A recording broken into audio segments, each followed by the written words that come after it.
still outside? See, I didn't venture all the way over there. Yes. I went out with my cousin last night, and so I was like, ooh, it's time I can eat yummy. Yeah.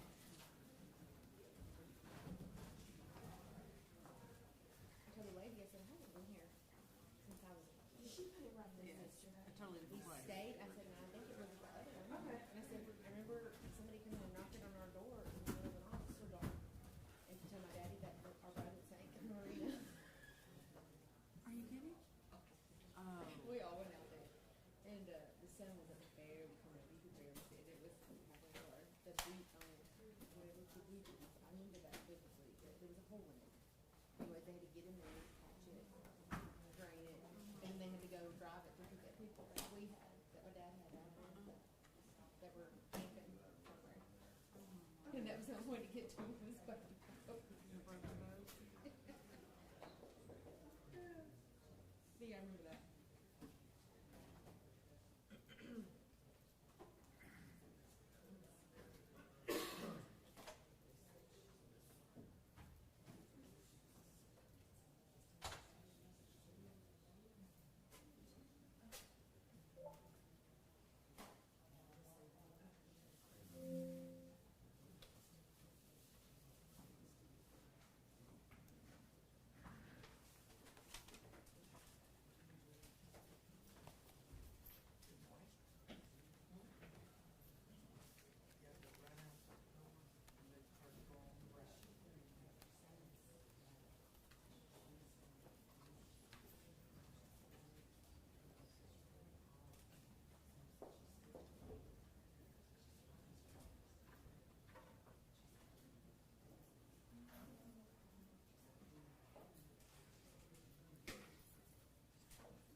Yeah.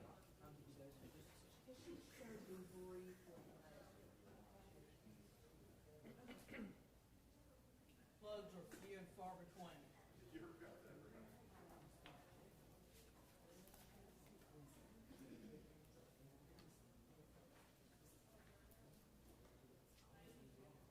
They didn't use electricity when they built the facility.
Testing, testing.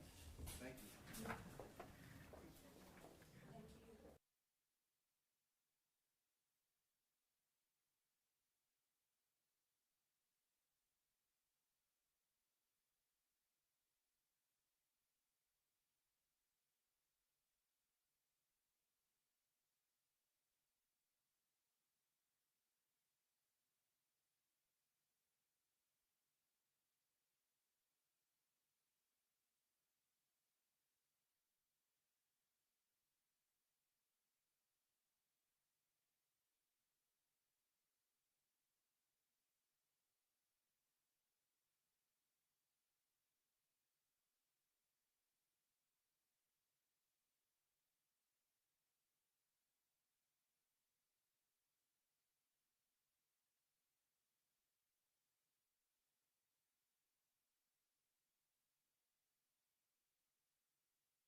Mr. Adams. You ready, ready? You can go ahead, I want to excuse, make sure your Oh. mic's on too. Is it on? Yes, it is. Okay. Will you just please state your full name for the record? Zachary Adams, And Mr. Adams, where did you grow up? around the Holiday area. And where did you go to school and work around at the time of April the 13th, 2011? Where did I do what now? Where were you working and living at the time of April 13th of 2011? In 2011, I didn't have a normal job. I lived in Holiday, like I said, at 235 Adams Lane. I helped my granddaddy. He worked with the water department. I helped him with odd jobs, stuff like that. That's what I did. Okay. I tended to, we have a lot of land and stuff, so like during the summer I would mow and bush hog and stuff. I want to first, before we just handle an administrative matter really quick, do you recall reading and signing? I'd like to hand the witness doc. This is just the proposed addition of the Second Amendment supplemental to his petition. It's a verified copy. It's the one that he signed before a notary. I'd just like to make it part of the record, Your Honor, to authenticate it. It's already in there. It's already in there. It's the verified copy is not in the record, and I would just like to. No objection.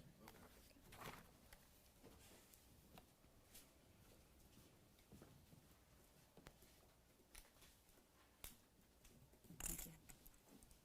With 115, Madam Clerk. Yes, sir. We'll make this verified petition exhibit. Mr. Adams, if you'll, do you recognize that document as a document that you signed? I dropped. Uh-oh.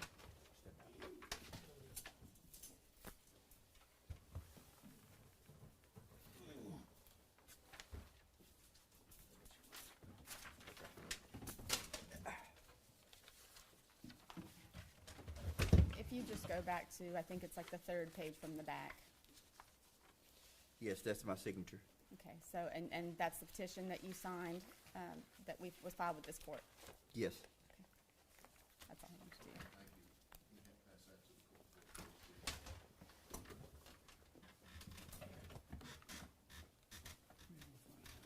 Oh, right here. Thank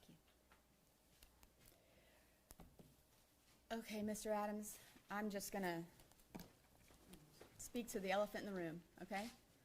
Okay. Did you know Holly Bobo? No, ma'am.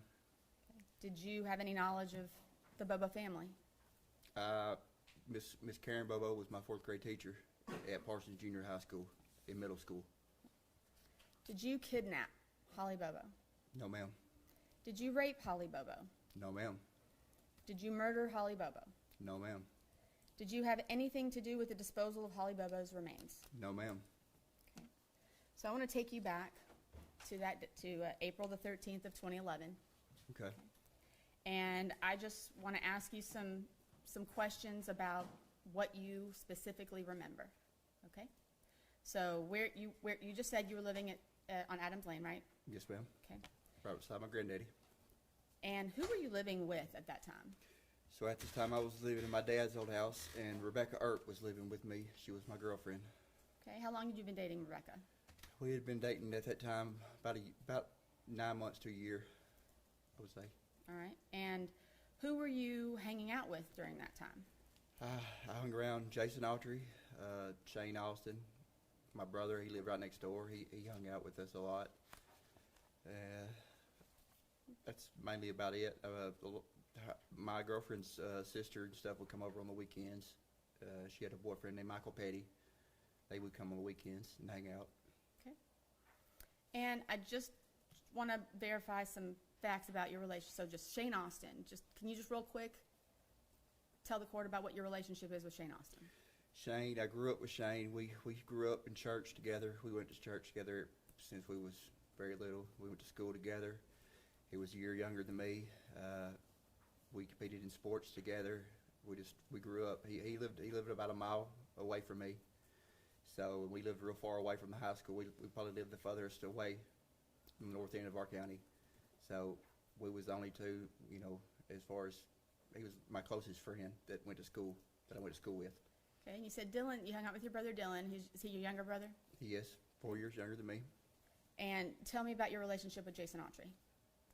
He was older than me. He was somebody I guess you could say I looked up to. We did a lot of drugs and stuff together. That was our main. That was going to take me to my next question. At this time, were you a drug user? Very much. And Daily. How often would you use drugs? Daily, I would say. And what types of drugs were you using at this time? Marijuana, morphine, methamphetamine, Xanax, Valium.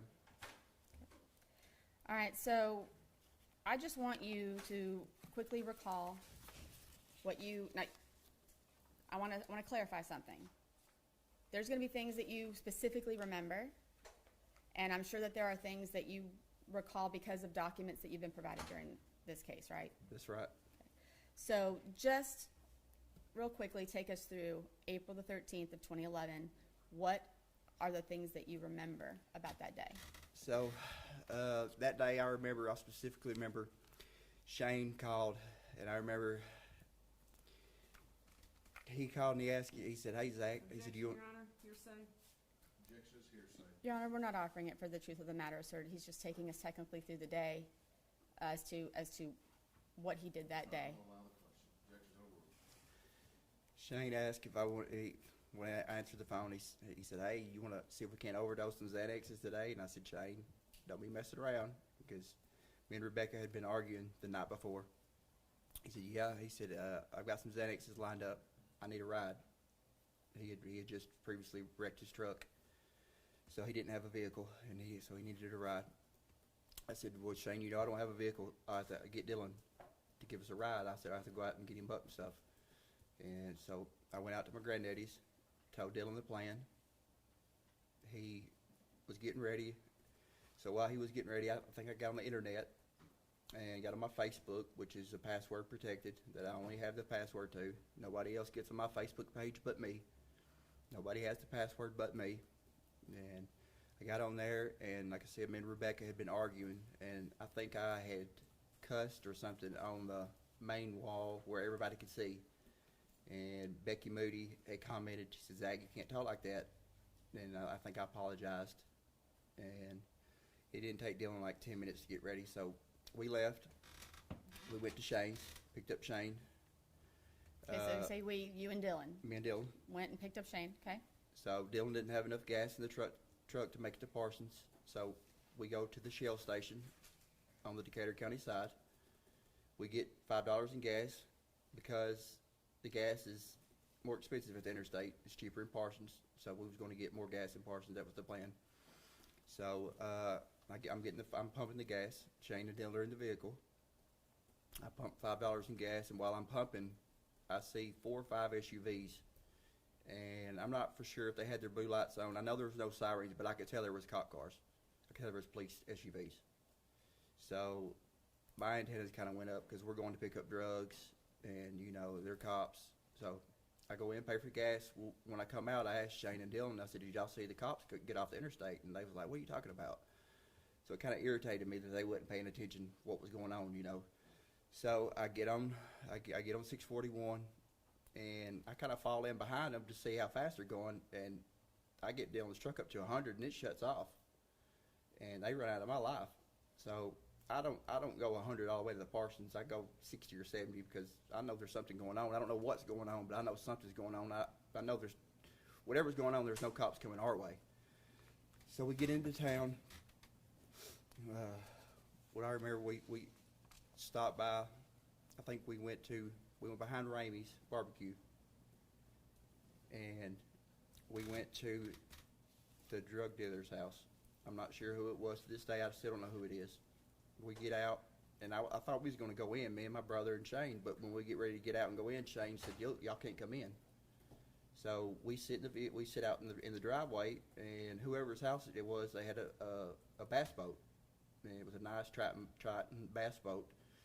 The reason I know this is I love bass fishing, and so me and Dylan were looking at the bass boat, and we're talking about how nice it would be to have one. And I'm not really sure how long it took Shane, 10 or 15 minutes. He comes back out. And we go from there, we go up 1 block to the Delta gas station, which is right up from behind Ramey's. It's right 1 block up, right beside the hospital. So when we pull in there, there's a local deputy, Tony Weber. And Tony Weber has been known to harass me. He knows I was a drug dealer and drug user. So when we get there, I told Shane, I said, Shane, you go in and pay for gas. I'm not going in. And so Shane pumps the gas, and he goes in. When he goes in, he pays, and when he comes out, he said, look, he said, when I was in there, the deputy was talking about what happened. He said, you're right, something did happen. Somebody got abducted. And my antennas kind of went up. I said, well, I knew I was right. I didn't know what happened, but I knew something, like I said, I knew something had happened. And so I knew that we needed to buckle up. We got these Xanax. Jane had all these Xanaxes on him. So I knew we needed to, kind of be safer. Okay. So when you guys went to get the drugs, who paid for them? Shane? Okay, so, and again, I initially asked you, there's going to be things that you specifically remember and things that throughout the course of this proceedings that you learned. Has there anything that you have learned based on the documents that you've received or things throughout the course of your trial that you didn't specifically remember at the time? Your Honor, I'm going to object to that.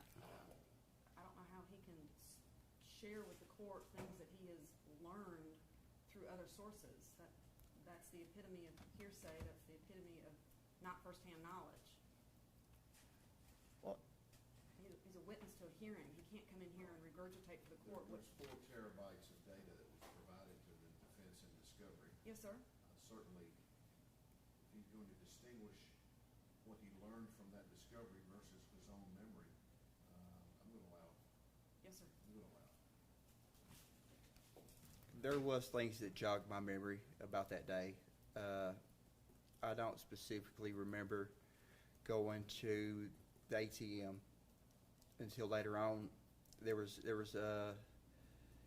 a moment later on when I realized Shane had a lot of money that day, and I didn't specifically remember. I remember I was irritated with Shane. Shane liked to joke a lot, and he liked to make people laugh and stuff. And I wasn't having it that day because me and Rebecca had been up. I'd been up with Rebecca arguing all night, and I was kind of irritated. And I wasn't in no mood. And I can remember, like, when we pulled up at the ATM, I remember I specifically pulled in backwards. And how I know that is because I didn't want Shane to accuse me of stealing his pen, or I didn't want him to lean over, But in my statements to police, I don't believe I gave that. But it wasn't because it's just I didn't remember, All right, so you spoke with police several times throughout the course of this investigation? Every time they came to my house, every time they asked me, anytime and every time, I gave a statement. Not once did I ever. I left my job when they come to the jail. Anytime they ask.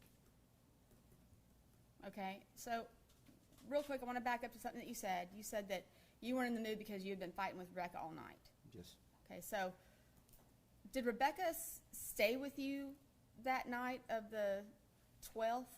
she did not. All right, and do you recall telling police that maybe she did, or were you confused? See, that's another thing that I didn't learn till we had the cell phone records, and she normally stayed there all the time, but her cell phone records put her at her mama's house up to 4 a.m. I think we was texting, so there's no way she stayed with me that night, because she got off work at 10 or 11 o'clock from Joe's video, and she would either come straight to my house or go to her mom's house, and her Okay. mom lived in Parsons, so. All right, so you're saying upon receiving the discovery documents, bank records, whatnot, it triggered your memory that you went to the ATM and got cash, and that you specifically remembered pulling in backwards. What vehicle were you driving at the time? We were driving my brother's Silverado. I think it was a 2007 Pewter. It's extended cab, Okay. 2-wheel drive. All right, and I'm going to ask you to look at something back there. Your Honor, this is Exhibit 8, I believe. the,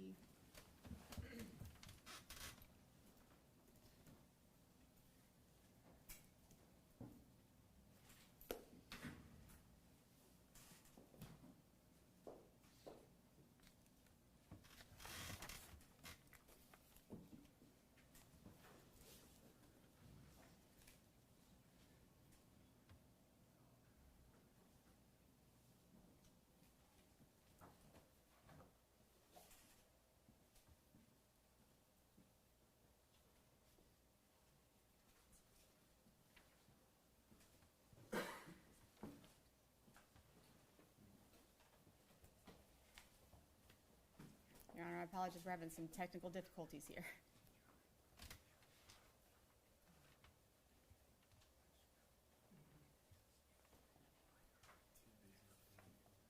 It's, do we have a printout of the still yet? Not. That was on one of the thumb drives. Do we have it?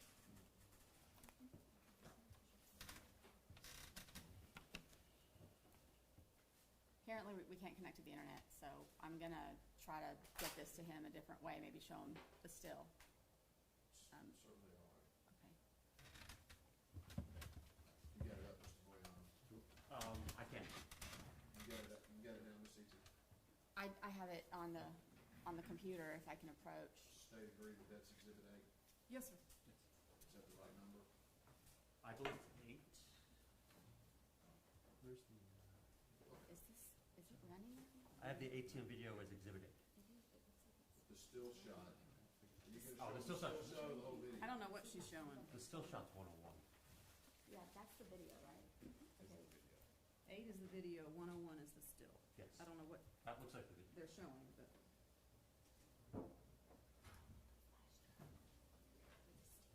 I don't know, it's not my windows. She's got one of them.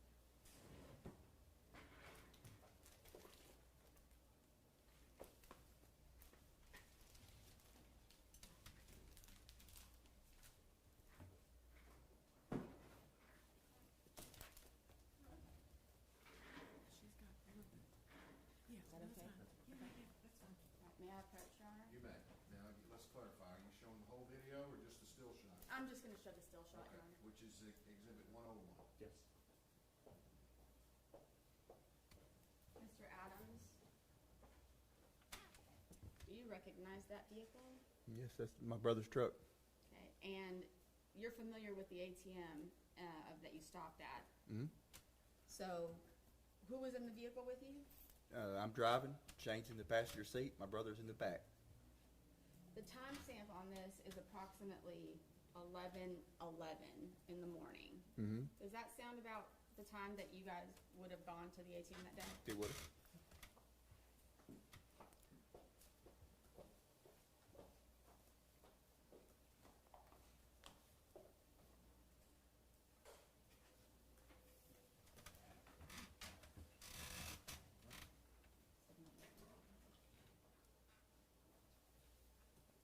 So, one second, Your Honor, if you'll give me one moment. Sure.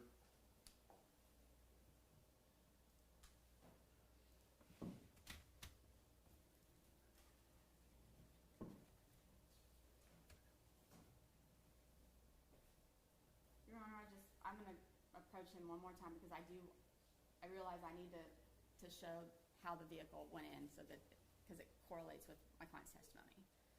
So I'm gonna show the video. All right. So Okay. now we're going to show video, Exhibit 8.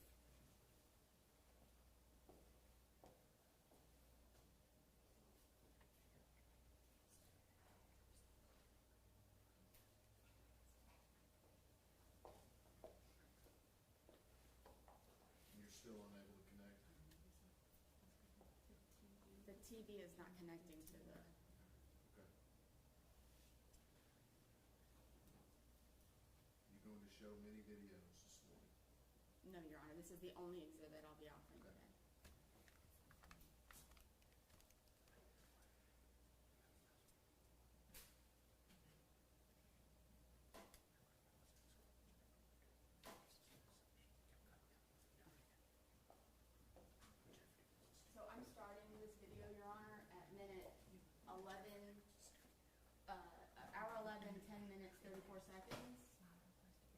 to show how the other vehicles are done.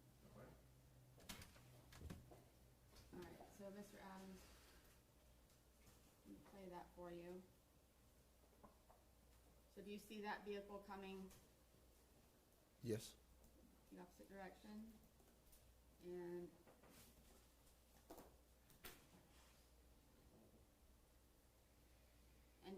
which direction is your vehicle going? That would be going the wrong direction. Like if you were going through the drive-through in the bank, that's the wrong way. The arrows were pointed, that would be going the wrong way. So when you pulled into the ATM, was it the driver's side or the passenger side that was facing the ATM? It was the passenger side.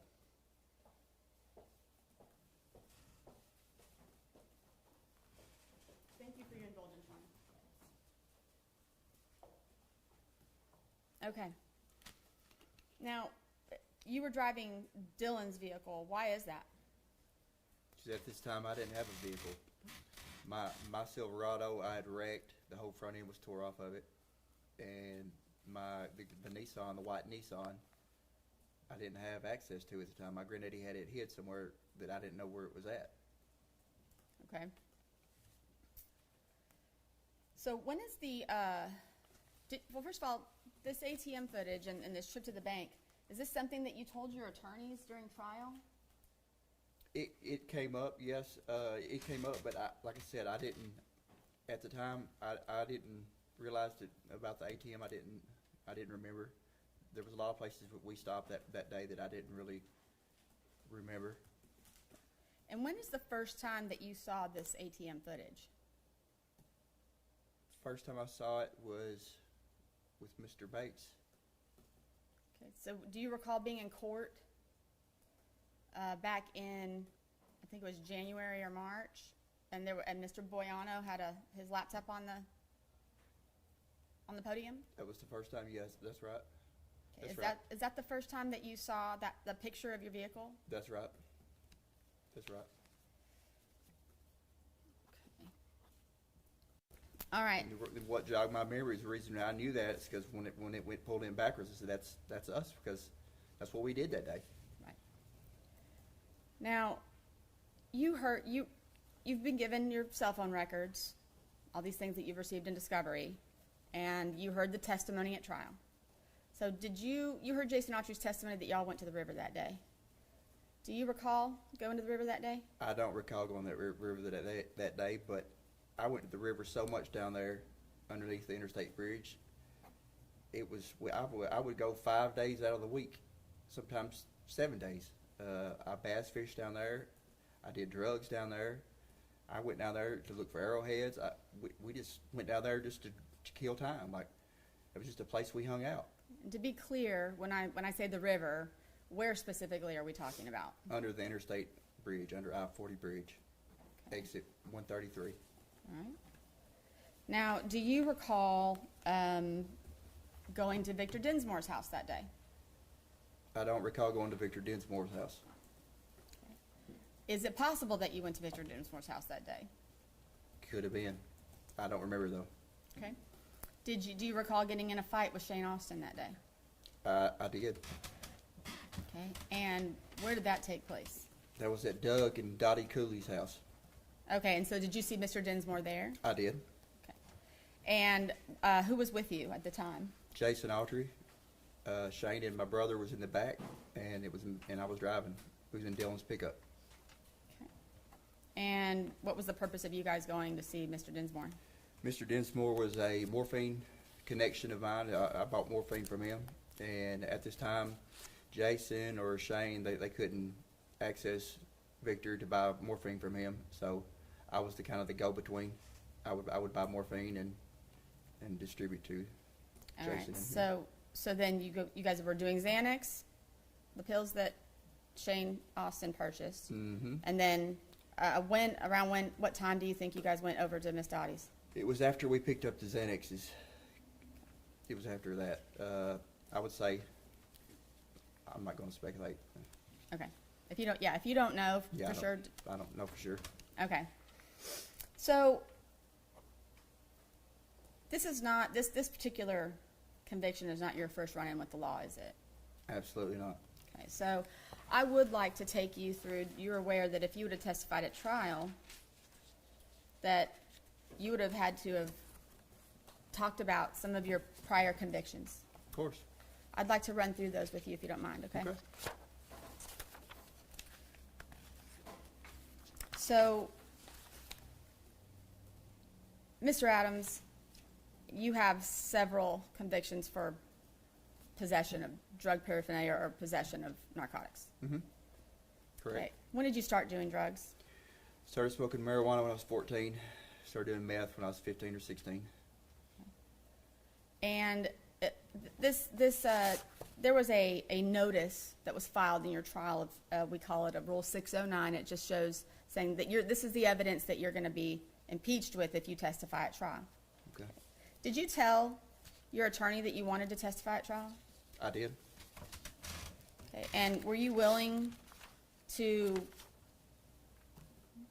face up to and acknowledge all of these crimes that you committed? Absolutely was. So you've been convicted of some assaults as well. I have. I've pled out to them. Okay, so there was one in 2004. Do you recall a conviction in 2004 for assault? I don't know the specifics, but I don't dispute it. Okay, and you have possession of controlled substance in 2004. Possession of drug paraphernalia in 2006. So you have several possession charges. Been Does that doing drugs sound most about of my right? life. That's correct. Okay. You have some theft convictions as well. I do. I think I have 2 of those. All right. And in 2007, you have 2 assault convictions. Do you recall the circumstances surrounding that? 2007, I don't recall. If you had more details about the incident or something. Well, why don't you tell me under what circumstances have you been convicted of assault? So, my grandmother knew.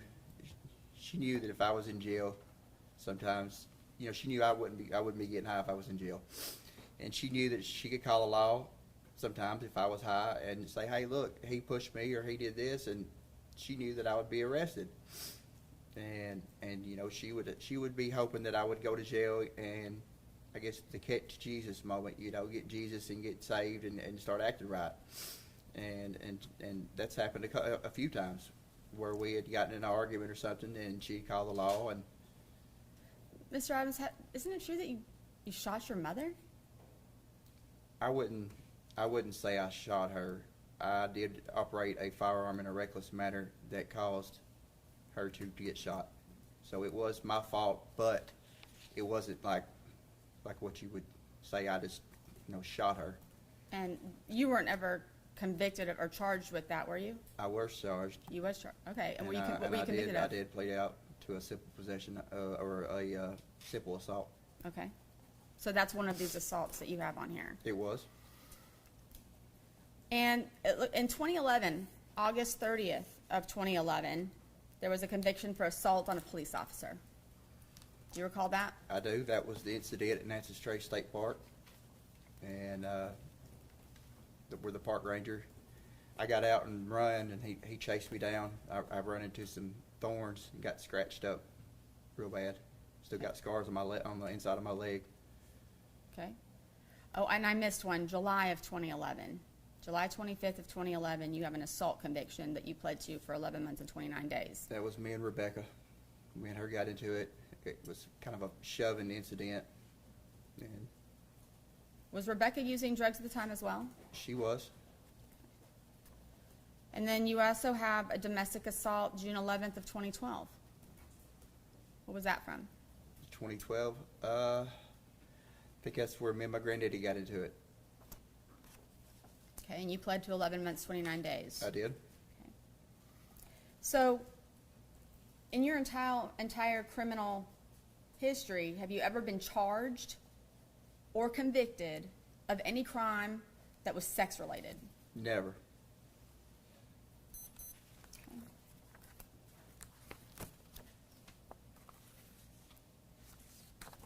All right. Give me 1 second. So do you recall sitting here in 2017 in this courtroom and watching witnesses give testimony and putting words into your mouth? I do. Hearsay. And I'd like to, first of all, what I'm going to do is I'd like to take you through some of the statements that you were alleged to have made. Okay. Did you say some of the things that were testified to? I did. And did you say all the things, every single thing that was testified to, did you say? I did not. Okay. I want to go through these statements, but before we do, these statements that were given at trial they were accusing you of joking about the murder of Holly Bobo, right? Yeah. Why would you say anything like that? Well, I sold a lot of drugs, and I found it a lot easier when I fronted drugs out. If people were scared of me, I got my money. I got paid. It was just the way it is in the drug business.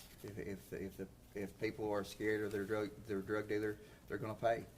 So that's kind of a stupid answer, but it's the truth. I mean, Right. Okay. Who's Carl Statler? he was a friend that lived right below me. He went to school with my brother. All right. Did you hang out with Carl Statler during this time? I did. Do you recall going to Johnny's Bar and Grill with Carl? I do. And I'm sure you heard his testimony. Did you tell, so first of all, who's Misty Tubbs? She was a friend of my son's mother. Never really hung around her that much. I think I've been at her house one time with Amy, with my son's mom. Okay. And was she the bartender at Johnny's Bar? She was. Do you recall getting in an argument with her? I don't really recall. It seemed like we did get into some kind of argument. She accused me of, I think, of doing something to her car or something. All right. And Did you say, I'm just going to ask, did you say, I'll kill you like I did Holly Bobo? I don't recall saying that. Did you tell Carl Statler that I did it? No. Is it possible that you made some statements similar? I've made some open-end statements before where people could have had the wrong idea. You know, I remember I told Rebecca once, I said, there's already one person missing. What makes you think it can't be two? And by that, I wasn't meaning that I did anything. I was just, you know, we was arguing and just trying to get her to, she was kind of griping at me. Were you admitting in that statement that you killed Holly Bobo? Absolutely not. All right. And do you recall Rebecca Earp's testimony? I do. On the day after, so on April 14th of 2011, she testified that you guys were watching the news and that you said they'll never be able to find her. Did you say that? I believe I did say that. And now there's reasons why. There, in Decatur County, there's a history of women that goes missing and hadn't been found. There's still a Bogus girl that has never been found. Nobody knows what happened to her. And this happened when I was in high school, and nobody knows anything about it. So, yeah, I made that comment. Okay. Did you make that comment because you had knowledge of where Holly Bobo's remains were? I did not. I only made that comment because of the time period of the news interview, and you know, it's just statistics. If you know, the police doesn't find the person that goes missing, it's just statistics, and that's all I was stating. You know, I guess I watched too many crime. You heard Rebecca Earp testify that you said that you would tie her up just like you did Holly Bobo and no one would ever see her again. Did you say that? I don't recall making that statement. How about she better not go to the law and she better not make any statements, otherwise you would hurt her or her family. Did you say that? I may have said that. Okay. Was that you admitting to having anything to do with Holly Bobo? No. Was that you claiming to have any knowledge of the murder of Holly Bobo? No. How about around July of 2011, when you and Rebecca were John Mitchell's house. She testified to that. Do you recall that? I do recall that. Okay, she said everything was ready to go in the back of the truck to be put under the Birdsong Bridge.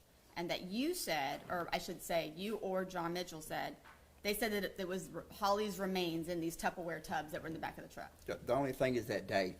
The date was, we wasn't dating at this time. This was after me and her broke up, and this was after me and her broke up, and I think she was seeing John. And I do recall that, and it had nothing to do with no remains. It was meth making material. We was just kind of, the way we was discussing it, we just didn't want to put our business out there. Okay. But with the way she took it, I guess she took it that way. But you never told her that it was Holly Bobo's remains in those tubs? I never told her it was Holly Bobo's remains. I never told her it was a meth lab. All right. Do you recall Victor Dinsmore testifying? I do. All right. So you testified earlier that you do remember getting into a fight with Shane at Miss Dottie's that day. I do. Okay, so Victor Dinsmore testified that you and Shane were arguing about who was going to hit it first. Yes. And So- can I elaborate with that? Please. And when I jumped out, Shane was like, "You ain't gonna hit me," and I said, "Well, I'll hit you first." And that's where that comment came up. And I did. I hit him first, and the argument was something stupid. To this day, I still don't know. It was just like, well, that wall's white. No, it's not. And we just jumped out. He said, "You ain't gonna hit me." I said, "Okay." So When you made that statement, were you in any way claiming that, telling Shane that you were going to rape Holly Bobo first? No, Anthony Phoenix, who is he? he was a friend of mine, a drug friend of mine. All right. Do you recall hearing Anthony Phoenix testify? I do. Now, he testified that, well, first of all, did you talk to Anthony Phoenix about meeting with Miss Bobo? I did. And did you express concern to him? I don't believe I expressed concerns. I think I just told him about the meeting. He testified that you were driving around in the car and said, "Let's rape this bitch." I did make that comment. I didn't say, "Let's rape this bitch." We was riding around, and he was needing some money. He was wanting to rob somebody's house. And anytime I've ever stole something, I've always gotten in trouble. And I could not get him to shut up about wanting to go rob somebody's house. He was wanting to be drop him off somewhere and pick him up. And I made the comment, "Well, if we're just going to do that, we might as well just go rape somebody." Because anytime I steal something, I always get in trouble. So that was, and after I said that, the wheels started turning his head, and I wasn't admitting nothing. I was just trying to get him off the track of going and stealing something, which he did. He didn't say nothing else about stealing nothing that night. So Did you say to him, "I couldn't have picked a prettier bitch, and it sure was fun"? I don't recall ever saying that. Okay. So, at any point in time during your conversations with Anthony Phoenix, did you admit to raping or killing Holly Bobo? Never. Jamie Darnell, who's he? He's a local friend of mine that uses drugs. All right. And did you guys use drugs together? Yep. Okay. You heard him testify at trial. Yes. So he testified that you said about a knife that you were carrying. If you knew what that knife had done, that you would probably be afraid of holding the knife. Did you say that to him? I did. That's another situation where he kept bothering me. He was wanting to buy. I've got a knife collection of my dad's, and my dad had this guy named Perry Wingo to make these knives. He would make them, and I probably got about 25 or 30 of them. And I had one of these knives with me at the time, and he wanted to buy it. He kept bothering me to buy it. We was getting high, and he kept asking me it. And I just finally, that's what I said. If you knew what this knife done, you wouldn't want it. And after I said that, he didn't ask me no more to buy that knife. But the whole goal of that was just to get him. He didn't. When I told him no the first time, it's like he wouldn't listen. So I told him that just to get him to quit asking about it. Were you in any way implying that that knife had been used on Holly Bobo? No. How about his testimony that you pulled a pistol out and shot it over the top of his girlfriend's head out the front door? No. Did you do that? No. Okay. He also testified that that same night he had pushed you out the door and you broke down crying and started apologizing. Do you recall doing that? I do.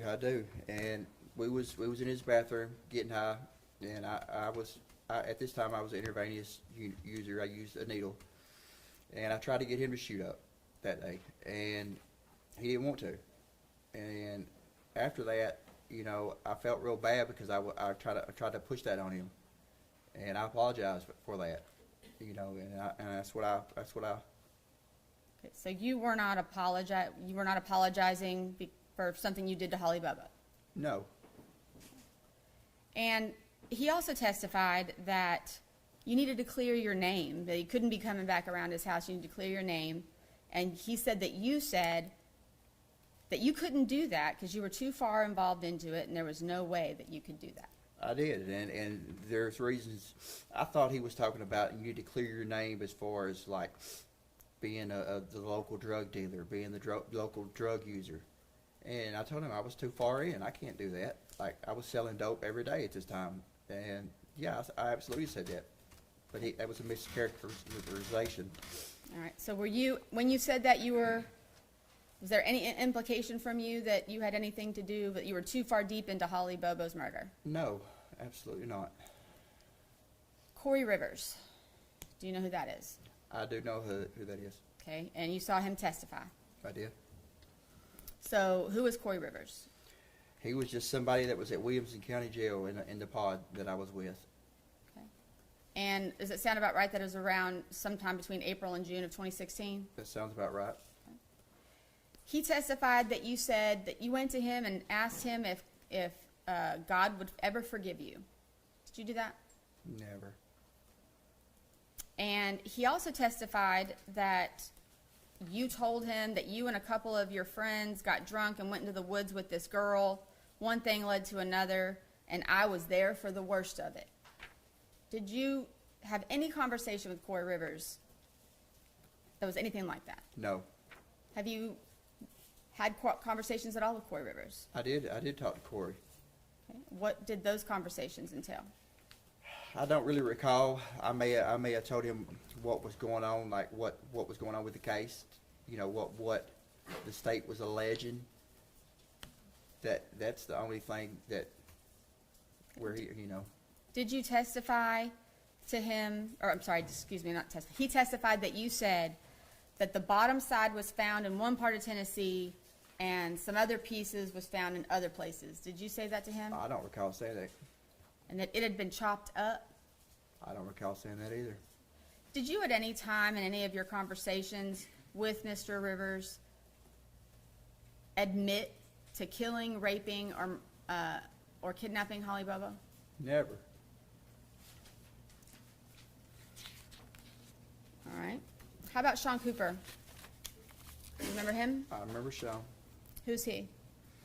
He was, so when I was at Chester County Jail, he was in the little room right there with us. I think there was 3 of us.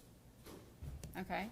Now, he testified that you asked him to tell your brother, Dylan, that if he doesn't keep his mouth shut, that you're going to put him in a hole beside her.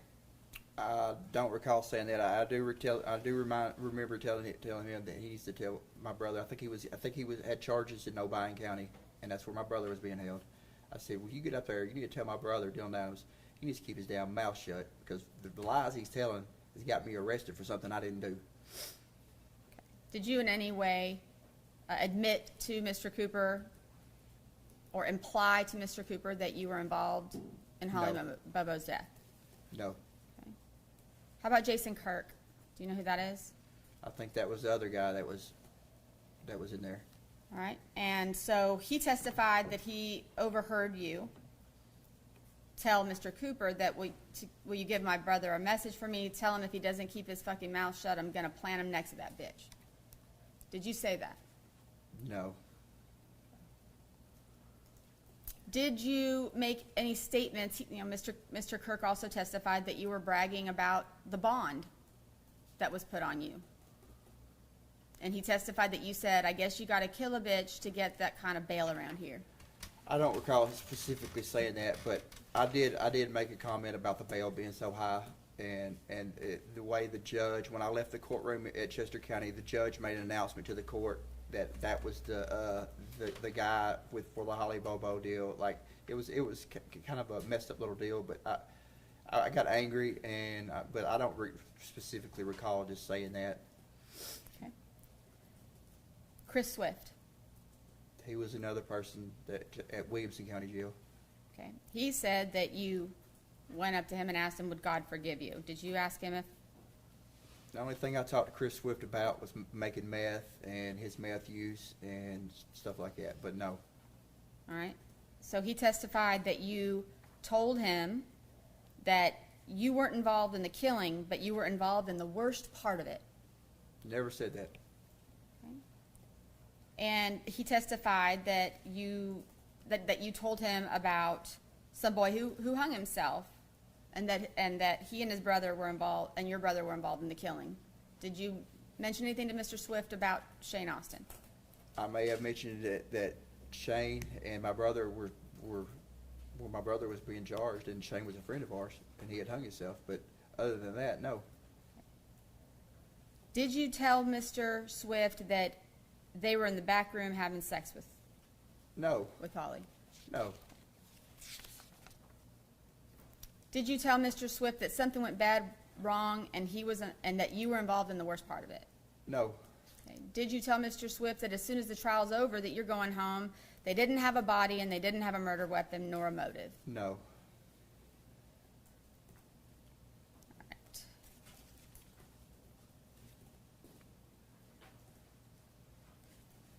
Did you have any, did you call Mr. Swift from another inmate's?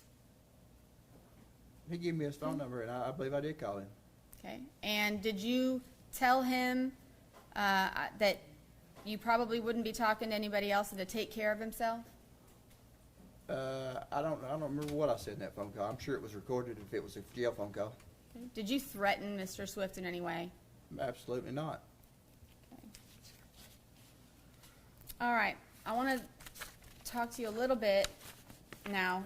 You said earlier that you had been visited by police on multiple occasions. Okay. So,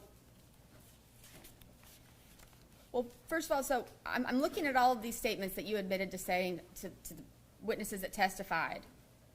And so as I understand it, there were some of the things that were testified to by various people that you knew outside of jail, right, that you admitted to saying, right? Yeah. But that the people that you knew in jail, you didn't say any of those things. Mm-mm. Okay. Do you recall? I didn't know them well enough to talk to them like that. You know. Do you recall meeting with Karen Bobo? I do. Her and Clint. Okay. And you heard her testify at trial, right? I did.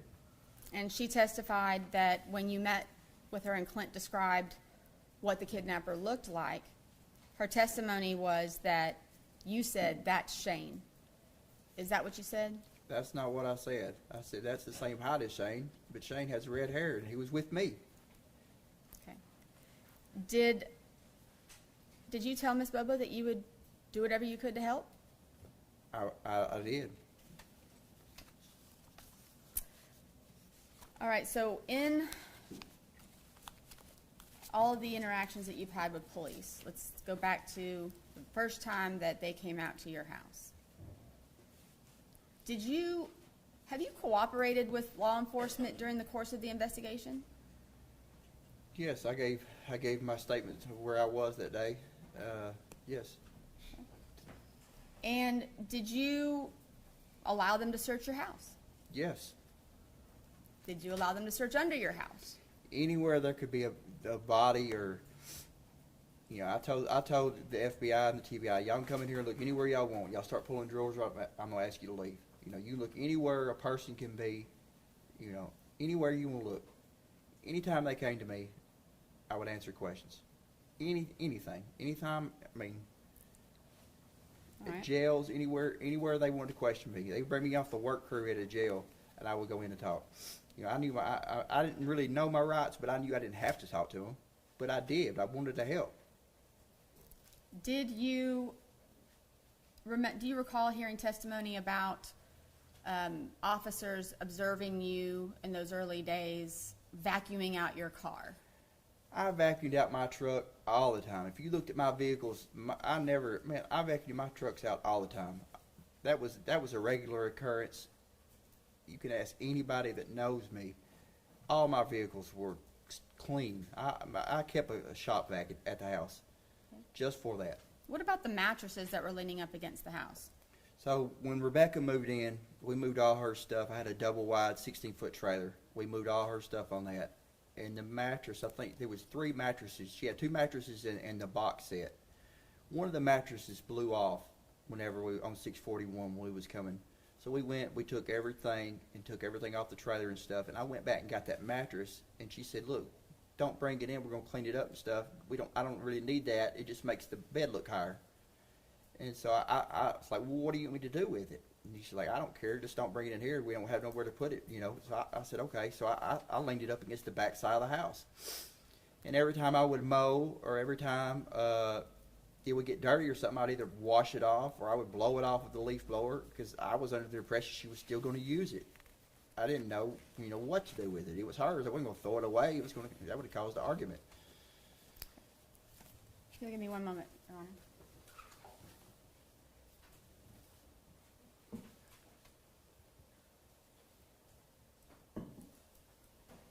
All right. So, have you had a chance to review some of the, first of all, do you know what an IR is? I do now. It's the investigative report. Okay. So, have you had a chance to review the IRs that were related to statements that you made to law enforcement? I have. Do you recall right around April 23rd of 2011 with them law enforcement coming out to your house? What was the date again? April the 23rd of 2011. Okay. Who was the law enforcement officer? FBI Special Agent Matt Ross. Oh, that's when he took the pictures? Yes. Yeah, that's when I was all scratched up from running from the police in Nancy Strace. But it wasn't nothing for me to have scratches. I grew marijuana back behind my house. It's nothing but clear cut. And that was another, the time when they was talking about I ran behind the house. And if I'm not mistaken, Mr. Rainey also testified that he knew where my marijuana plants were, which he did. When they come searching, I had to move everything. I had about 5,000 marijuana plants when all this went on. And when Miss Bobo went missing, I moved everything outside. I had just got them started, and I moved everything outside. Well, when everybody started searching, they come through, I had to move everything. And when law enforcement came that one time and talked to me, that's what I ran around behind the house doing, was moving all the marijuana plants that I had there. Okay. Did you provide your best account of what you did that day to law enforcement? I did. I didn't tell them every time I used the bathroom, though. I mean, I didn't tell them, I was a drug user. I told them where I went, Okay. Did you, do you think that there were things that you did throughout that day that you didn't include in your statements to law enforcement? Absolutely. But I didn't lie. I didn't, I gave the best, there was people that called that morning that I didn't remember talking to that later on that I realized I talked to, like going to the river. There's nothing that happened that morning going to the river. I don't specifically recall going to the river that morning with Jason, but we went down there so much. I'm not disputing that. you Okay. know. And do you recall right around July 6th of 2011, you were visited by S.A. Dykes and Investigator Inman? Mm-hmm. Do you recall that? I do. Okay, and they came to your residence? Yeah, I think it was my granddaddy's. I think we sit on the back porch that time. All right, and did you give them an accounting of what you did I did. on April the 13th, I did. 2011? Okay. I think they had, did you tell them that you had gone to the coon hunt or that you didn't go? I didn't go. I didn't have no way. And I didn't go to stuff like that. I mean, when I was younger, I did, but I didn't go to stuff like that. I was a druggie. I was a drug dealer. Like, I didn't go out in public much. Not a lot of people liked me, you know.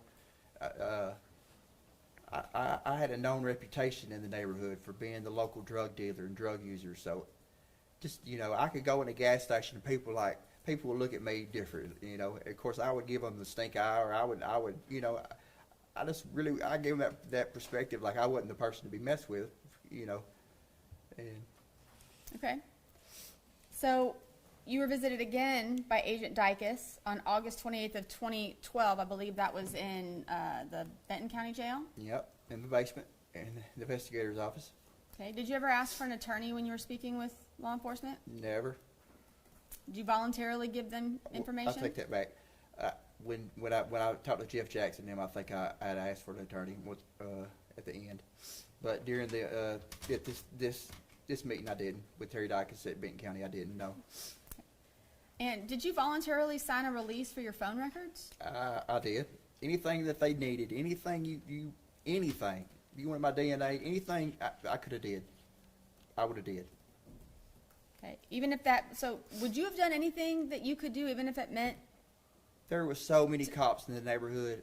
We would have did anything to get the police to solve this, to get the TBI and the cops out of our neighborhood. It was so hard for us, on us drug dealers and stuff. We wanted the police to solve this thing, you know. Okay. Do you recall meeting with Mr. Dykus, or S.A. Dykus on May 22nd of 2013, and I believe that was at the Decatur County Sheriff's Office? Go into specifics on that.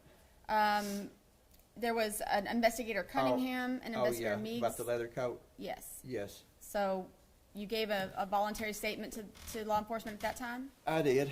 There was a leather coat that I didn't know the specifics of what had happened or whatever, but there was a leather coat in my brother's truck. I didn't know who it belonged to. I know my brother did at this time. I don't think he had a girlfriend, and I was willing to do anything I could to help. And I called them in. I said, "Hey, look, did Miss Bobo have a leather coat on?" And they said, "No, this didn't." Okay. I was willing to do anything, you know. Do you recall again meeting with, or speaking with law enforcement September, let me make sure that I'm on the right one. Hold on one second. September 9th of 2013 with Agent Joe Walker? Did you meet with him? I did, at the Benton County Jail. He brought me in from work release. Yeah, I remember that. Okay. And did you give him a statement about your whereabouts on him. April the 13th, 2011? Just told him where I was. Did any of your testimony change? Did you add any additional information to him that you recall?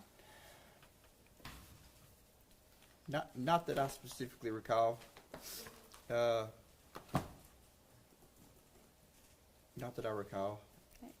Do you recall Mr. Walker saying, your name keeps coming up? Yeah, I remember that. Okay. So did you address that with Mr. Walker at all? Yeah, I think I told him I'd made some jokes, made some statements. Okay. All right. And what I think about yeah. on February the 28th, 2014, when you, that's when you The day spoke I got with arrested? Jeff, that's the day you got arrested, Jeff Jackson and Agent Lewis and Carter? Yes, ma'am. Tell me about that interaction. So, February 28th, I was with a girl named Trish Evans. She had a house in Camden. So, I had stayed the night with her. And that morning I was getting up. I was going to help a guy that owned a local plumbing shop up there. not sure his name, I think his last name was Farmer. I was going to help him that morning, and Richard Cottom went by my house and seen there was police everywhere. And I think it was Linda Kimball is the one that called and said, "Hey, there's cops all at your house. What's going on?" So I thought it was the local cops. I thought they had done sold to us a confidential informant, sold some drugs or something. I didn't really know what was going on. So I called the Cater County Sheriff's Department. And I said, "Hey, look, what's going on? Why is the police at my house? What are y'all doing?" They said, "Zach, we don't know what's going on. It ain't us." So I call, and I said, "Well, y'all go back by there and see what kind of cops it is." So they went back by, and they said, "Well, it's got to be TBI." So I went on the internet looking for the number for the TBI. They don't really have a number, so I just called 1-800-TBI-FIND. And I asked them, I said, "What are y'all doing at my house?" And they asked, "Well, where are you at?" They wouldn't answer my question. I lied. I said, I'm in Lexington. "What are y'all doing at my house?" And they said, "Well, we need to talk to you." And I said, "Well, I'm working right now. You need to get here." And I said, "Well, I don't have a driver's license." So I hung up, took my phone apart, and I called my girlfriend. I said, "TBI's at my house." And I said, "I really don't know what this is about." And she said, "Well, what do you want to do?" And I said, "Well, I need to go see what this is about. You know, this is, there's lots of law there." So I said, "I'm just going to have them come pick me up. There's no need in you driving." She didn't have no license. And so I called TBI back. I said, "Well, y'all come pick me up at the McDonald's in Camden. I'm leery of police anyway. So I wanted to meet at a public spot." So they came, and I called them back and I asked, I said, how many TBI agents are there? And I think they said 3 or 4. I bought everybody. I went in McDonald's. I bought everybody Sprites and drinks and sausage and biscuits and just I bought everything and got in the vehicle at the McDonald's with Jeff Jackson, and I don't know the other agent's name. I know Jeff Jackson was in the back. We leave McDonald's and they pull right in the Camden Bank parking lot. Tell me to get out, and then the whole time Jeff Jackson's got his hand on his gun. And I'm thinking, when I get in that vehicle, I thought I was going to get shot. I didn't know what was going on. He never took his hand off his gun. They pull me out. They search me, take my pocket knife, and we ride to my house. And I'm asking, like, what's this about? What's this about? And they make statements that my brother has made statements. I says, "Dylan, he's in federal holding. What's he made statements about?" And we get to my house, and it's a circus. Like, they had the driveway blocked off. They had the TBI mobile command unit in my granddaddy's front yard. It was circus. It was a circus. And So let me just make this, you voluntarily, you sought out law enforcement when you found out that they were looking for you, and you invited them to come meet with you. I did. I called them. Okay. They had already knocked the door down, was in my house. All right, so I want to ask you one last set of questions. Okay? Yeah. At your trial in this case, has your defense always been straight up innocence? Always. Then why Till my last breath on this earth, it's always going to be innocent. Then why didn't you testify? The reason I didn't testify, a week before my trial, Jennifer Thompson had my mom and my cousin come in from Atlanta. My mom had to take off work and come up here, and we all met at the Savannah jail over here in the library.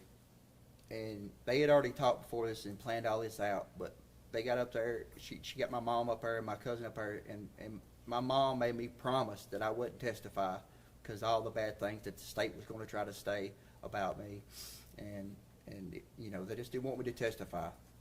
And Did any of your attorneys ever meet with you and prepare testimony for you? never. Did you discuss taking the stand with Ms. Thompson? I did multiple times, and she the way I guess that she practiced, she's tried to say that she didn't want me to. She didn't want me to at all. I was advised not to. I wanted to. I wanted to bad. How about with Mr. Simmons? Did you have that conversation with him? I didn't, not that I recall. Okay. Did the pressure from your family and the advice you received from counsel, did that in any way affect your decision not to testify? It did. It did.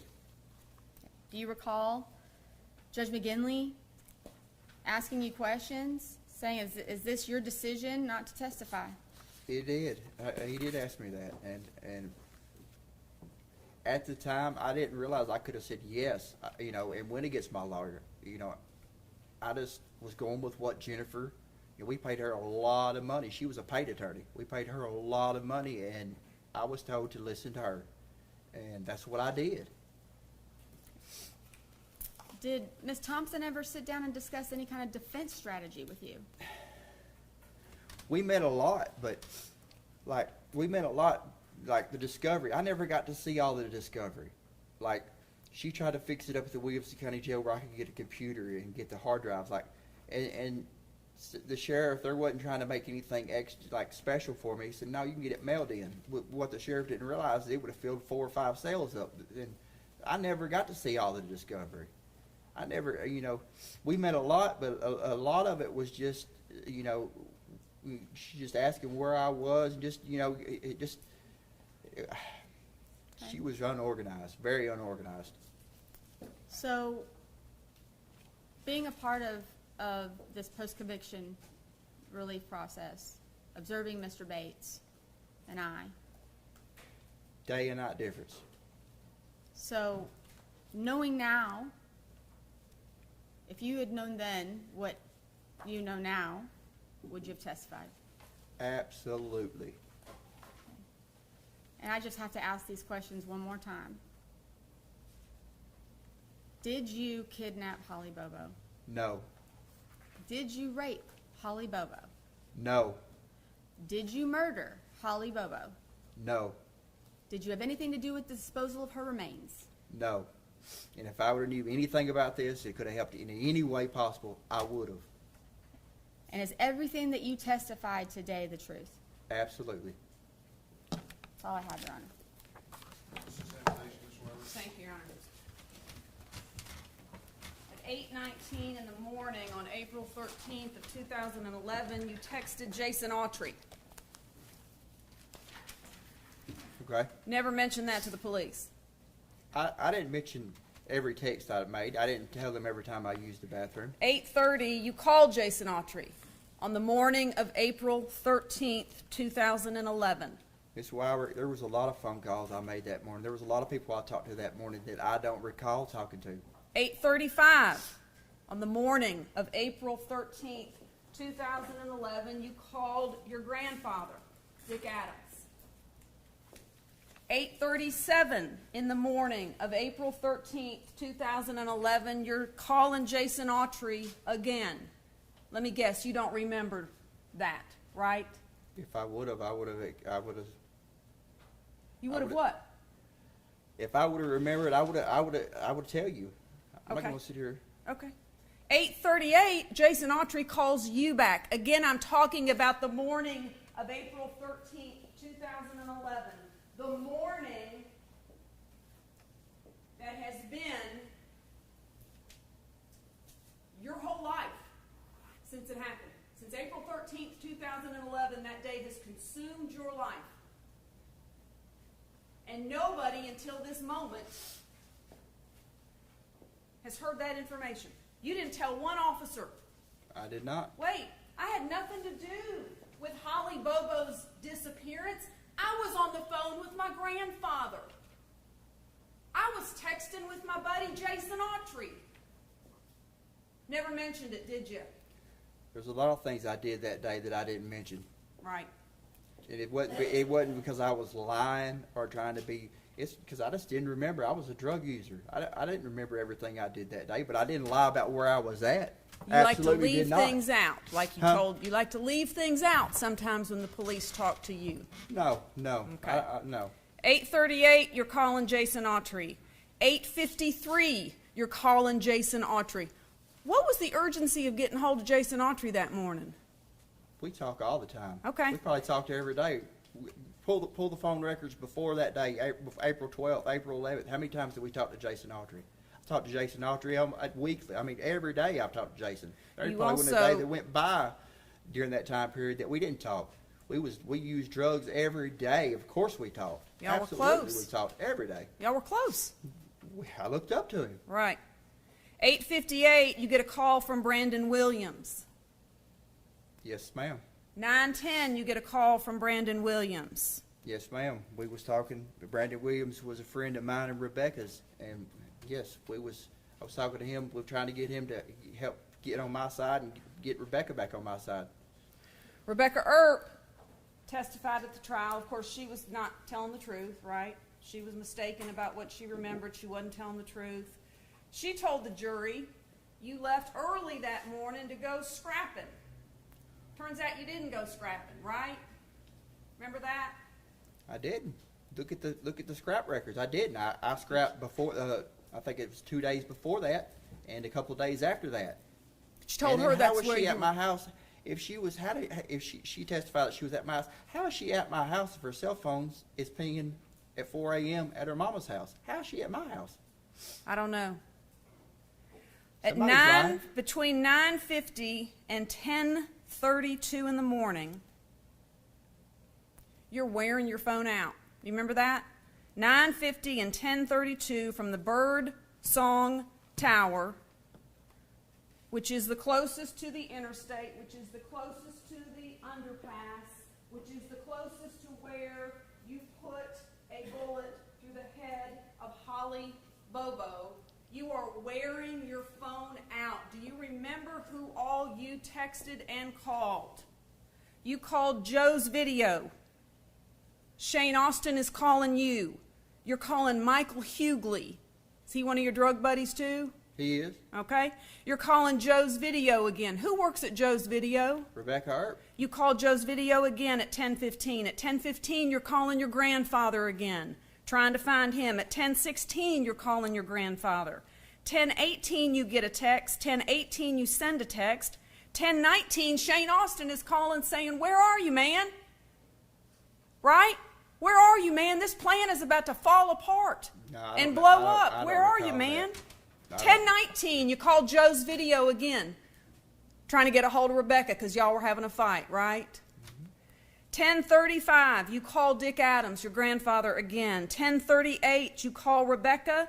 10:49, Rebecca texts you, and lo and behold, and the whole world heard it, and there's no denying it, and nobody cares, that at 11:12 in the morning of April 13th, 2011, where were you? It's at my house. At 11:12 in the morning on April 13th, 2011? I don't recall exactly where, I don't recall the exact time. Like I just testified to, the first thing I remember that morning is Shane calling. He asked if we wanted to overdose on Xanaxes. Just like I said, I went out to my brother's, got him up, got on Facebook. No, you didn't, because there's evidence in the file, and I'm sure you've seen it because your lawyers that are sitting here today have shown it to you, and the lawyers, the 16-member team that you had representing you at trial, they showed you everything. There's no proof that you were on that computer at home. It was a mobile posting from your Facebook page. The last activity was at 6 o'clock in the morning. Is that coming back to you? That's At wrong. 11:12 in the morning of April 13th, 2011, where were you? Let me give you a hint. The bank. Does that sound about right? I don't isn't recall. that what this is all about? Your lawyers stood up months ago and said, No, our client was at... We was at the bank. May We- I finish? They stood up months ago and told this judge that on April 13th, 2011, the last day that Holly Bobo took breath on this earth, my client could not have committed the crime that a jury convicted him of because he was at the ATM in Parsons. Dun, dun, dun.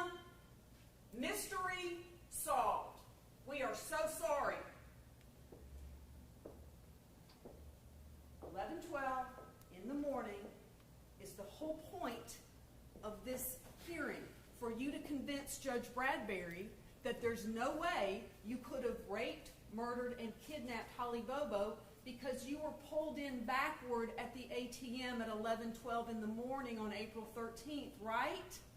That's Right? correct. That is correct. Right. That's correct. But we got no proof of that. That truck, Okay, the truck that you can't see anybody in. that truck is my brother's truck. I was driving that truck. Okay. Was there any other vehicles that was pulled in the ATM backwards that day? I don't know. Couldn't tell you. If we had the That real time- ATM video, we would know, wouldn't we? We've seen it. That's not the real ATM video. ATM video shows the person that's punching the numbers in. If we had that, we would see Shane Austin punching the numbers Okay. in, And here's, and you would see me in the driver's seat, and possibly my brother in the back. you know what the jury heard from your cell phone expert? Do you know what the jury that convicted you heard from your cell phone expert? Not the state of Tennessee's, though he agreed with it, but from the very expert. You remember Jonathan Reeves? Remember that name? I do. When you attended the trial, you were here every day, right? I did. Miss Thompson put you in a new suit every day from her husband, right? She put makeup on you, right? I did. Yeah. You're right. I mean, you sat here, you listened to the witnesses, you took notes, right? I did. You were engaged in the trial, right? I did. You're pulling on their suit coat and asking them questions. You're interacting with them. Jonathan Reeves, your cell phone expert, told the jury Zach Adams' phone was pinging off of the Parsons cell tower at 11:16 in the morning. Remember that? That's right, along with Shane Austin and Dylan Adams. Right. We're all in Parsons. That's right. We're all in Parsons at 11:16 in the morning. The jury heard it. They didn't seem to care much about it, did they? The jury heard a lot of things, a lot of lies. Right. Everybody was lying, weren't they? Well, I wouldn't say everybody, but there was a lot of lies told in that case, in that trial. Lots of lies. Let me ask you about the trial a little bit more. You mentioned that if I had just known that I had the opportunity not to testify, or to testify, I would have done that. I would have done that. I'm sure you've seen this, and we'll talk about it in a little more depth in a minute. There's a document, a series of documents that your lawyer's team put together titled Zach's Stupid Mouth. Remember that? Did you ever see that? No. It outlines everything that Ms. Etu has just talked to you about. In addition, everything else that you said to anybody with ears between April 13th, 2011 up to today. Because you're still talking about it. But at the trial, after the state rested, right? And Judge McGinley looked to your team and said, will there be any defense proof? Does your client want to testify? Remember that?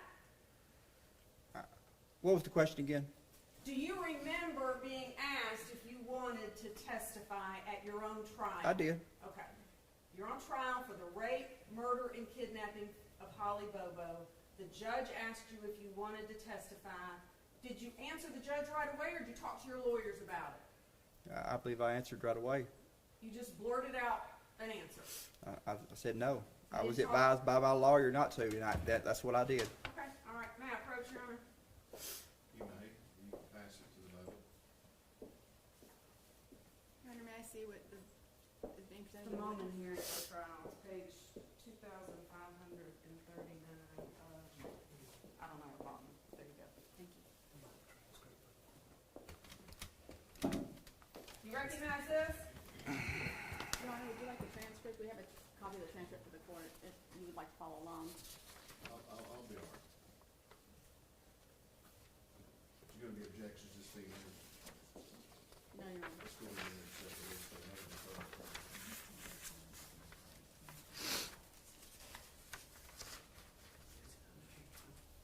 Exhibit 116. Do you recognize Mr. Judge McGinley talking to you? Yes, ma'am.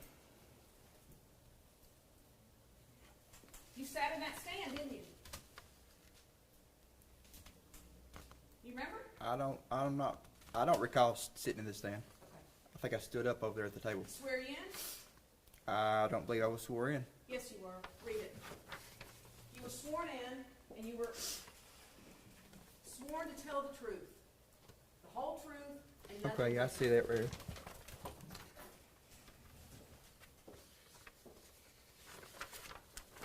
By virtue of, Your Honor, I would ask that this be marked as an exhibit. I did, I marked it as Thank you. Exhibit 160. By virtue of the Constitution, we all have certain rights. One of those rights is you can't be compelled to give testimony. You were present when this is the judge talking to you, right? Not to Ms. Thompson, not to your mother, to you. You were present when I read that to the jury at the outset. Said if you do not take the stand to testify, that they can draw nothing from that. That that's constitutional right. Also, you have a constitutional right to give testimony if you wish or desire. You can take the stand. If you do, you will be subjected to cross-examination, and your credibility will be judged by the jury by the same standards I've already charged them. This is your decision, okay? Again, this is the judge talking to you.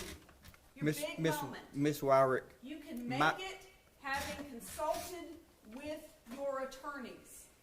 Again, this is the judge talking to you after you've been sworn to tell the truth. I would expect you to consult with your attorneys, but this is not their decision. This is your decision. You're standing there between two of your attorneys. Mr. Gonzalez came on the case late, but you've had ample opportunity to discuss this with Mr. Simmons and Ms. Thompson. Is that correct? That's the judge asking you. Is that correct? You know what you said? Yes, sir. Having said all of that, is it your election not to give testimony? Again, this is the judge asking you. Yes, sir, that's right. Correct. The judge goes on because a judge wants to make sure this very important decision is being made freely and voluntarily, without any pressure, without a lawyer saying, oh, no. You ain't getting on that stand. So the judge says to you, are you doing this freely and voluntarily? You said, yes, sir. You don't feel you've been pressured either way? This is the judge asking you again. No, sir. The judge goes on because it's that important. To give or to not give, you cut him off. You were so ready. No, sir. No pressure. No, sir. This is your decision. The judge is asking you again. This is your decision. Yes, sir. All right. Want to address anything further? Here's your open mic moment. Do you want to address anything further? absolutely. No, sir, I do not. And that was the end of it. And then your team began putting on your proof in the trial. What was the defense in your trial? Do you remember? I was innocent. Right. What was the defense? What was the strategy? Who committed the crime? Mr. Britt, There you go. Terry Britt was the strategy. And the defense was built around that, correct? I also want to say my mind was already made up about the testifying before the judge asked me all this. My mind was made up the minute that I promised my mom and my cousin that I wouldn't testify. There was nothing that was going to change that. So you're either lied to Judge McGinley when you were under oath. You didn't tell Judge McGinley anything about your mom and your grandmother pressuring you. So you either lied to Judge McGinley on that day, or you're lying to this judge today about it. Because that never came out of your mouth, did it? That didn't come out of my mouth, but my Okay. mind was already made up. Okay. My mind was already made up. You never told the judge that, though, did you? No, I didn't. Okay. All right. I didn't. There was a lot of things that I didn't realize, at my trial, that things that I know now. There was a lot of things, I was totally unprepared. I had no way to access law books or anything. There's a lot of things I didn't know that I would have did different. There's lots of things. That you would have done differently. Yes. Right. Yes. All right. Absolutely. There was I would have demanded to go through all of the discovery. I would have demanded it. That's one of the key things. What if there's something in there? My lawyer don't know if there's something in there. I mean, that's. Well, let me ask you this. How many times did Ms. Thompson come to meet with you? I don't recall, Miss Wyrick. She came a lot. She did. She worked hard on this case. Almost 4,000 hours. Do you know that? Almost 4,000 hours of time that she billed the state of Tennessee for, which is probably an underestimate of the time. I would imagine she probably put time into this case that she didn't bill the state for. In addition to that, your family paid her $50,000, right? I believe it was 55. All right. She put a lot of work into this. How many times did she come see you? 10, 20, 30, 40? She came a lot. Give us an idea. 50, 50 times. I would say, yes. Okay. Jake's on just I, speculation. I, I don't, I don't recall. Like I said, I don't recall how many times. I didn't count. I didn't mark it. He's given us an estimate, it's a lot. We know it's a lot, Ms. Wyrick. But every time she came, she wouldn't. A lot of times we would just be going through the discovery, going through stuff. Well, I thought you just said you never saw the discovery. I didn't see all of it. Did she ever There's call 4 you? terabytes worth. I didn't see all of it. I'm not sure she looked at all of it. Did she ever call you on the phone? Did you ever call her on the phone? We did. Okay, so you had in-person meetings, you talked over the phone. Every time you had a court setting, you were with her, correct? We did, and Okay. when she did call, when we did talk, we didn't talk. She advised me not to talk about the case on the phone. She was very leery. When I was at Chester County Jail, I remember they would let me call her, but they would carry me to there's a little room in there, the same room when she would come to meet with me. It's the same room they would put me in. And when I told her about that, she said, "Well, from here on out, don't talk about nothing on the phone. We think this room may be wired or something." Sure. So she Okay. didn't want you talking there. Right. So she came to see you many times. She also sent people to come see you, correct? She did. Mitigation experts that came to see you, right? Remember Lee Norton? Who was Lee Yep. Norton? The one that did the IQ test and all that. Okay. Jim Simmons, did he come see you? He did. All right. Did Jerry Gonzalez ever come see you? I don't specifically recall. I Okay. think he might have came once. I don't really recall. How many times did the mitigation specialist come see you? I think we met once with Jim Simmons, and then she came back another time and gave me the IQ test. And there was a team of investigators working on the I remember case, 2 right? investigators. I remember 8? 2. I think there was 2. Jim Simmons had a investigative team, and Jennifer had one, but it was like 2 investigators. They ever come see you? They did. They came with Jennifer and Jim. And so I'm certain, correct, that in these conversations and these meetings, when you met with Ms. Thompson, did she take notes? Was she writing anything down? Was she just on her cell phone? She took some notes. Okay. So in the course of these interactions, did the investigators take down notes? I don't recall. I believe so. Okay. What about Lee Norton? Lee Norton take notes? I don't remember much. I can't really recall Lee Norton. I know we did the IQ thing. That was with the blocks and all that stuff. I thought that was kind of. But it's your testimony today that you told all of these people, I couldn't have done this because I was with Shane ODing on Xanax, right? That's the truth. Okay. So, and you told all of those people, I couldn't have done this. I was with Shane ODing on Xanax when Holly Bobo was abducted, raped, and murdered, right? That's what you told them. Shane and Dylan was with me. Okay. They was with me. Right. So When- we was At what time? well, like you just said, 11 o'clock. We was at the ATM. So that truck that you just showed, that's us pulling the ATM backwards. Right, right, okay. But you told all that to Ms. Thompson and to Ms. Norton and to Jim Simmons and to the team of investigators. They all knew there was no there was, way. like I just testified to, there was things that I don't remember about that morning. I don't specifically recall going to that ATM until some later on. Okay. Do you remember telling,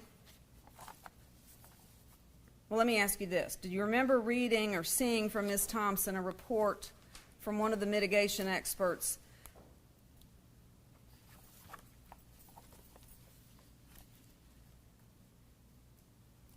there are problems with using his mother as mitigation because Zach shot her?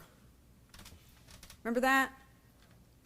I know a minute ago I wrote it down because it was such a creative description of a shooting that somehow your mother's leg accidentally got in the path of a bullet that you accidentally had in your possession. I think is, I'm not getting it accurate, but you shot your mother.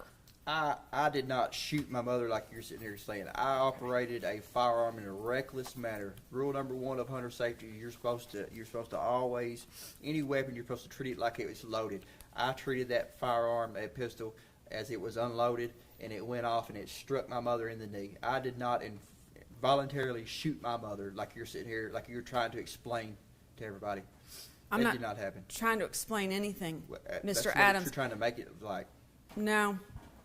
What I'm trying to do is get to the truth for That the is judge the and truth. for this court. And you're well versed in the use of guns, aren't you? I am.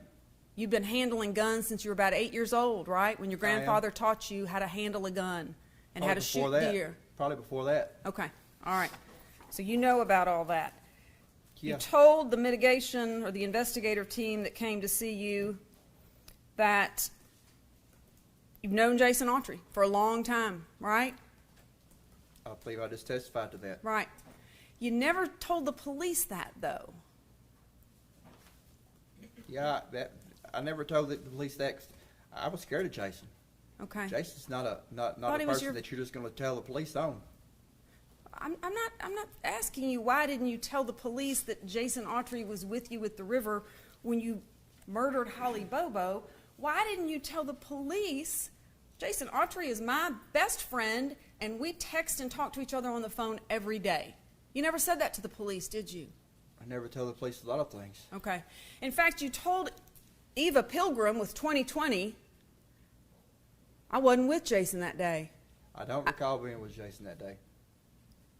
You just testified that you were with Jason that day. I was, but I don't, there was no specific, I was with Jason so much. There was nothing that we did that morning like, we didn't catch a big bass. There was nothing specific about that morning to make me remember.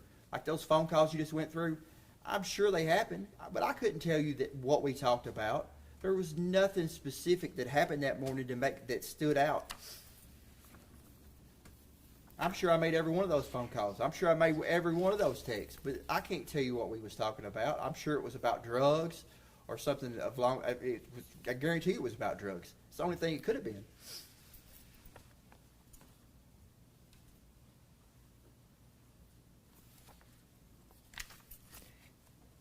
Do you remember how many times you told your lawyers, I just want to go to trial. I just want to go to trial. Absolutely. They wanted you to plead I'm guilty. innocent of this. Absolutely. I don't care if death penalty's on the table or not. Absolutely. I'll to my dying breath, I'll be innocent. And that's the truth. In all of these interviews with the investigators, when did you ever tell them, I was with Jason Autry that day? Like I just said, I don't recall being with Jason that day. I was with Jason so much. Ma'am, we did so many drugs. Days would run together. Jason hung out at my house so much. We was together all the time. All the time. Look Then at my why phone not records. tell the Look at police the phone that? two or 3 days before April 11th or April 13th, 2011. Look, 2 or 3 days after. We talked all the time. All the time. Then why not tell the police that? Do you remember telling investigators that people steer clear of Jason and I when we're together. Most people know we are up to no good. Remember telling them that? That's the truth. Most of the time me and Jason was together, we was up to no good. We was Well, usually getting high or going, he was usually trying to steal something. What kind of car did Jason drive back in April of 2011? PT Cruiser, gray, 4-door. Did he come to your house later that day before y'all went over to Dottie's? He did yeah, he came that day. So you did see him that day, later that day? I did. Okay. Yeah. All right, y'all went to Dottie's together, and you're both covered in blood, is what your brother and Shane told the police. You both had blood on your clothes. That's a lie. You know, that was, of course, that's a lie, yeah. So- And that's when y'all got in the fight, right? You and Shane got in the fight there. Yeah, but what? So he just pulls up my house. He got blood all over him. We're just gonna go go about our daily business with just blood all over. That makes no sense whatsoever. There's a lot about this that doesn't make much sense. You're right. Like But I'm telling you're you- absolutely right. Like those ATM videos. If we had those ATM videos of that day, you would see Shane Austin. You would see me in the driver's seat, and you see my brother in the back seat. But where are they at? Right. Right? If we could get those, if the TBI would have did their job and got that, we wouldn't be here today. Promise you, we wouldn't be here today. Jury heard that you were in Parsons at 11:16 in the morning. The jury heard that from your own expert. Miss and Wire, they did of course not they heard that. care. Do you know what time Holly Bobo was abducted? I don't. 7:50 in the morning on April 13th, 2011. So your defense team, you filed a notice of alibi, didn't you? You and your lawyers? Remember who your alibi witnesses were? Do you remember who you told the court your alibi witnesses were going to be in a written motion?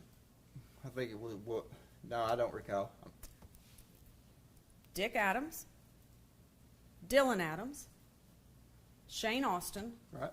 and Rebecca Earp. All the people that I seen that day. Right. All people I made phone calls to that day. Everybody you just stated, I was talking to that day. Everybody you just stated, every one of those names you just stated that I talked to on the phone that day. Every one of those names that I seen that day.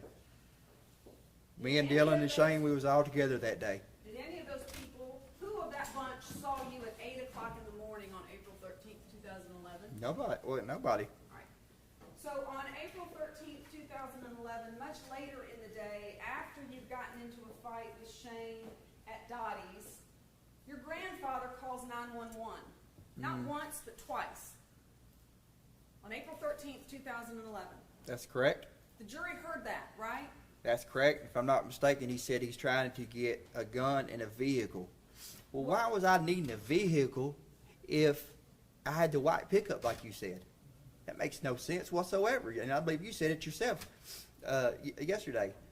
If I had access to a vehicle, why was I needing his vehicle? Maybe you were trying to get out of town fast because you That's just not the truth. It's kidnapped, because I didn't have a raped, vehicle. And murdered Holly Bobo. It's because I didn't have a vehicle. That's why I was trying to get his van. We could hit play. See if you recognize these voices.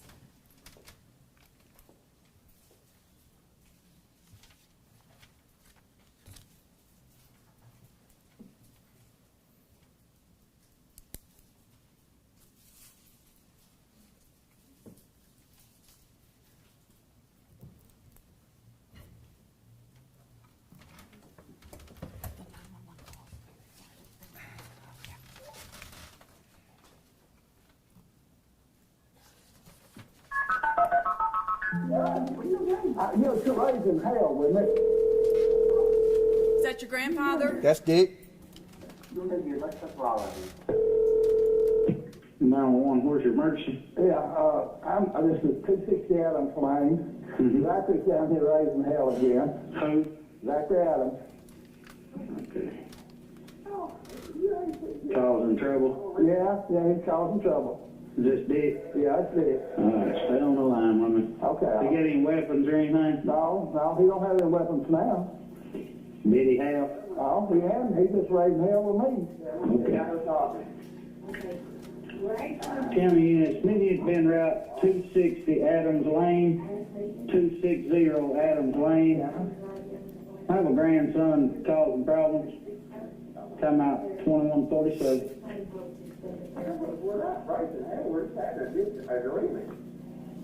It's just you and him there? Well, his brother's here too. He's the only one causing problems. Yeah, he's raising hell wanting another am. I'm gonna let it happen. I'm talking to them 911, so I'm they'll be down here in a minute. You raising hell with me, I tried to get you to leave. You got me out of bed. How are you? Well, he said he's leaving now. Was he leaving in? Well, he ain't got no vehicle. There's nowhere to go. He's on drugs or something. I don't know what the hell it is. I can't put up with this, though. I'll wait and I'll bother you, okay? Okay. Well, he said he'd leave and he wouldn't bother. It's just totally up to you. You call me. Well, I mean, if you want him to come and take care of it. okay. I'll let him leave. All right. If you need us, call us back. Okay, I'll call you back. All righty. All right, bye. He ain't got no vehicle. That's what There's another Dick phone just said. call. There's another phone call. Okay, but he just said he ain't got no vehicle. Yeah, I didn't. I didn't have no vehicle. Mm-hmm.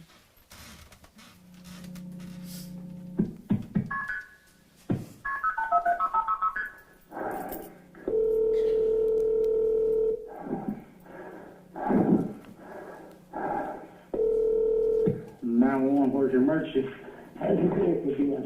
Hey, Just send him on down here. Zachary's run, but he grabbed 2 guns. I got him away from him, but just send him down here and get him. He's on drugs. okay, has he got any weapons now? And Hang on just a now, he second. ain't got any weapons now. I've got him. Hang on just a second. County units gonna need units to be back en route to 260 Adams Lane. 260 Adams Lane. No, I'm not going to do it. Male subjects come back causing problems. I'm not going to do it. Come out 2150. Go ahead. Hang on, just stay on the phone with me. Okay. 706 Temple. Is he still there in the house? Now he's leaving. He's running out here house now. Well, I'm tired of this. I can't put up with this. Where's he live? He lives right next door to me. What's his number? Do you know? 35 Adam 20. Has he got the guns or you got him I back? got him back. Okay. And he may have one out his house, an old muzzleloader or something. I don't know. He's all time cutting things Have off. you put the guns back up? I got him. Okay. You didn't have a car or truck at that time, right? Because it had been confiscated on April 4th, correct? When you got arrested? It was confiscated, and then my granddaddy went and got it out and hid it at Betty Bell's house. He hid it from you, right? Yeah, and I didn't get it. So Holly got abducted April 13th, 2011. That Friday after this is when he took me up there to get the truck. It was hid behind their house, behind Betty Bell's house. What time did he take you up there? I don't recall, Miss Wyrick. I know it was around lunch, I would say. All right. And where's that truck today? You know more than I do. I'm sure the TBI had it. They searched it, right? They did. They searched the black pickup truck. They did. Searched a lot of cars that you had access to, right? Tore my house all apart. Right. How many cars that you had access to did they search? Do you remember? All the cars that y'all searched, none of them ran. That white Nissan never ran. How many cars and trucks that you had access to did the TBI search? The Silverado that was wrecked, that was incapacitated. Just give me a number. I'm counting right now. I'm counting. I'm doing it right now. If you're just my Silverado that was crashed. I had a black Nissan that didn't run. The white Nissan that didn't run, and then there was another black Nissan that didn't run. It was just the parts. Okay. They searched it all. Yep. All right. There's more to this 911 tape, if we may continue. He's run to 235. He's run back to his house at 235. 706 Temple.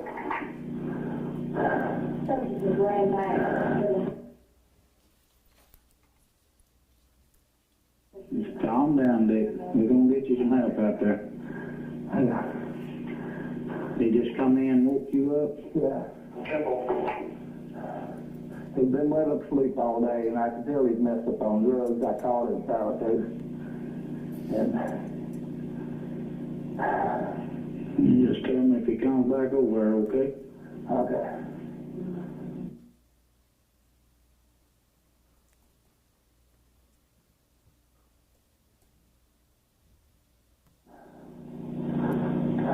He go back in over to his house. I don't know where he just run out toward his house. I don't know where he went, but he run out toward his house.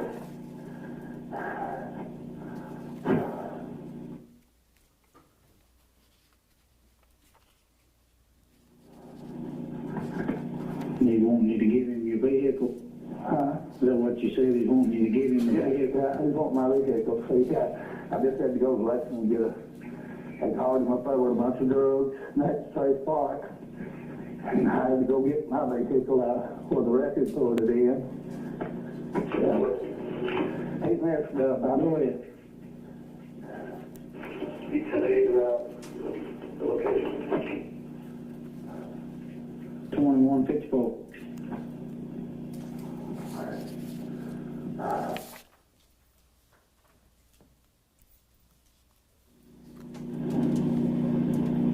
Don't know what all he's messed up on. No, I just know he's messed up. I mean,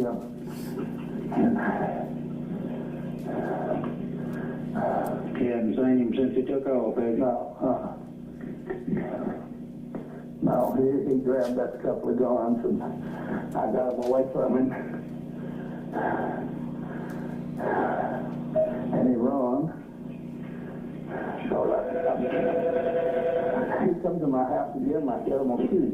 Hang on.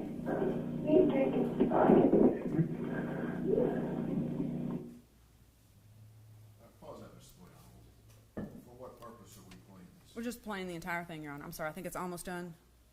To show that his frantic state of the defendant on April 13th, 2011, trying to get to vehicles and trying to get to guns. Is that it? I think we'd ask that this be marked as the next exhibits. Objections, Mr. Bates, thank you. Let's put those both on one flash drive, collected exhibit 117. That's already, thank you. Thank you. A few days after this, did you get one of your granddaddy's cars that night after he's calling 911? Did you get one? I did not. Okay. No. A couple days later, Warren Rainey comes by your house, correct? I don't dispute that. Law enforcement? Okay. And he asked you for your phone number. You wouldn't give it to him. I didn't cooperate with law at the time like that. He noticed that you were They shaking. knew, they knew my phone number. Why do I have to? I mean, Sure. stuff like that. They had my DNA. I'm not. It's just little stuff like that. They would ask. Back then, Miss Wyrick, it was me. Like it was me against the police. I sold drugs. I did drugs. I knew that the police. Like it's not like I am now. Right. So if they knew all about it all, why were you shaking so bad that day when he came? I had about 5,000 marijuana plants right behind the house there. Okay. And inside the house. It was all inside the house. I'm talking I had about at least 5,000. But they knew you were a drug dealer. Yeah. Okay. So he comes by, wants to talk to you, check some things out. You won't give him your phone number. That's when they watch you for hours. That's when you're vacuuming out the truck. That's when you're running back and forth between your granddaddy's house and washing off this mattress. You never once mentioned, wait a minute, I was at the bank on April 13th, 2011. I was at the ATM at 11:16 in the morning. I was with Shane and I was with Dylan. You never mentioned it. No, I never mentioned that. But if we'd had that video, if we had that ATM footage, like I said, it would show Shane at the ATM getting. And like I said, I don't know where the video's at. If TBI would have did their job, I wouldn't be sitting here right now in blues like I am. Well, thank goodness for your cell phone expert. Thank goodness for Jonathan Reeves, who made it clear to the jury. Zach Adams was in Parsons at 11:16 in the morning. He made that clear to the jury. Well, ma'am, that Law ATM footage enforcement- would have showed me sitting in that 2007 Silverado with Shane in the passenger seat, my brother possibly in the back. All right, Mr. Adams, I know that's your position. Ms. Wyrick, I know that his expert testified.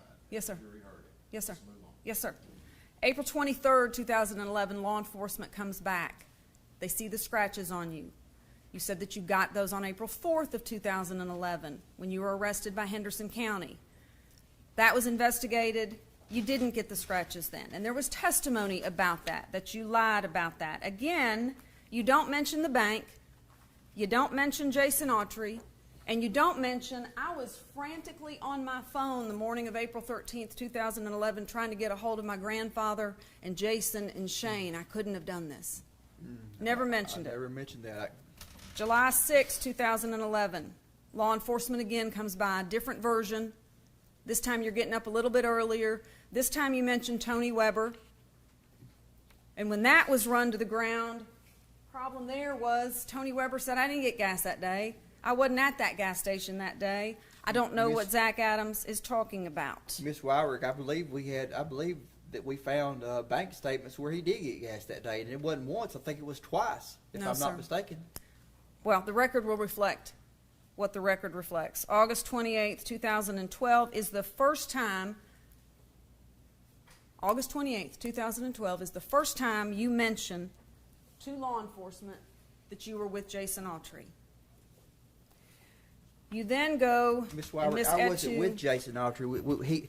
He came by. I remember he came by that day, and we went over to Victor's house for a little bit, and I got morphine. I was the go-between between him. Like, it wasn't like we was together all day. He was there for like 30 minutes at the most. He came by. We got the morphine. We smoked a joint. Me and Shane had our little spat. We got out of there. Like, Victor got out and said, "You can't be coming over here fighting." We went back to my house, and he left. Like, Jason wasn't with us that day.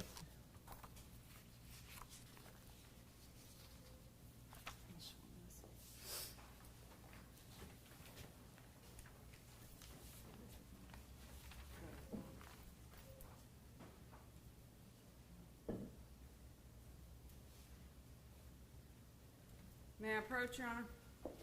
You may. Thank you.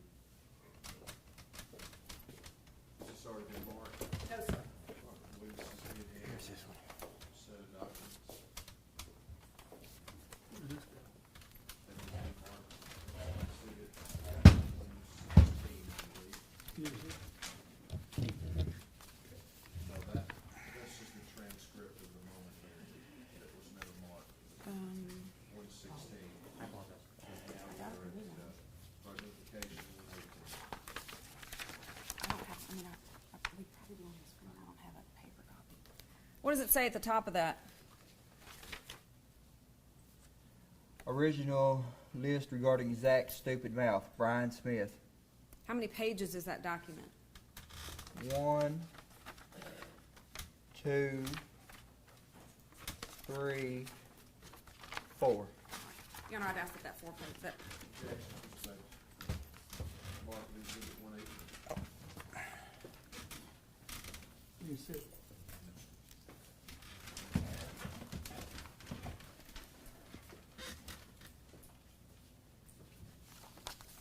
may I proceed, Your Honor? You may. Thank you.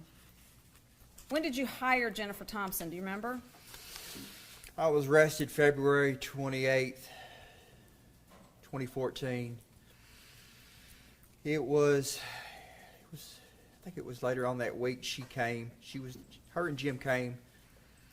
I wouldn't say I hired her right then, but she came on, and it was right before the preliminary hearing at the Decatur County for the trumped up charges that was later dismissed with Amber Bray and that.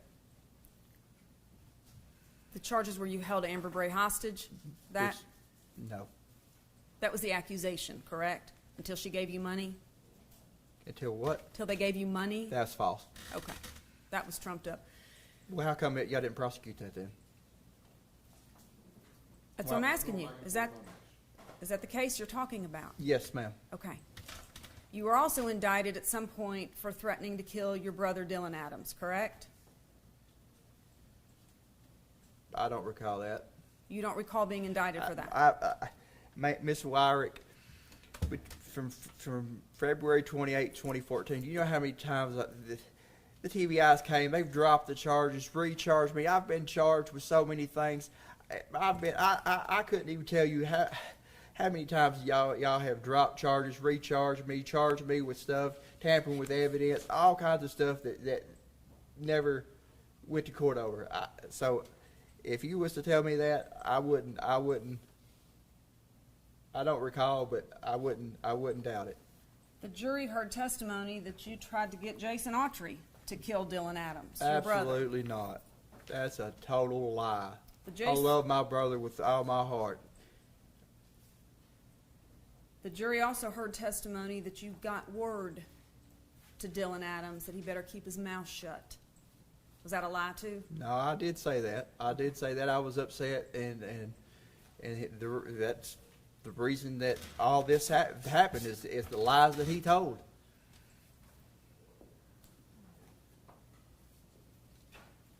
When Miss Thompson came to meet with you each time, you spoke to her, right? Like you answered her questions, y'all talked, you got along? Absolutely. Did she show up at every court appearance? Absolutely. Did she file motions on your behalf? Yes. She argued those motions? Yes. She subpoenaed witnesses to the trial? Yes. She asked you questions about, all right, where were you on April 13th, 2011? She asked you where you were, and you told her, right? Yeah. You gave her everything you knew, right? Yep. You gave her names of people to talk to? I did, but throughout that day, there wasn't really a whole lot of people that I seen other than Rebecca, and throughout April 13th, when we went to Parsons, we didn't really run into nobody that day that I could specifically give them that I didn't run into anybody that I knew. I didn't get out. I don't recall getting out of the truck after I left the shell, and then we got up there to the drug dealer's house. I don't recall getting out of the truck except for up there at Joe's video. Other than that, I don't recall getting out of the truck that much that day. Would it surprise you to learn that Ms. Thompson, in talking with one of the many consultants that she brought in on this case, shared with that consultant that you were not engaged, you were not talking, and that you had absolutely no short-term memory about these events because of all your heavy drug usage? And she was doing the best she could given the fact that you were not sharing information with her. Would it surprise you to learn that she said that? It wouldn't surprise me at this point. It wouldn't surprise me what anybody would say. There's been so many lies told on me. I wouldn't be surprised what anybody would say. All right.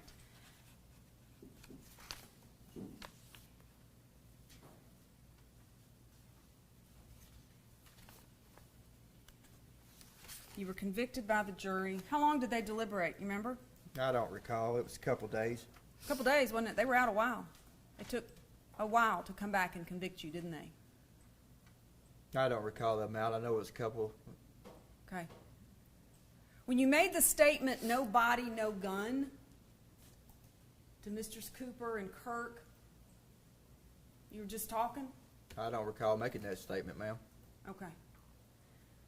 When you made the statement, I couldn't have picked. That's another thing.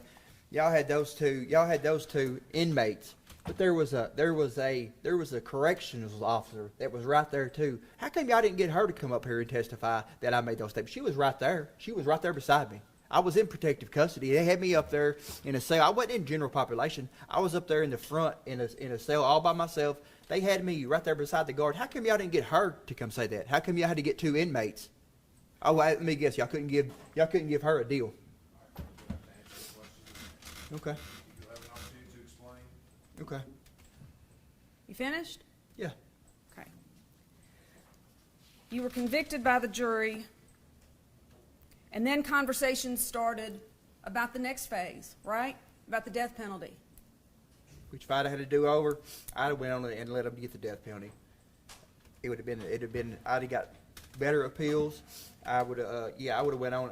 If I'd hindsight been 50-50, I'd have went on. I wouldn't have took this deal. Well, you could have taken a deal, Mr. Adams.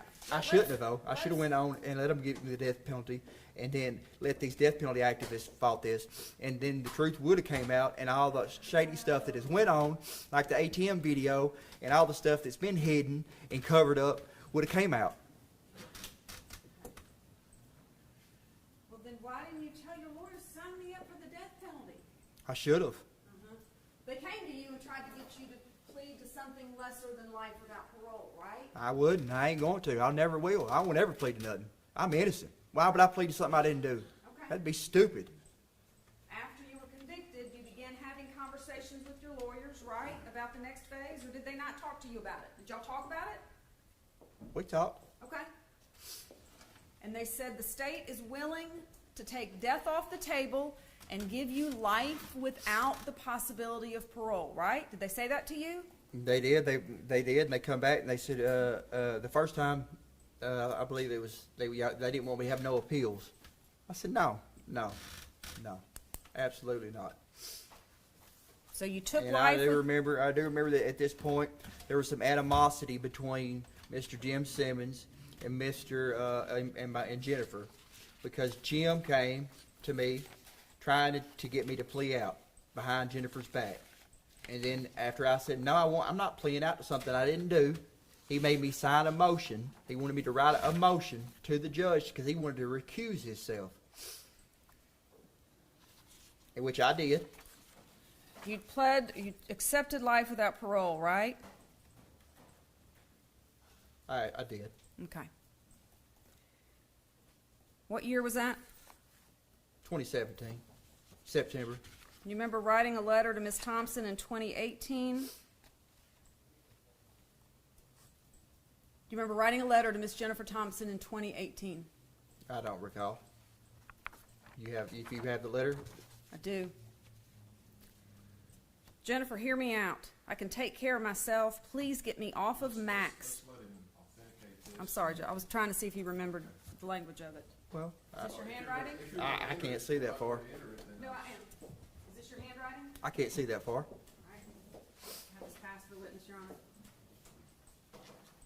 Okay, it's been handed to the document. Is that your writing?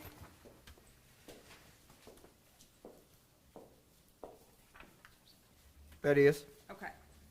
And I'd ask that that be marked as the next numbered exhibit. Mark it as exhibit 119.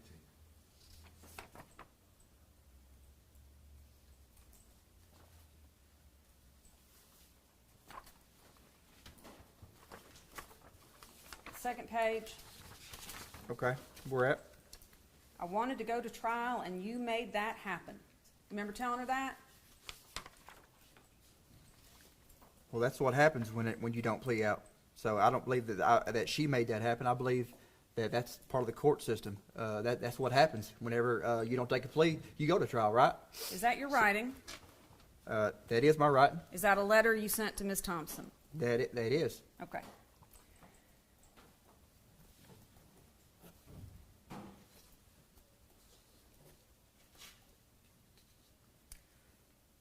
May 22nd of 2024. Anything else with this letter? No, Let's pass no, it sir. down, please, Chief. Sorry, thank you.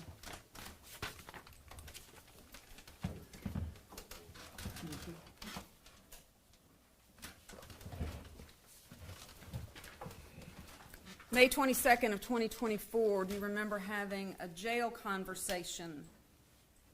What's the date, Ms. Wyrick? May 22nd, 2024. May 22nd, 2024. You're in jail, you're having Who phone. was the phone call to, Ms. Wyrick? 'Cause I make lots of phone calls.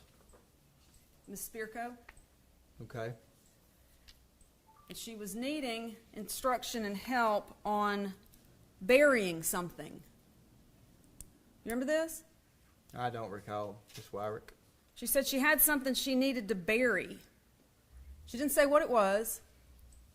And you told her where to go. You instructed her to go to a piece of property that your family owned. You remember this? Okay. Yeah, I remember. You remember that? Seems like I remember. Seems Okay. like I do. Keep going, though. Told her to go to that property and bury something. And not to take a cell phone with her. You remember that? Okay. Do you remember that?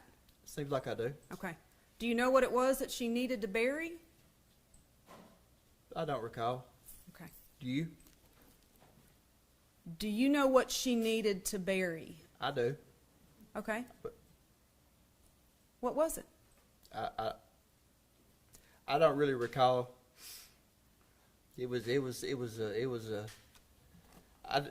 don't really recall the conversation exactly, but it was something to do with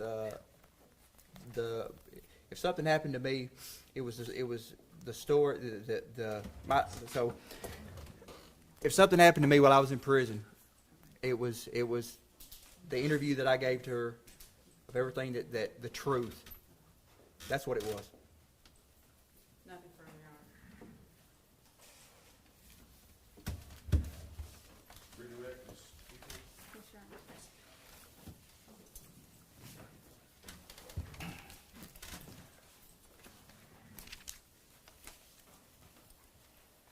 Honor. Okay. Mr. Adams, Yes, ma'am. Ms. Wyrick asked you a bunch of questions about how hard Ms. Thompson worked in preparing for your defense. Do you recall that line of questioning? Yes, I do. Okay. And she read through your testimony to the court, telling them it was your decision not to testify. Okay. Right. Can I elaborate a little bit? So I've never been in a trial before. I never knew how a trial worked. So I never knew. I couldn't. Looking at the way she worked and the way y'all work is like day and night. She was so unorganized.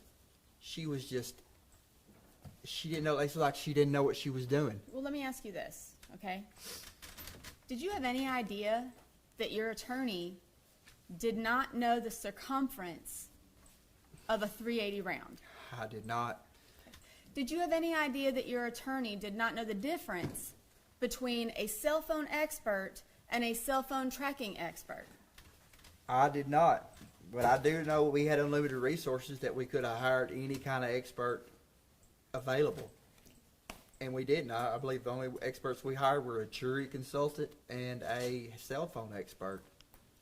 And do you recall seeing any video, still image, anything that showed your truck at the ATM during trial or before? Nope. Okay.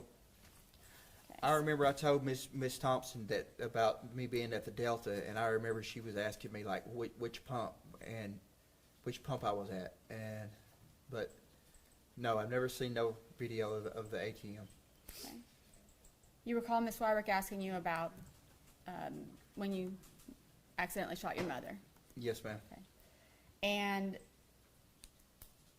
she read off a report from a mitigation expert that said that using your mother, that it would be a problem using your mother as a mitigation because you shot her, right? So during that incident, when you were mishandling a weapon, were you on drugs? I was. So were you high at the moment that happened? I was.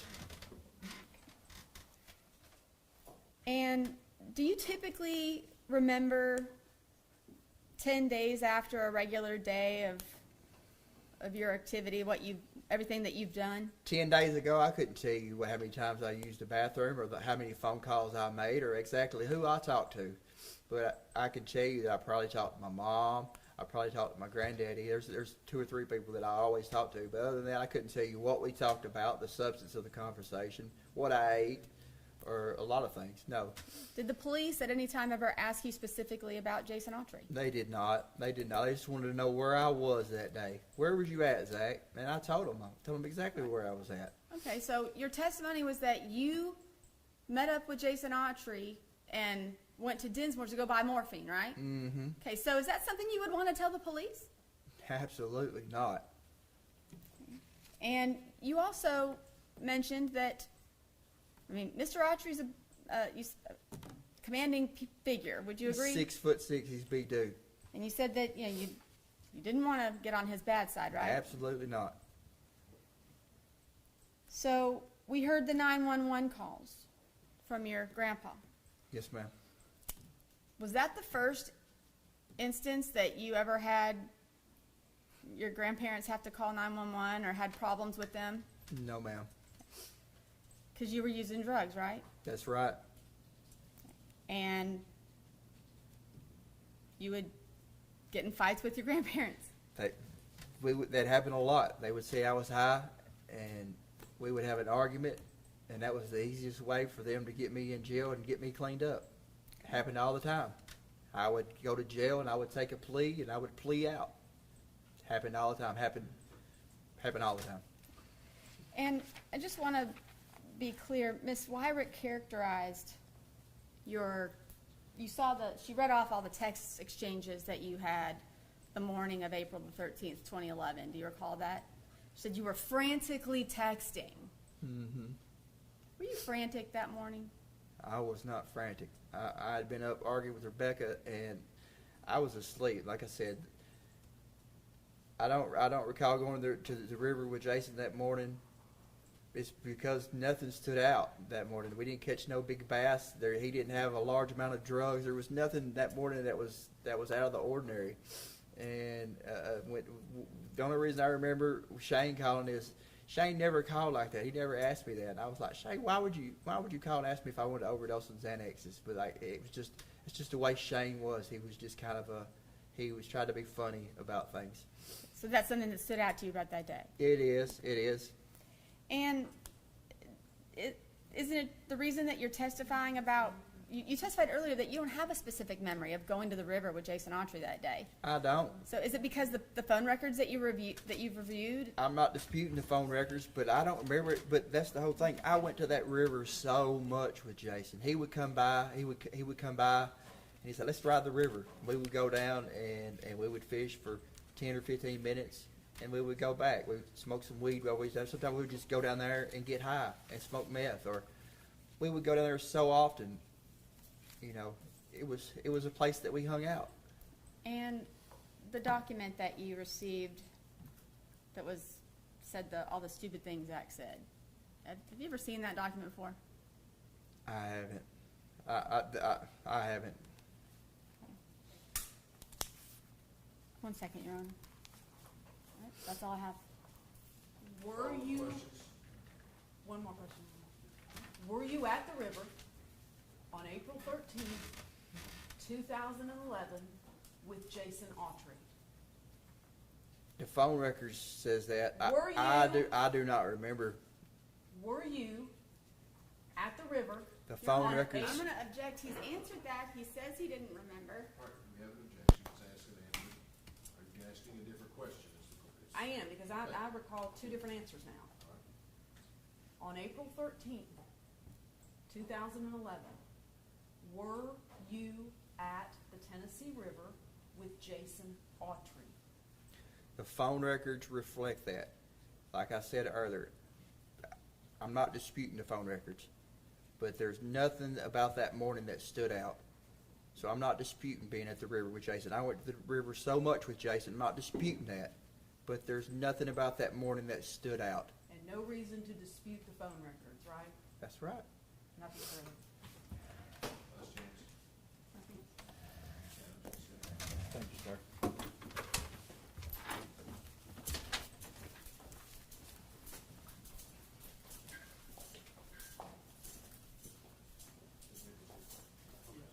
The next witness is here. We're going to take a break. Thank you, Your Honor. So, we'll try to start right at 11 o'clock. Thank you, Your Honor. All rise.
seated.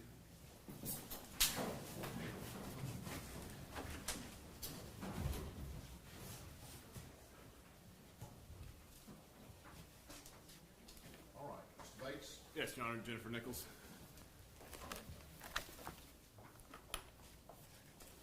Good morning.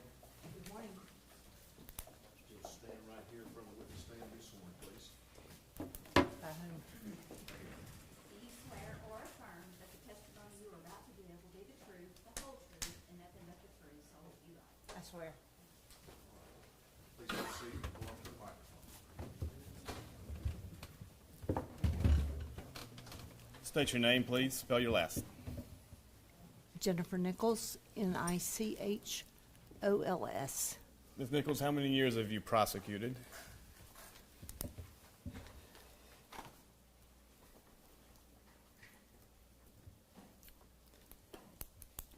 23 in three, I believe, in three different times. Okay. And you have been a circuit judge in Shelby and now in Sumner County? Correct? No, I was not a circuit, I was a criminal court judge in Shelby Hill.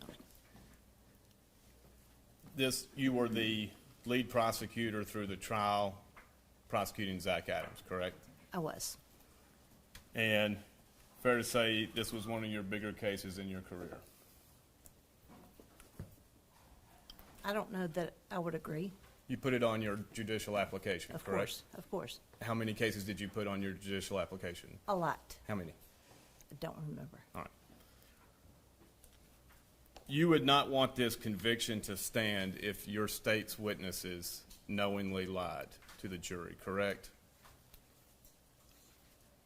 I would not want, The conviction to stand. You'd want the verdict to be overturned if your witnesses lied about important things to the jury. what do you mean by important things? Well, you get to define it. If it's an important thing and they lied to the jury, do you want the conviction to stand?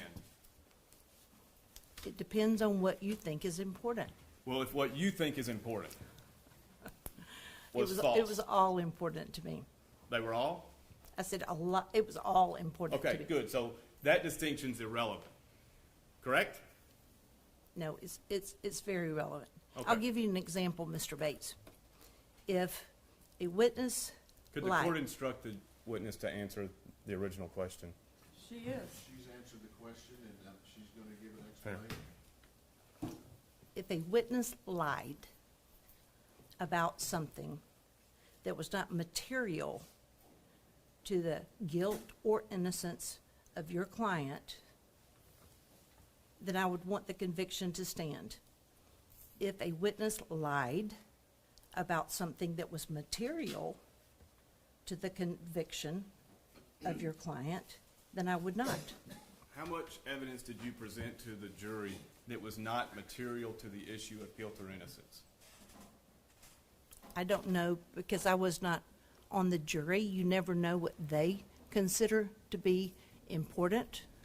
Is there anything that you presented that you did not think material and relevant to the issue of guilt or innocence?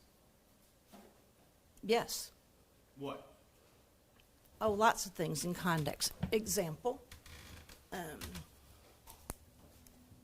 Holly Bobo's lunchbox and what was in it. What she was studying for that morning. Her cards, her study cards for pharmacy class that were found on the side of the road, we put them in. Was the fact that she was studying for a test that morning material? No. Did it add context and let the jury know what she was doing that morning before she was abducted? Yes. Fair enough. The fact that Dana Bobo put $20 on the counter beside her purse that morning, was it material to her, to the conviction of your client? No. There were lots of things like that. You would not want this conviction to stand if you knowingly misled the jury on material issues, correct? I would never mislead the jury on material issues. if TBI coerced witnesses to say things that were not true, you would not want this conviction to stand, correct? That didn't happen that I know of. If it did, you would not want it to stand. Coerced who to say what? Material witnesses to say material things regarding the guilt or innocence of Zach Adams. Correct. All right, when you came in the case, when did you come in? I was appointed November of 2014. What was your understanding of why you came in? My boss at the time, Ms. Wyrick, was the DA. I was the deputy DA.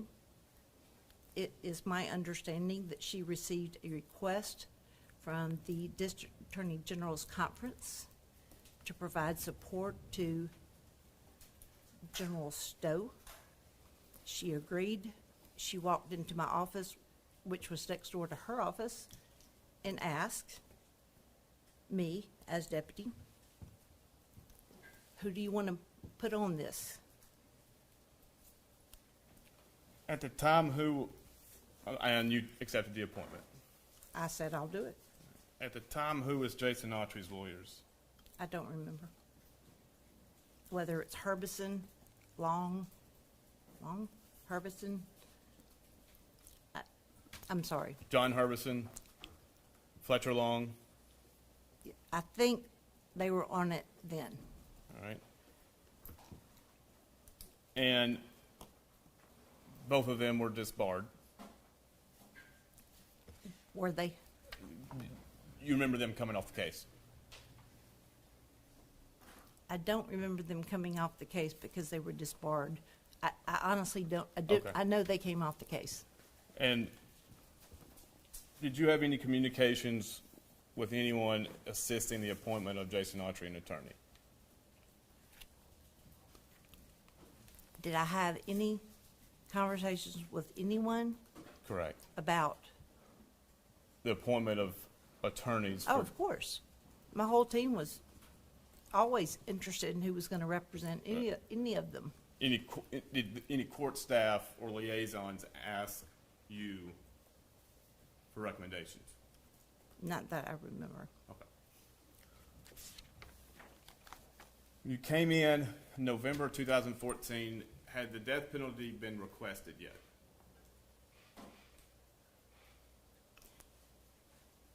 Requested by You. Mr. Stowe.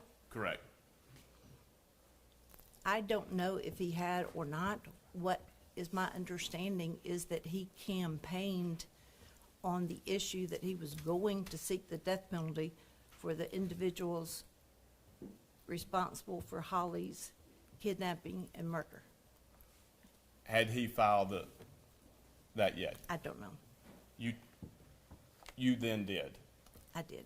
What's Actually, the process? I don't know that I did or whether it's Ms. Wyrick, because we did not, as her assistants, you had to have permission of the DA. Okay. I don't know who signed it. What was the process that you had to do What I just said. in court? You have to file. You have to go to the grand jury, or you just file a notice. You don't file it with the grand jury. Okay. When did you file that? I don't remember. How soon after your appointment? I do not remember. Months, weeks? Mr. Bates, I don't remember. Okay. If I did, I would give you the date. Fair I'm enough. sure it's in the file. And you know approximately how many months? I do not. Okay.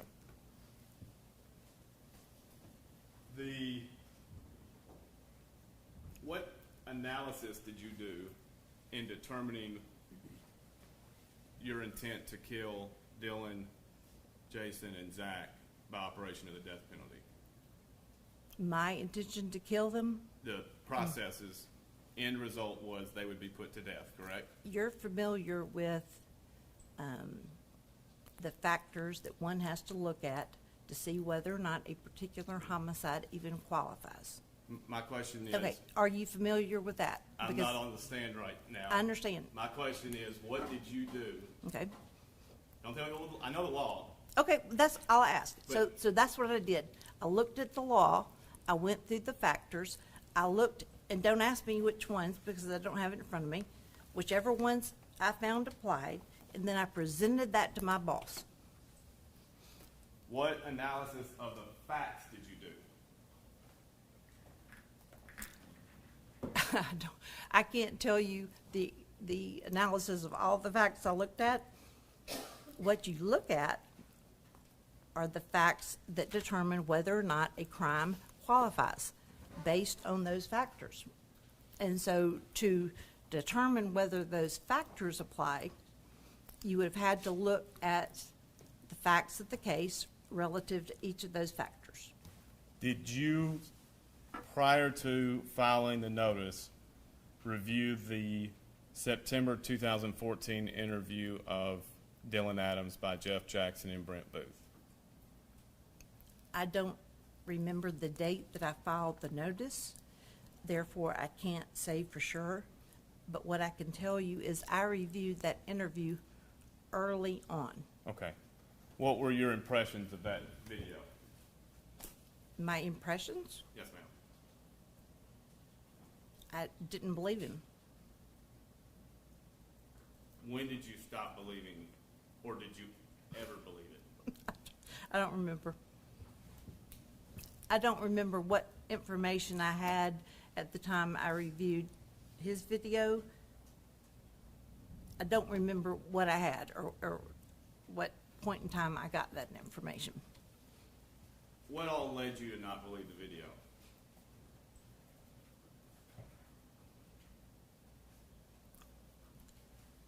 I believed he sought to minimize his role by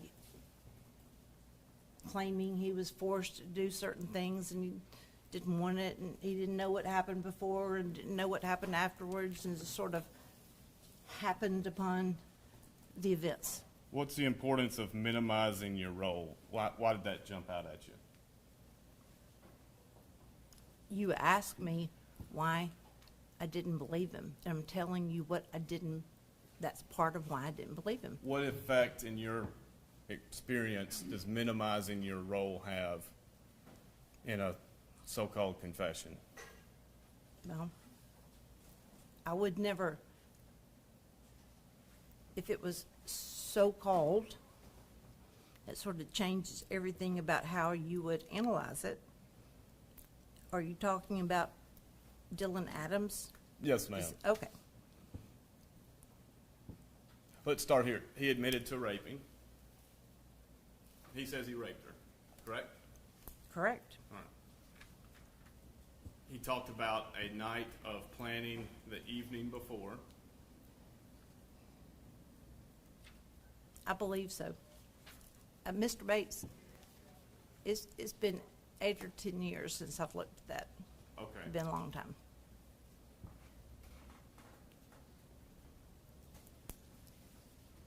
If you want me to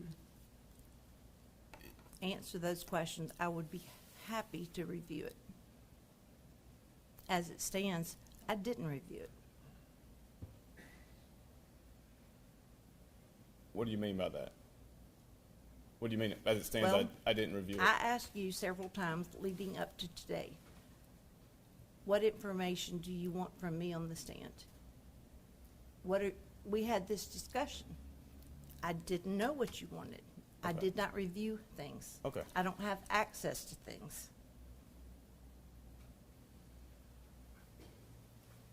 Did you ever believe Dylan Adams' video was going to be used as evidence in this case? Against which defendant? Any. Because initially, Well, all, then it's not one answer. all right. I'm not, I mean, that's 3 different questions. We had 3 different defendants plus another suspect. So did I believe that it would have been used if we had tried Dylan Adams? Maybe, because parts of it he did admit to. Against his brother? No. It would have been inadmissible. Against Jason Autry? No. The co-defendant would have been inadmissible.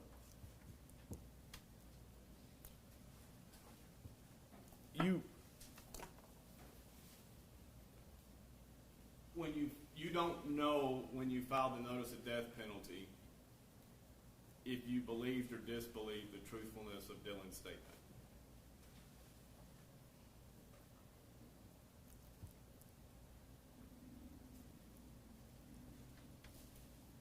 I don't know the timing. I do know that I didn't believe Dylan Allen. All you have to do is watch it. At the time,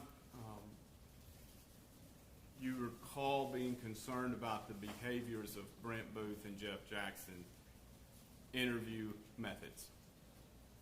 Whether I was? Yes. No. You don't think perhaps their conduct created answers? I never thought that. He had confessed to other people before that.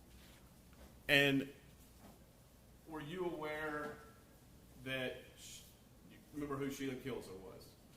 I do. Was it your opinion that Sheila Kilzer contacted TBI in an effort to get favorability for her son, Jason? You want me to comment how? Whether I believe that was her? Yes. That was a motivation of hers. I did not. Right. Any reason why TBI would say they did believe that? You'd have to ask TBI, and not as a whole. That's an organization. You could ask the individuals. Fair enough. Agents. You were aware Jason Kilzer provided statements that he nor Dylan had anything or any knowledge of the crimes against Holly Bobo. I do not remember that. Would that be an important thing in this case? Potentially, but as I said, I didn't believe Dylan Adams. Right. You didn't believe what he said. Did it concern you in this process of yours that witnesses said multiple things, multiple times? About what? Information regarding the guilt or innocence of Zach Adams. Oh, of course. I was very interested in the 8 or 10 or 12 individuals that said Zach confessed to them. Very interested, always. Even though the statements he made were made to people that didn't have contact with one another, different parts of the state, out of state. Is that what you mean? Talking about what happened the day of April 13th, 2011. I'm sorry, I couldn't hear you when your back was turned. Do you remember different witnesses testifying to different facts that occurred or didn't occur on April 13th, 2011? Testifying? No. Their discussions with TBI changed over time. I do not remember what individuals said or how necessarily. If you gave me a name in particular, I might can. Victor Dinsmore. Okay. Do you remember his statements changing over time? Yes or no?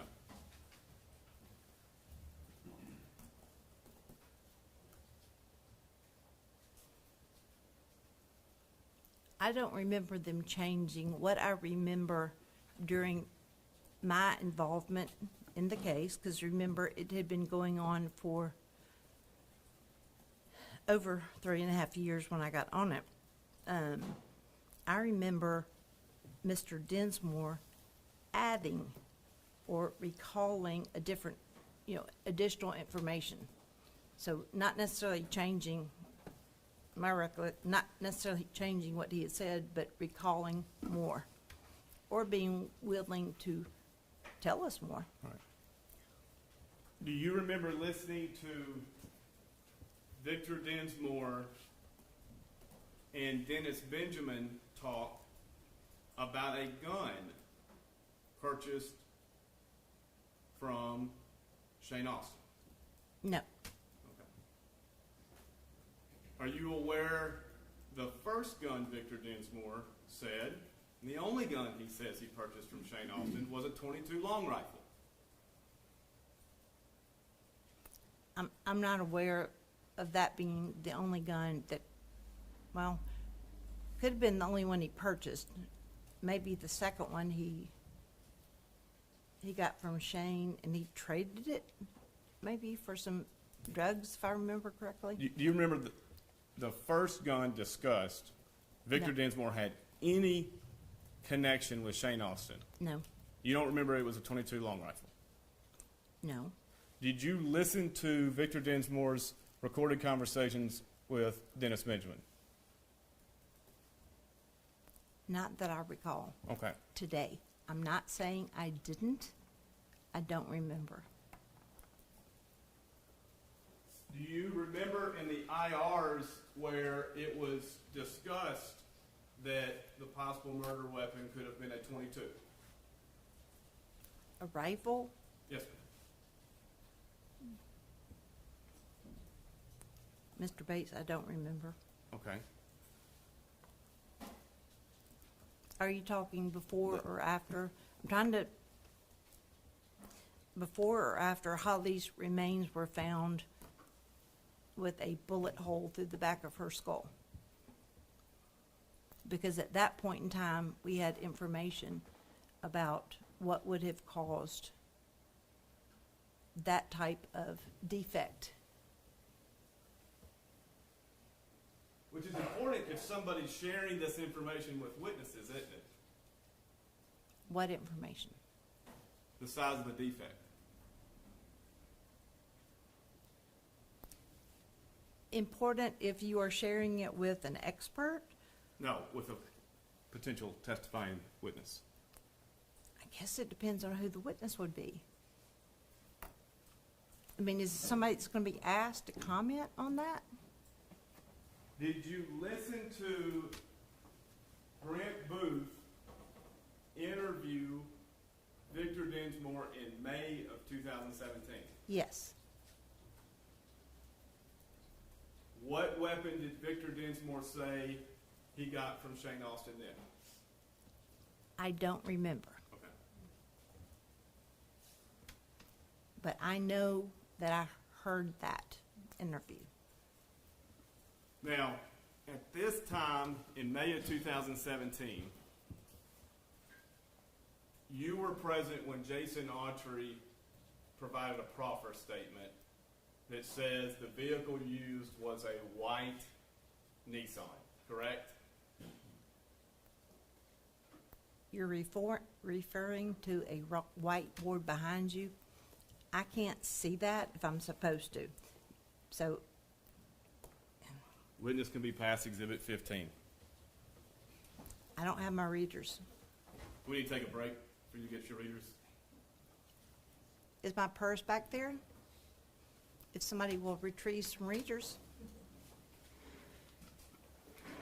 Please pass over. Skip, please.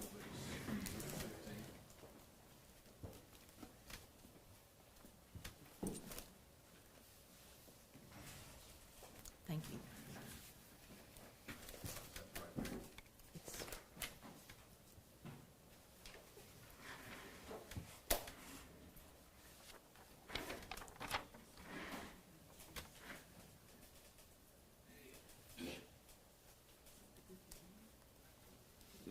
And do you recall the proffers with Mr. Autry where you were present? I do. I remember being in the room at the table with Mr. Autry, his lawyers, Mr. Hagerman.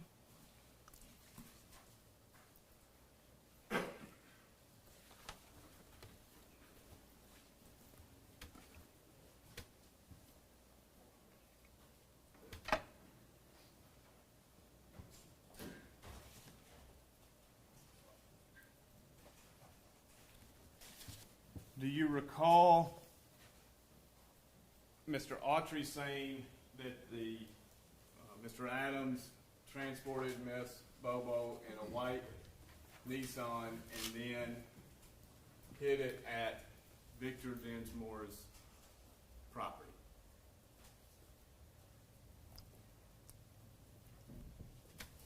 And you're talking about Zach Adams, not Dylan Adams, doing the transporting? When you say Mr. Adams? Zach Adams. I do remember the proffer including the information that Zach Adams transported Holly's body wrapped in a blanket in the back of a truck. The second part of your question, I don't recall.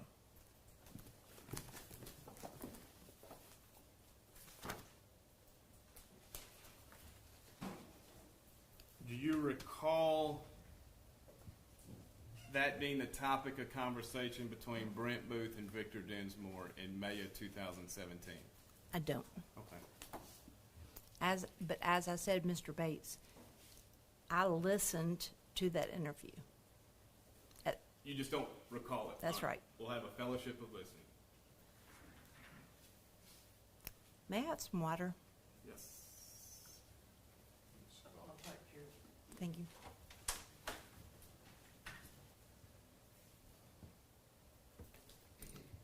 May 18th, 2017.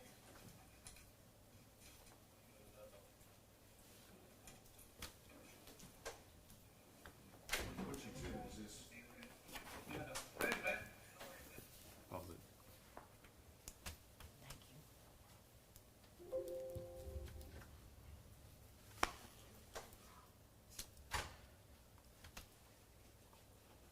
Exhibit 62, Your Honor. I'm good. You ain't. What in the world has happened to you? Good. Gosh, they're separated. Why? Was you cutting up here to take advantage of the sale? No. It is twofold. One, I brought you subpoenas, and my daughter's in a class up here. For what? Nursing. Oh, really? Yeah. What school? She's down the road here at a nursing school, getting some extra training. So it's kind of a twofold trip. This city is good for medical stuff. Oh, much as it is. But it's pretty good madhouse, Brent. And Further every day, buddy. good gosh. All on the east side where we're at. You wouldn't think that looking around here. Get up towards the inner city where we're at, buddy. Really? It's bad. Our house paid off 3 payments, so we're making moves now. Where'd you go? East Tennessee, Kentucky.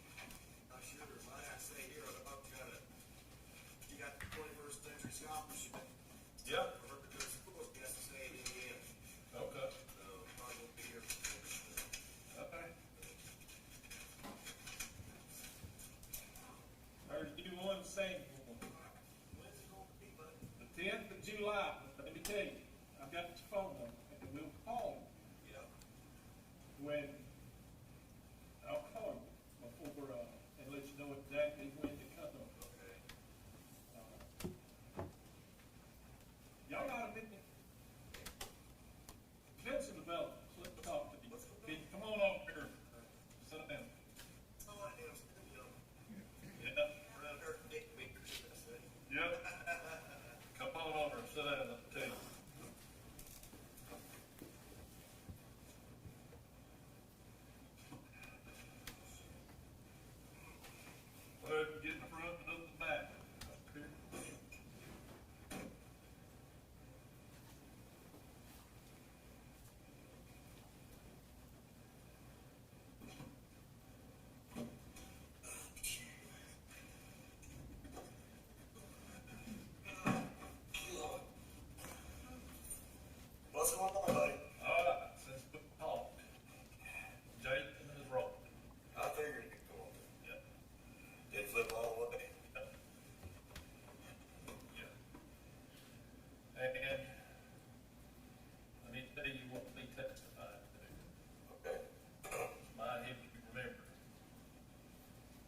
says, in the part that involved you when you came over to, what's your name, Miss Dottie. Yeah. That he got in trouble, said, back of driving. He was sitting on the passenger side. Yeah. Was in the middle. Yeah, that's right. And Dylan was sitting back there in the back seat. I didn't see Dylan. When they come to dogs, They come to die. I didn't see Dylan. He said they pulled up, and he was in the garage. Yeah, because I was following her garage. Yeah. Outside. What's your name? The housekeeper. He came out. Yep. And he, that guy, first thing he done, punched Austin right in the face. Yeah, they started happening. Now I remember what they were saying. They were fighting. Rick was going to hit that little bitch first when they got back. That's what they were saying. And so that was Holly. He says that, yeah, he says the fight started actually at the end of the driveway down there before they ever left out on the lane. Oh, they was into it by when they got there. But they already into it. Oh, yeah, they was already into it. That over her. Yeah, it was over that, over what had happened, and what was. And did they take her because drugs? I thought Part of that. when I got to know Zach, I figured after this happened, they took her because she turned him down, buddy. Well, You know what I'm saying? And when he asked her how she said no, and that was it. He said, that's just how I thought he was at the end when I got to know him a little bit better. he says that also Zach had taken his truck and put it in your garage, and that he had told you, or he had seen you when he brought it over there. Me? He saw you when he put the truck in the garage. I know the truck was there, I know it wasn't there because we pulled recordings and pulled tapes from 911, and Dick says that the truck, he didn't have his truck that afternoon. That he had taken that to That wasn't our house, your but garage. no, but Could he have done that and you not, it ain't going back. No, I need to nail this down because I remember. this is what's gonna be testified. The brown truck Yeah. had me drive his old truck, and I looked at Vic and I said, I'm not driving that truck. It's hard to tell what he has in that truck. I want the brown truck back. yeah, he just borrowed my brown truck so he could go up to Decaturville. That's the only time he left his truck at my house. That, No, that wasn't that day. So, no. now I know he didn't hide a damn thing in my pole barn. Now he might have marked it out the side, you know, behind my pole barn and let it there for a minute, but I don't remember that day, buddy. Listen, Well, according to him, according to what we got from Dick, that's Now, which where truck he are you hid talking about? a little white front kicker. he told me the day that he had put the brown truck while you guys were doing that, because he hit his truck in Caterville that Yeah, when yeah. cut to that thing happened See, next. they're telling you something that ain't right there. That white truck was the board of my house. I can tell you. They said they hit it in Caterville because of that stuff matched to Trade's car. Yeah, that's right. So, but now they got We never did find out. no. She come to after about a week getting back, and she remembered that she went and she leaned over and sat in the water because she didn't want her damn fingerprints on it. Brent. So it's in the water right there alongside, and it went too far. That water don't rush like a creek, big creek. Okay. So I was gonna call you. Tell you I can bring my metal detector if you come, and I can down look for something. But I don't be down here messing with the local county cops. I just don't, Brent. Okay. No, well, They don't like me. You know what I'm saying? I know. find it again. So, but it's, and she thinks that it was right there, the first big pull off. She got off and leaned over, she said, and put it down in the water and covered it up with some leaves and stuff so there wouldn't be no fingerprint on it. I believe it. I believe that. So, All right, but we needed to get the water. it's in the water. It's in the water, and I know a handgun's not going to go far with it, but they might have tumbled one or two times and it's stuck. It's there. It's there. So, and that tells me that nobody found it, riding a four-wheeler or nothing down through there. So it's there. It's in the water somewhere. So, We dug both sides of that road. I figured you got the material. Different. Yeah, it's totally different.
Angel, have I jogged your memory about this recording?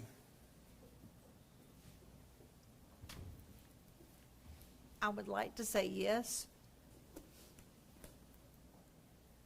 but I don't, without listening to it, I don't remember, what was said. So this is helpful if you want to ask questions about what was in it. All right, we'll keep playing. Yeah. The more y'all can remember, the more it helps to push this case toward maybe a plea. That's what I'm saying. They let them plea. Are they chancing to get out? No. You know, you never know what a damn jury's gonna do, but I gotta know. It's got more details that I can nail down, the better I am. Not easy to know. He made it there. I think maybe he did, yeah. The same day they took Holly. Yep. Yep, would've been probably around lunchtime, maybe a little later. And I was real sick then too, Yeah, so. 'cause I had Up and down the hall. You were in, I bet you, my God, it probably did happen, because that's when that's when he kind of had a run on my property. Yep. You know, I trusted him a little bit. So, Yeah, we thought he was just a good old boy. real comfortable with like guns and shit like that, but, Yep, okay, yeah, I could've that. yeah, He could've. yeah, let's just, yeah, It did. yeah, let's say that. Because I'm starting to think now, I really boat, because that's what I went to look that one like, is that, gosh, that's over, I read my boat wasn't in there. And I got taken, I was there, yeah, you know what, by God, he might have. Somewhere we But thought what? we would make him adopt him. They already killed him. She remembers. They had already killed her and dumped the body. That's what they needed to hide, needed to hide the truck. Still have the leather back. Son of a bitch. Yeah, that's him, but the other day, and the wheels that had to take off. Is that why he borrowed the brown truck then? Probably is. Now, more I'm thinking about it, that's the timing where I was off. He would've parked around, he would've got your brown truck out. And then I had to drive his old black truck and it made me very upset. I told him, no, I'm not And I driving. remember that issue, but Because I looked at the graphics and I'm not getting caught for somebody else's shit. Was it a black truck? that was the black That was truck. the black truck he had me. Yeah, see, that's what I'm talking about. The black truck was at my house. The white truck, I don't remember parking my house. I'm talking about the black truck. I definitely remember being at my house, sitting right outside my house. But the white truck, I don't remember. So, but it might have been, okay? It might have.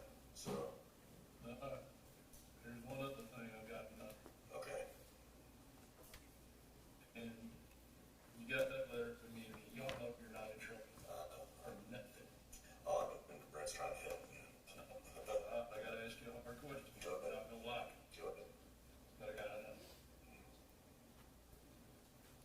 Were they getting morphine from you? At first, yeah, they were getting some pills. Morphine. That's what I need to know. Yeah, yeah. Did they get some that morning from Doc's when they came over there? No. Sure. That's what's gonna be testified to. He got it But back. that's why Autry says that he couldn't get them from you because you didn't trust him. But he gave his money to Zach, and Zach bought morphine from you that afternoon. He might have. He Yeah, might have. I had a buddy down there, like a buddy, that had morphine. Okay. And I would get them off him for cheap price. None of it would make me a little bit of money, you know what I'm saying? Yep. They might have cut some. I know they weren't smoking joints. he was still in the green, he's right. Yeah. He died of Right. liquid. He had bottles. Well,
refresh your memory?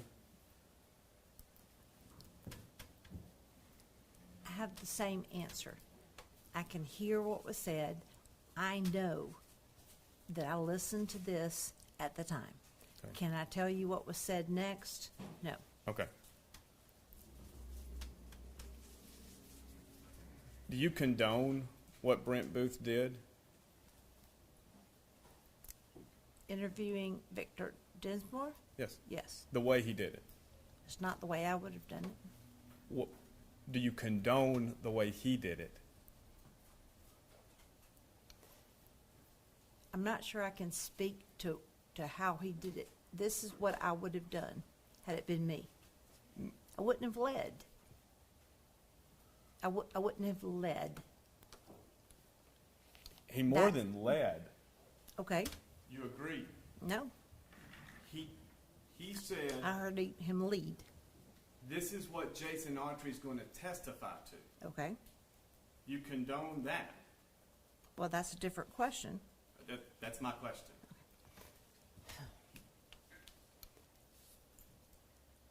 I don't know that whether I condone it or not. I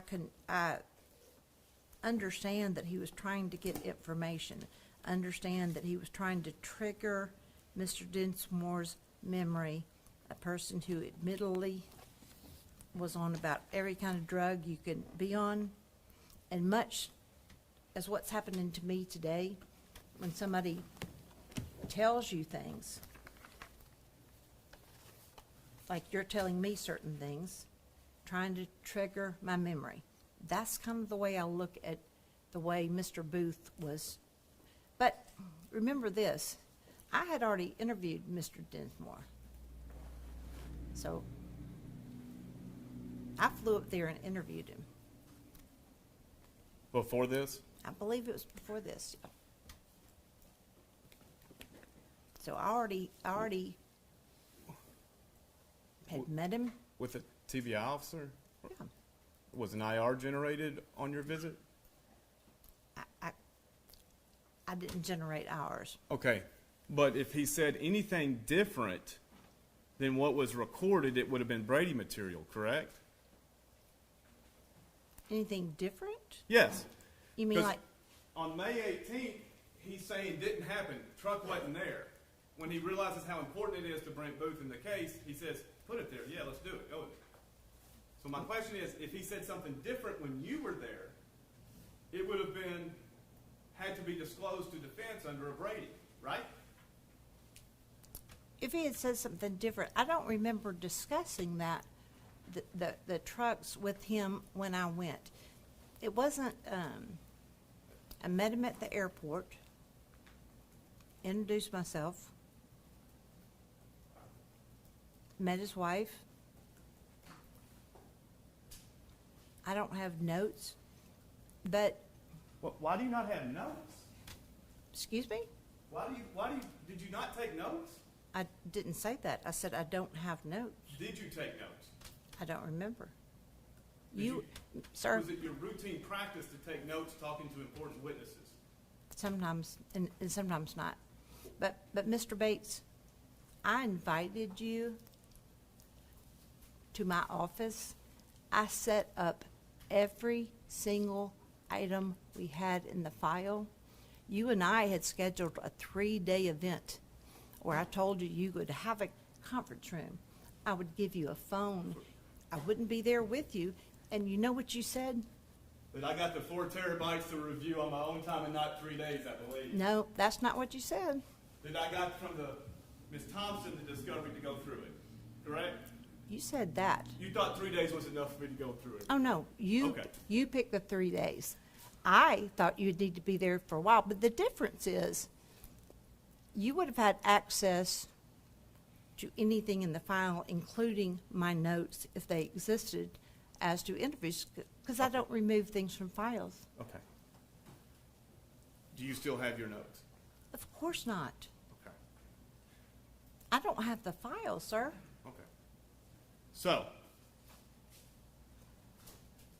do you remember trial testimony on this issue of the truck in the Dinsmore garage?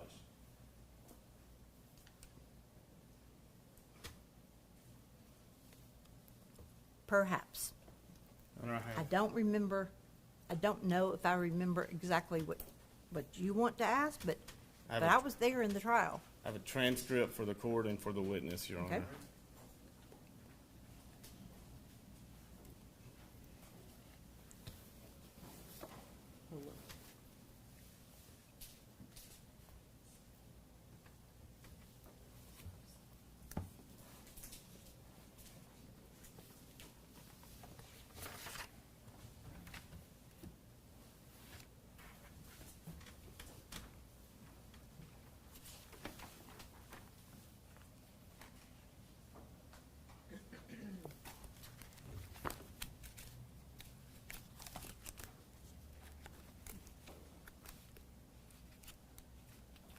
Can you go to page 1505?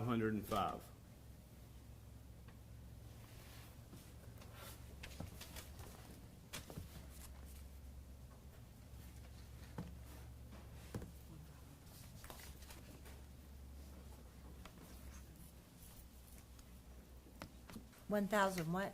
505. Oh, my.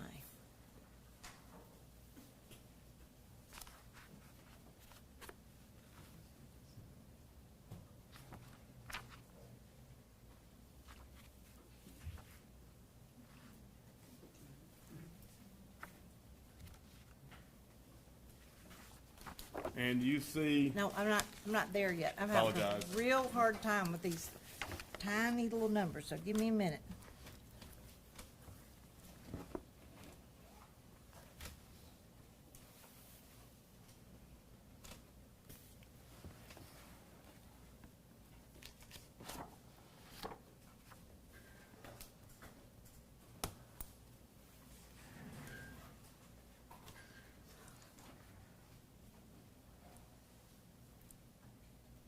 Mr. Bates, can you come up here, please, sir, if the court lets me. and help me find the page? Because I cannot read these little numbers. Yes, Ms. Bates, you can I can't read them. I'll have I think I'm in the 1/5s.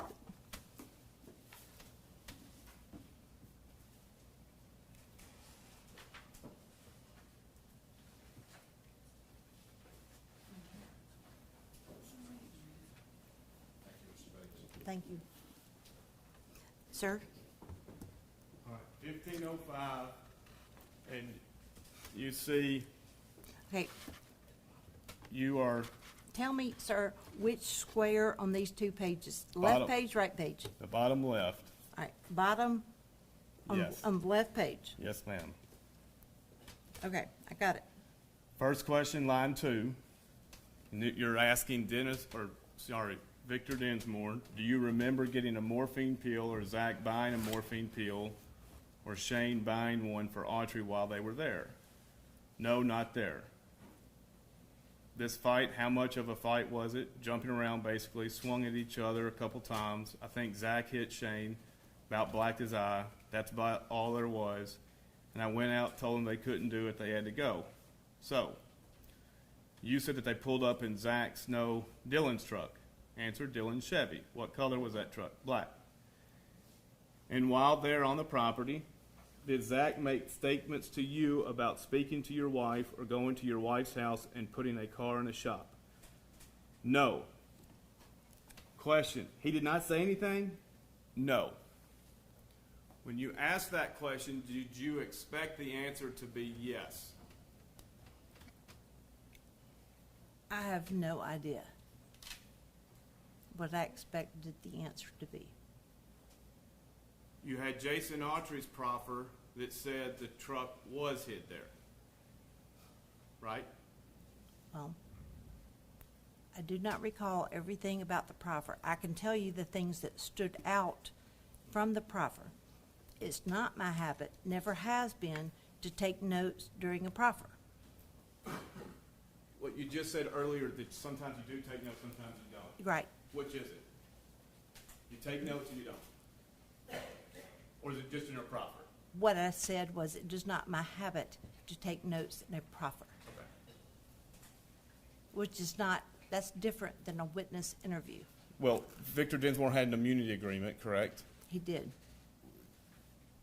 Jason Autry had an immunity agreement. He did. Both of them gave you what they were, all the purpose of the statements were to go over what their testimony would be. No. The purpose of the statements was to tell us the truth. Oh, And whether or not it became testimony or not wasn't decided at that point. okay.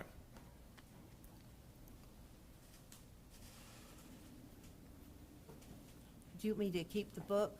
Yes, ma'am. He continued on line 20. You continued line 24. At any time did he tell you that? Answer, no. Next page, bottom right quadrant. Has he ever hidden a truck in your, twice? Did he ever hide his Nissan? Yes, that was a very short time. Question, but you don't recall him mentioning it there on the property? Answer, no, I don't remember him saying anything there. I was trying to get them out of there before Mr. and Miss Doug or Dottie showed up. You recall, of course, being interviewed by law enforcement several times after this happened, correct? Correct. And in that statement, just a minute, in that statement, if you told, and there's several objections, and then it continues on 1507, my question is, did you make this statement or TBI Trout that Zach hid his grandfather's white Nissan post-abduction? Answer, yes. What was your understanding of the time of that post-abduction hiding? I'm trying to catch up with you. Just go to the bottom right and then pick back up to the top left on 1507. And while you're reading that, if the witness can be passed Exhibit 112. All right, I found the question. So my question is, did you make the statement to TPI Agent Trout that Zach hid his grandfather's white Nissan? Yes. Is it? Okay, what was your question? You remembered, in your opinion, that Mr. Dinsmore told Agent Trout the white truck was hidden at Mr. Dinsmore's property. Is that your understanding? I do not remember the interview. I'm reading what the testimony, I have no reason to believe that this is not the testimony. So I don't independently remember anything about an interview with Agent Trout. I'm sorry. There were 250,000 pages, and I don't know how many interviews. I don't remember all of them.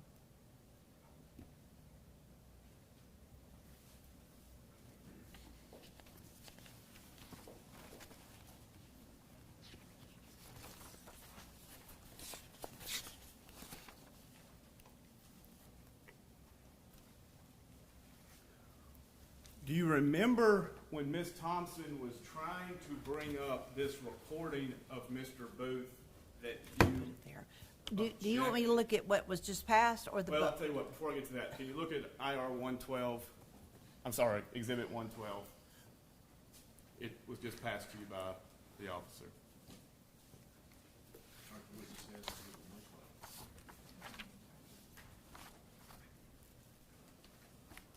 Do you want me to read it?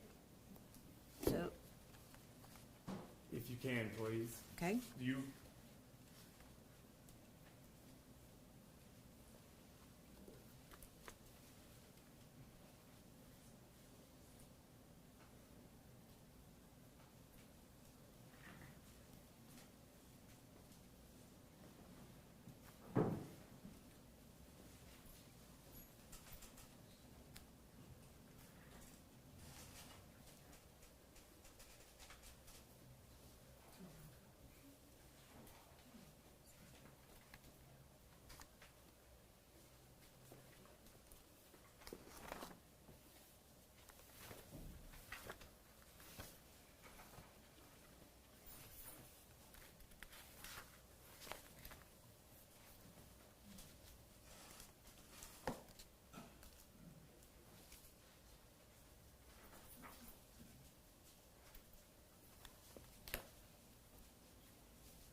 If you can turn your attention to the last paragraph, the bottom of page 2.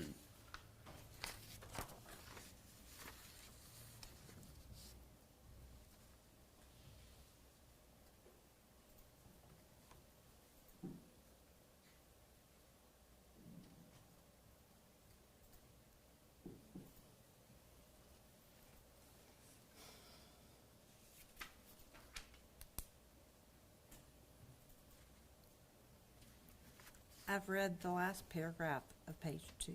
And nowhere in this statement does it say that Victor hid the truck, that Zach hid any truck at Victor Densmore's house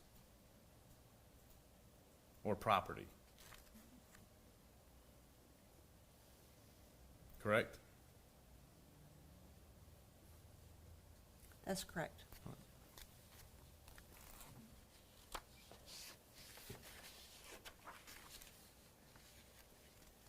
Do you, and you can now go to page 1537.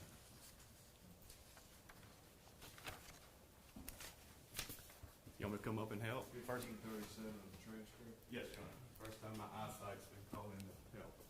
Is it? I could read the language, but I can't say the numbers.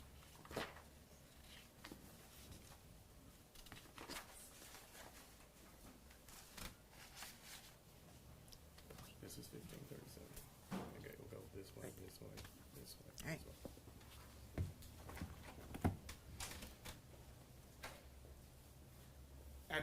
At the trial, did you think the recorded conversation with Brent Booth and Victor Densmore was damaging to the prosecution?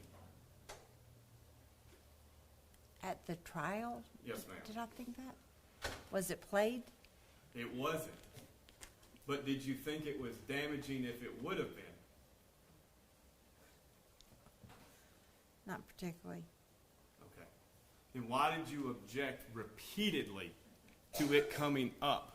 Because the witness was on the stand. Unless there is, the witness was there. The witness is there to ask himself. We didn't go back and play all of these recorded statements and introduce all the written statements at trial. Bottom of page 1542, middle of page, the far right bottom. Got it? Question, when did you and your wife talk about the fact that the white Nissan truck was parked in your shop? Answer, before Brent came up. Question, before Brent? Answer, yeah. Now, as we're sitting there, we've listened to Victor Densmore and Brent Booth, and now we've read the transcript. You admit Victor Densmore lied when he said he remembered it before. No, I can't. Which trip is you talking about before Brent came up? Brent was there several times. This is the last time he's up. May 18th and May 19th, 2017. From 1536, the discussion comes up. You met him in a parking lot, the sporting goods store. Yes. You actually got in his car. Your wife got in the car. You were talking to him. Yes. So at that point, this special agent, Brent Booth with TBI, isn't it? Yes. At that point, he proceeded to tell you what? General Nichols, Your Honor, I'm going to object what Brent Booth proceeded to tell.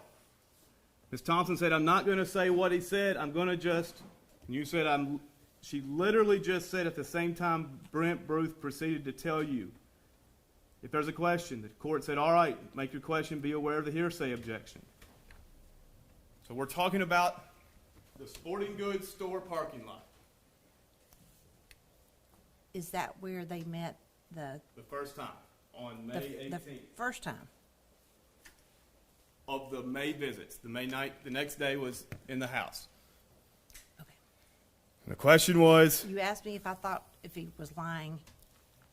I don't know. well, I mean, isn't that your job?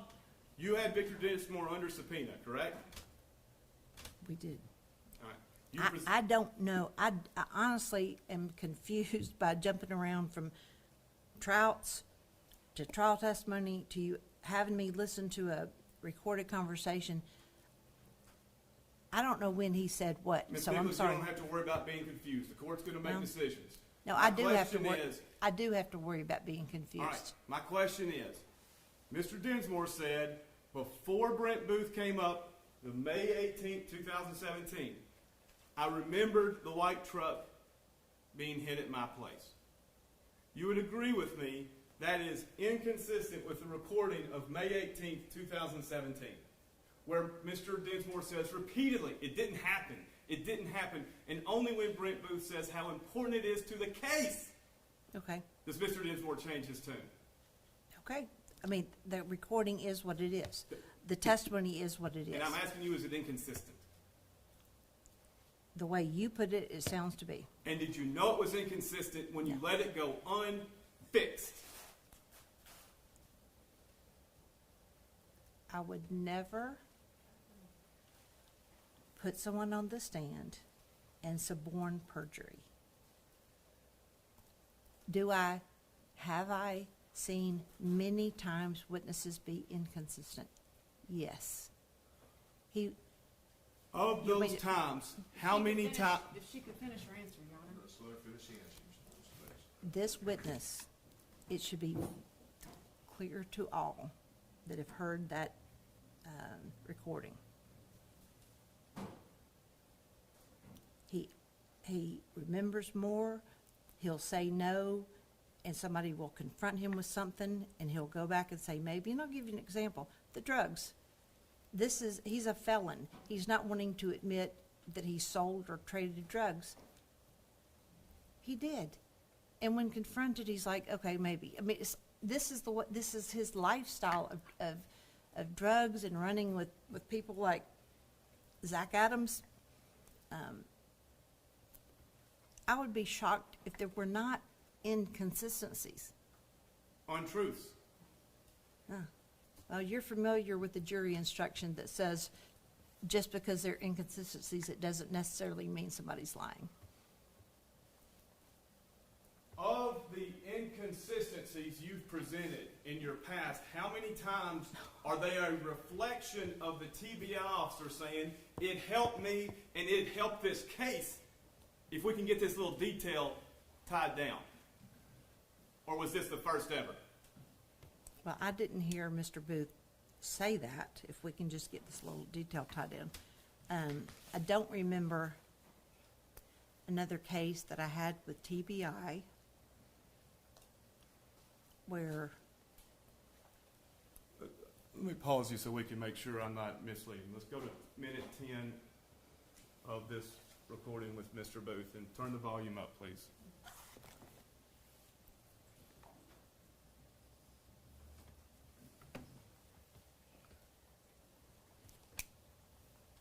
And don't make them. It don't necessarily shit to me because we didn't do Could it. it have happened? It could have happened. Okay. It could have happened. I can't say no, damn it. I know. I was smoking weed, I was drinking liquor, I was doing that, I just didn't want to be here no more. I got So I can't hurt for shit, but when I do tell you, I remember, so. It helps me, it helps this case, if you can remember. Pause The more pressure I can put up, All right, clear on that. Agent Booth says it helps me, I heard him. it helps this case. If he could nail this down. Now, how many times have you had a TBI or law enforcement officer change what would be an inconsistency in their testimony to make it consistent with two witnesses in your career? I have no idea. That many. I didn't say it was a lot or a few. I said Take your time, it's important. How many? I said I have no idea.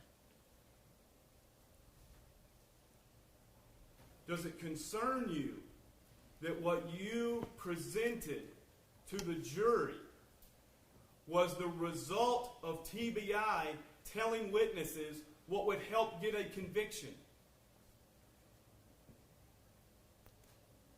You and I listened to that differently.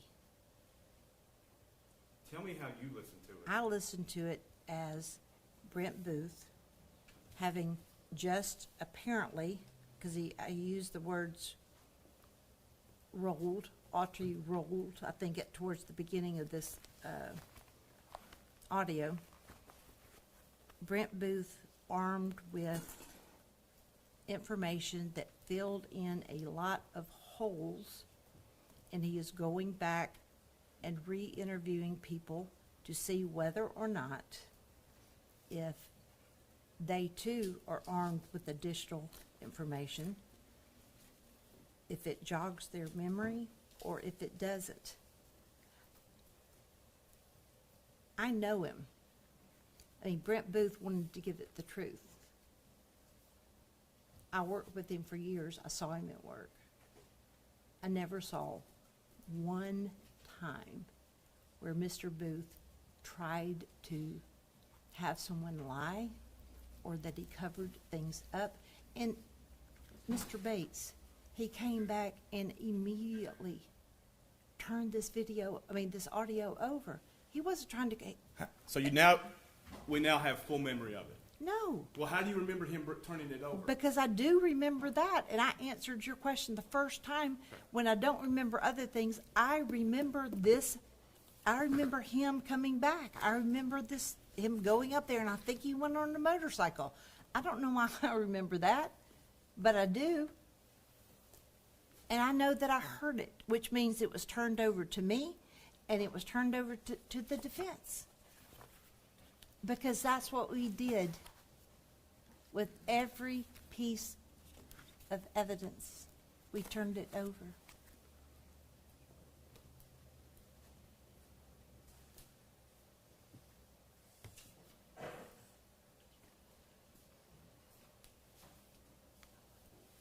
You admit getting this white truck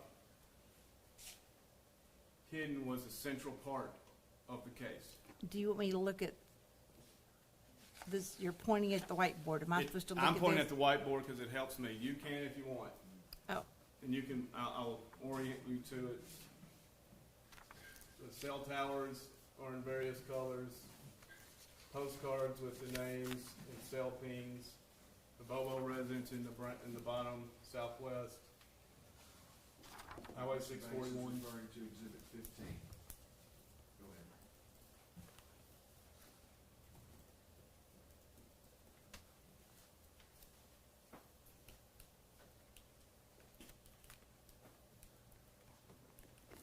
Do you remember the need to corroborate Jason Autry's testimony that the white truck was hidden? Do I remember the need?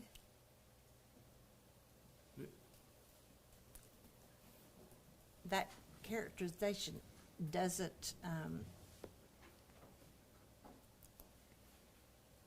isn't in play with Okay. what I felt like in trying to build this case. Then why send Brent Booth up to Indianapolis if it wasn't important? I didn't send him up there. Who did? I don't know. Ask him. I didn't send him up there.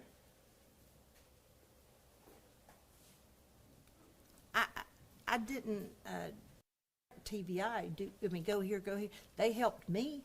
They took me places. I think he was going up there anyway. Did he is talk what he with said. He said something about his daughter, class. I heard that in the. Did he talk with you in between the May 18th and May 19th? I have no idea. Do you remember saying, we need to clean this up? No. Do you remember saying, or anyone on the prosecution saying, it seems like you might have put words in his mouth? I do not remember saying that. I don't know whether someone else said it. If I had the discussion with him, it wouldn't surprise me that somebody thought that. I said he led, and that's basically the same thing. He wasn't asking open-ended questions.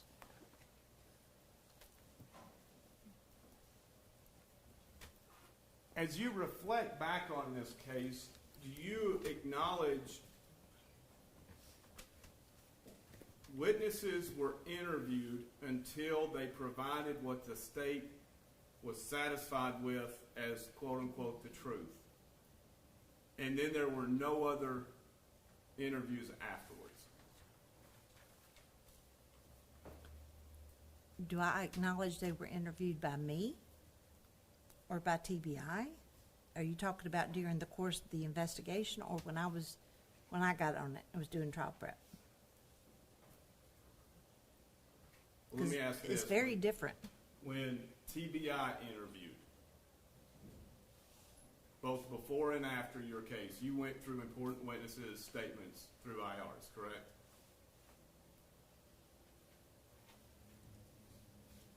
I did my best to read as many IRs as I could. And you're aware, like, Jason Kilzer gave one statement, a year later he gives another when he's incarcerated. I don't remember today. I would have been aware at the time. Victor Dinsmore gave multiple statements, correct?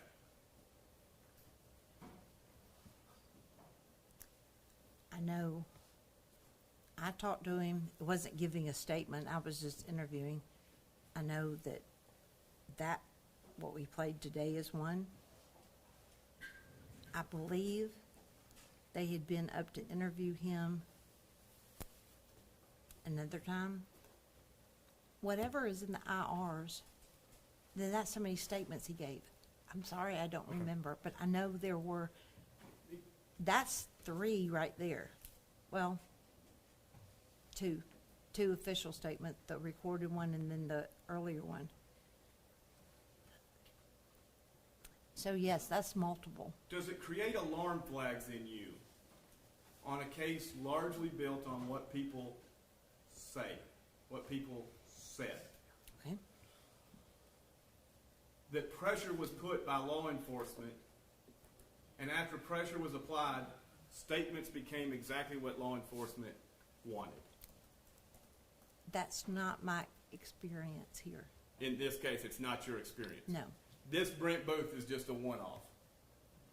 Or you say it's not even Victor Dinsmore, in your opinion, didn't change his testimony because of any pressure Brent Booth applied. Yeah, I didn't consider it pressure. What do you consider? I considered it him trying to jog his memory. And had I been doing the interview after hearing the proffer, I would not have led. See, I don't know, we're at a decent stopping point. I can keep going. Let's go ahead and take a break. You're not done, though. I'm not done, no, yeah. All right. There's Nicholas. Unfortunately, we'll have to eat lunch a little bit. Have to what? You'll have to eat lunch alone.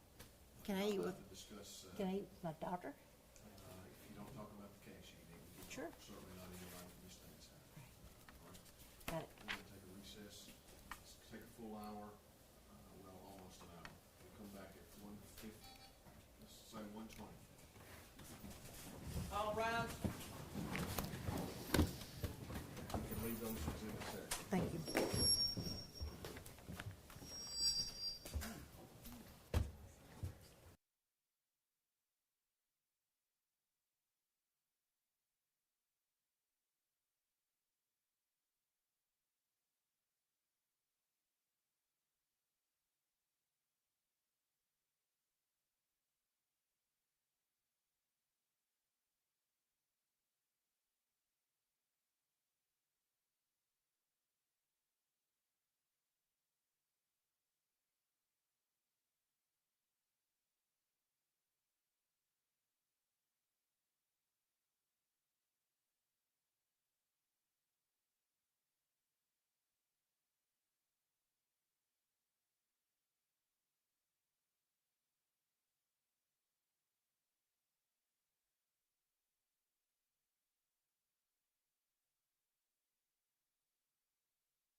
If you get another one, get me one.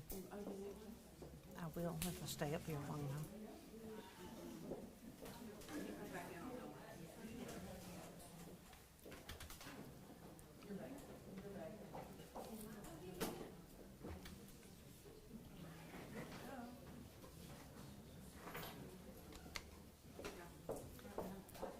I may not need it. Thank you.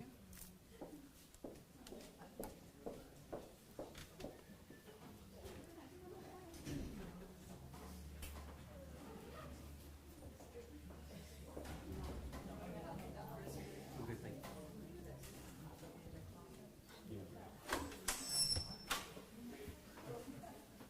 Y'all ready? Yes. Y'all ready? Right? Pull this away from me, it's anyway. Well, is it too loud? Miss Terry, you over there? Terry. Hey, y'all know this mic's not on? All rise. No.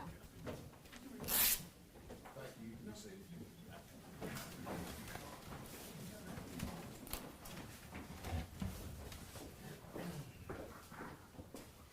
One second, Judge. We're having a mic down. We didn't know until right when we were walking in. I don't know which one we did with this one, 'cause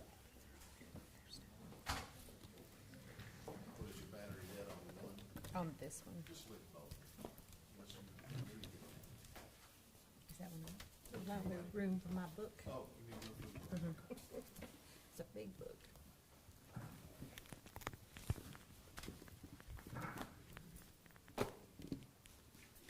While they are doing that, Your Honor, I want to report that I did abide by the court's admonitions. The only person I spoke to was my daughter, but there's a woman out here that was very upset to find me. Do we need to take this up, James? No, sir, I'm just telling you, she was upset thinking I was with the public. And so I didn't say anything, but Okay. the only person I spoke to was the one you told me I could. Thank you, Jim. You're reminded you're still on the, Mr. Bates? Thank you. Ms. Nichols, you gave the closing argument, the second part of the closing argument in the Zach Adams case. Yes, And you agree with me, closing arguments are important to connect the evidence that the prosecution thinks it's proven. that is certainly the goal. Okay? Are we done with the transcript? No, Your Honor. Okay. It is important for you to present to the jury evidence that you think is true, Of course, and you would agree it's misconduct to state evidence that's not true, if you know it, right. or if you should know it. Well, that's two different things. But if you should know it. Well, if you know it, yes. If you should know it, I would say it would be subjective. Fair. And would you agree at this point that any inconsistencies, quote unquote, the closing argument is the chance to show what is the state's theory, resolving any inconsistent evidence? No, So if it says one thing, if you say one thing, you're okay if it's the other? that's not what I said. Okay. I disagreed with your premise. I believe closing argument is the opportunity to go over with the jury what the proof was. Okay. And you may discuss jury instructions if they were charged ahead of time, or if you have permission or seem to have an understanding of what the judge will charge. Let me ask you, you don't have to follow this, I'll read it, page 2732, line 9. You remember the night, the 13th, the 911 call? Do you remember the heavy breathing of Dick Adams, who had to wrestle 2 guns away from his grandson? Do you remember Zachary Adams asking his grandfather as well as his brother for their vehicle? Why didn't he have a vehicle? Why didn't he have a vehicle? Where was the white truck? Hidden in Victor Densmore's garage for a minute and then returned back to the Bells. Do you remember saying that? I was gonna ask you, are you reading, is that what I said? Yes, ma'am. So I don't remember saying it. I've never reviewed my closing argument.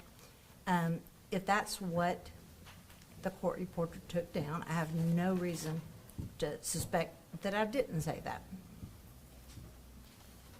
And you would agree that is saying your belief that Victor Dinsmore had the truck in his garage? No, in fact, we're not allowed to give what I think and I guess this and I that. You're supposed to not, what we're supposed to argue is what the proof was. Right. As opposed to our own opinions. Well, the proof was Victor Dinsmore said, in the answer that we went over before lunch, Victor Dinsmore said, no, I don't remember it. Then you clarified it, well, sometime or other, you said that you put the garage in and after the naturalist trace after the abduction. We just went over that before lunch. Okay. Right? I mean, I'm waiting for the question. Where did you pull this out of to present to the jury that what Victor Dinsmore testified or said to Brent Booth in May was somehow wrong? Where did you get this? Everything I said was based on what I remembered the proof as being. Talk about the gun. Well, that's exactly what you said, page 2734. Let's talk about the gun. Do you want me to go to try and find that page? You don't have to. I'll read it for you and we can discuss. What are the chances Jason Autry finally started talking? He didn't know where the gun was, hadn't seen the gun since shortly after it was used to kill Holly Bobo, and he went with his cousin Shane, traded it for drugs to Victor Dinsmore. He's done it with it at that point. He's done with it at that point. Victor Dinsmore gives it to his wife to carry. He's sitting there one night talking to somebody, and he gets worried about where the gun has been, what gun is this? I better get rid of the gun. He tells her, get rid of it. She does. He's done with the gun. That's in 2011. They left Tennessee before the end of the year.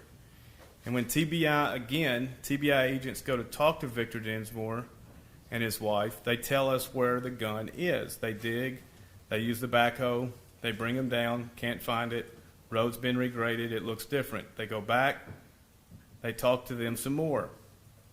She's thought about it again. They go back to the spot, she tells them with underwater detectors, and guess what? They find a gun. I don't know why Miss Thompson is upset that it wasn't buried. Nobody said it was sitting on top. You saw the pictures.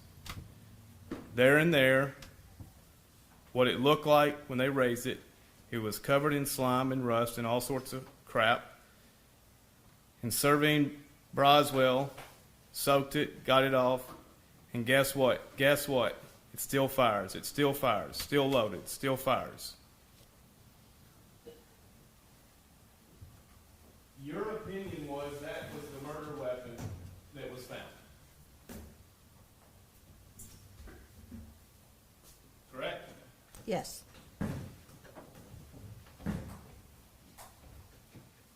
Do you remember the various statements regarding various weapons that were used, possibly used? No. You asked me earlier about a long gun or something. I don't remember. I'm going to hand you IR 1929 and a copy to the court. Can you identify its entry? No, sir. IR 1929 will be exhibit.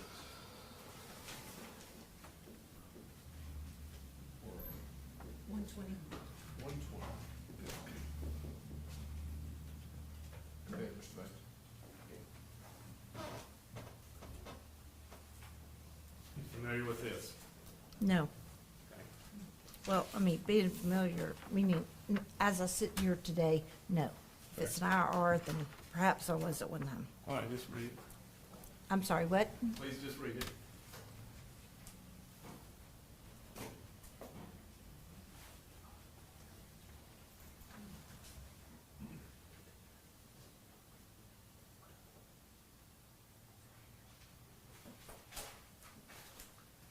Okay. All right. So we have in January of 2014, it's a .22 rifle that may have been used. You see that?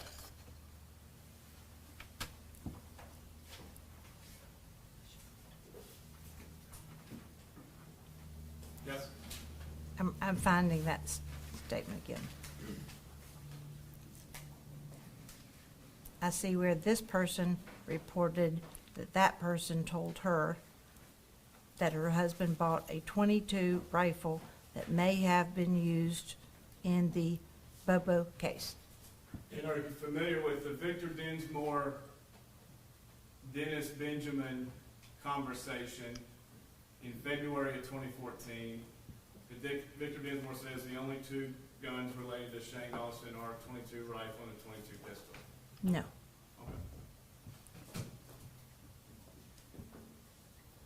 Do you ever remember listening to that conversation?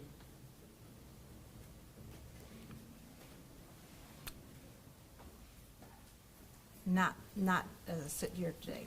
You remember listening to the conversation where Victor Dinsmore was threatened by Dennis Benjamin in March of 2014? I do not remember. Okay. If Dennis Benjamin was threatening the death penalty on Victor Dinsmore, would that be important as a prosecutor relying on these witnesses? If a non-prosecutor was threatening someone else with the death penalty? Yes, ma'am. That's what your investigator did to one of the witnesses, threatened arrest and prosecution. Those people have no ability to make those decisions, so I'm not sure. I don't know the context, I don't remember what was said, so I don't remember being particularly struck by it. You don't remember if Dennis Benjamin, the man who got Dylan Adams' statement that you say I don't believe, told Victor Dinsmore, I've talked to the TBI, the FBI, the Bobo family, if you don't give us the body, you're blank. I do not remember. But remember, Mr. Bates, we didn't prepare a trial against Dylan Adams. Now, you remember you didn't take notes during Mr. Autry's proffer, correct? Correct. Do you remember what firearm Mr. Autry said he remembered seeing on Mr. Austin's holster?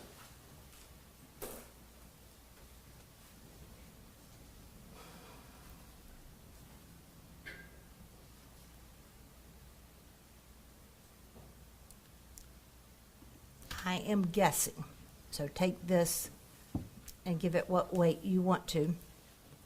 I think he thought it was a 38.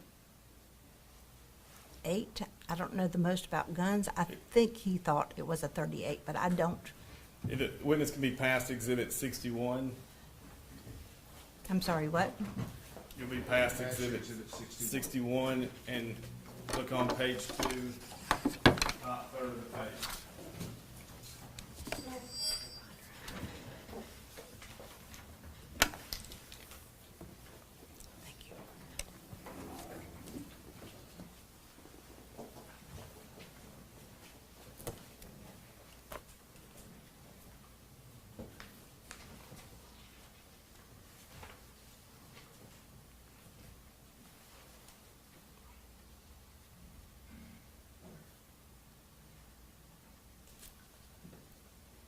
What am I looking for? What caliber gun? You said focus on the top third? Of page 2. It's on page 1, so.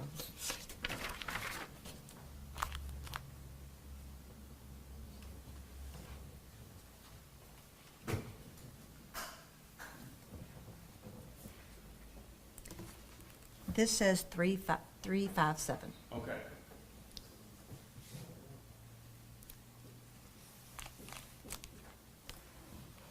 Then, do you Do you want me to remember keep- do you in want me to- May of 2007? Do you want me to keep holding this? You can if you would like. Well, no. Okay, Do you can- you want me to hold this? No, ma'am, sorry. Okay. can give it back to the court officer. Stack it up. Do you remember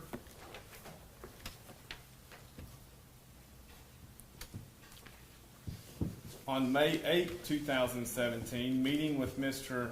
Autry and his attorney to further the narrative about this gun and its relation to Victor Dinsmore? I do not. I know that I met with Mr. Autry a handful of times. I'm never going to remember a date or most likely what was discussed. Which is sometimes why notes are helpful. Would you not agree? Well, it's certainly why these IRs are helpful. All right. Do you recognize IR 3142? I do not recognize it. Okay. Do you want me to read it? Yes, ma'am. While she's reading, will there be objections to this IR? We'll move it into evidence as Exhibit 121.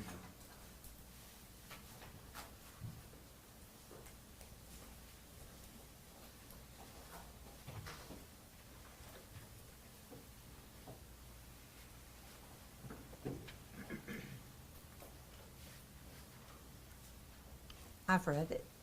Now, would you agree that the activity date was May 8th, 2017, but the report was generated on June 12th, 2017?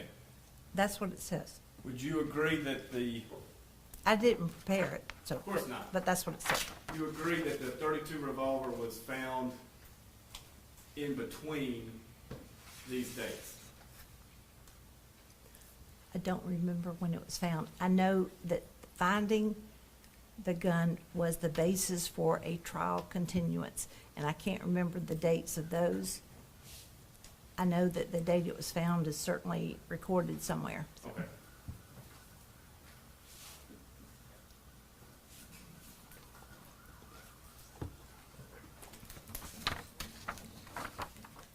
Would you agree with me during May, there's now this effort to go back and forth between Autry and Dinsmore, Autry and Dinsmore? It was not where I was putting my time. It's where Brent Booth was putting his time. Well, Yes or no? I don't know.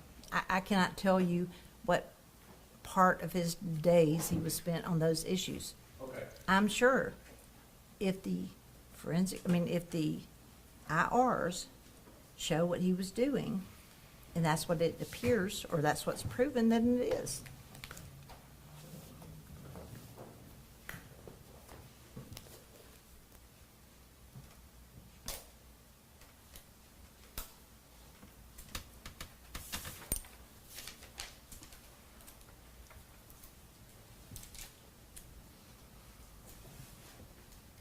We're now going to play Exhibit 63. Ms. Nichol, this is the recording from May 19th, the second day of Brent Booth's trip to Indianapolis to see Mr. Dinsmore. And prior to lunch, you heard the first hearing where Mr. Dinsmore's talking about the gun that he exchanged with Shane, correct? I heard the recording from the first day. Okay. And now let's go to the second day, Can't remember. starting at minute 5, second 40. And he said that he didn't get them off of him, but I could trust fronting them to him, but let him get them and pay me later, because he'd never do that. He buy it, He he buy it directly from you? Yeah, if he had cash, but I wouldn't let him get them and run, because he never paid. He was notorious for that. You talked about the gun yesterday. Do you remember them trading you a revolver or Shane and Shane trading you a revolver? Shane, I remember now that Shane traded me a back 30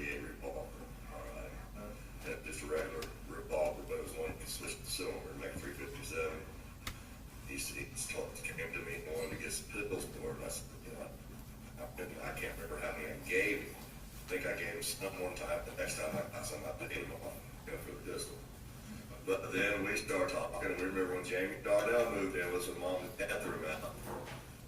She was carrying that, and she pulled out, he saw it, he asked where we got it, we said, where it came from, he knows we need to get rid of it. That's when I told her, she went to the doctor in where was it, Kinsey? Yeah, I think. Huntington, she was going to the doctor in Huntington, so I told her to go up the river, on the way down through there. She didn't, because there was too much traffic, came back, and that's when she pulled off into the all that river to put it in the water. So it's just gonna keep it and hide it somewhere at home, and I thought, no, I have not to do that, dirty rig. She was gonna take it out of that boat that had me, I put it in my property, to put the dirt, put a tag on it, and she was gonna dig a little and put it in there. I kinda wish she would have, it'd be definitely sitting right there still, so. So you pulled up there on that road, And she, right there in the water. and she laid it down, I know what she did, she laid it down, she didn't want her prints on it, and I heard my talk, she laid it down in the water, and she took this brush and stuff over the top of it, so she's done. Why did Jamie Darnell tell you need to get rid of it? There might be a lot, we don't know it. And you never let that? I remember you said that, that me, that gun, you may have a body on it, Yeah. it came from Autry. Because that train has hands on it. And I remember when I told you guys about the other gun was a junky little piece of shit 32, and I took it myself and threw that in my cousin's mom. Okay, because I was afraid he'd fire. It's falling apart. And I didn't want to keep the pills away. But once we got off the pill, I traded for them pills. I had her start carrying it because hell, I thought somebody was going to snatch her. Holly Bobo stuff was going on. I wanted her to be protected. And come to find out, the son of bitches that was doing it, that did it, was hanging out in the house. Ms. Nichols? Well, I forget. So now we have a 38 revolver with an interchangeable 357, and Mr. Dinsmore admits that he threw a 32 away unrelated to the Bobo case, right? I was having trouble hearing some. I heard him talk about a 32, and I couldn't hear what he did with it. Okay, we'll play it again.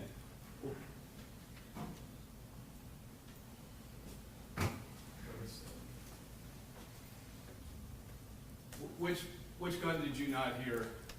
I heard him say something about a 32 at the end of the interview, but I couldn't hear what he said he did with it or what happened to it. No problem. I heard him call it a junkie gun. So when we got off them, and I traded for them pills, I had her start carrying it. And I remember.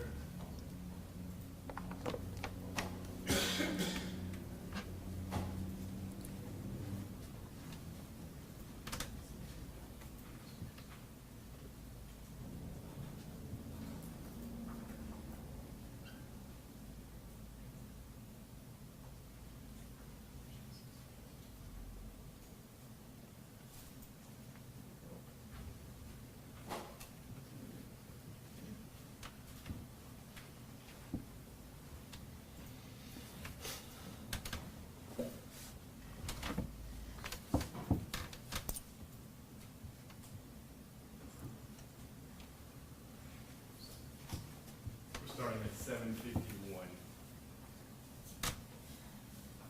Still exhibit 63. Yes, Your Honor. Need to get rid of that gun, it may have a body on it, it came from Autry. It could, because they trained had his hands on. And I remember when I told guys about the other gun was a junky little piece of shit 32, and I took it myself and threw that in my cousin's car. Okay, because I was afraid he'd fire. Junkie piece of blank 32. I took it and I threw it in my cousin's pond. Okay? You heard that? But I heard, if that's what it says, I'm not disputing it. It's breaking up. I heard he threw it. This time I caught that. So I want to just trust you, Mr. Bates. That's what it says. And you know who the cousin was? No. Were you not aware that they I were don't know who the cousin was. the Bowens? I don't know who the cousin was. Fair. Okay. So now I've given you the life cycle of this gun. The 22 rifle, IR 1929, to Dennis Benjamin's 22, to a 357, to a 38 interchangeable barrel with a 357. Why did you refer to it as the murder weapon of a .32 revolver? When Mr. Dinsmore told you I had a junky piece of blank .32 that I threw in the water. It's in a pond. Did it ever dawn on you, I think that's the .32 he's talking about? No, Why not? because it's not what the proof was. What was the proof? That Mr. his- Autry's statement Excuse me, was- did you ask me a question, or do you not want me to answer it? I want you to answer. Great. The proof was that he traded drugs for the gun. He was nervous about the gun. He gave it to his wife. His wife, I think, was later told there could be a body on it, and she put it over here. And we went and looked for it, and that was the gun that was supposed to have been used. Does it concern you, prior to pulling the .32 revolver out, that every other statement before this, a murder weapon was something different than the .32 revolver? No, It doesn't give you pause. it did not give me cause. During the prosecution... Sir, I said no. My answer's not gonna change. No matter how much you yell at me, or no matter how much you argue with me, I believe we found the murder weapon.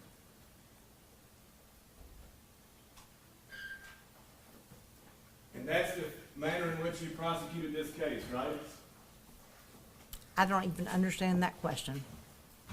That's the manner that I prosecuted this case. So I guess I would say yes.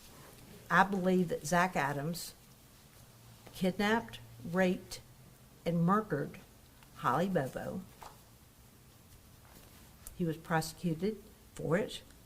A jury heard days and days and days of proof, and they found him guilty, not me.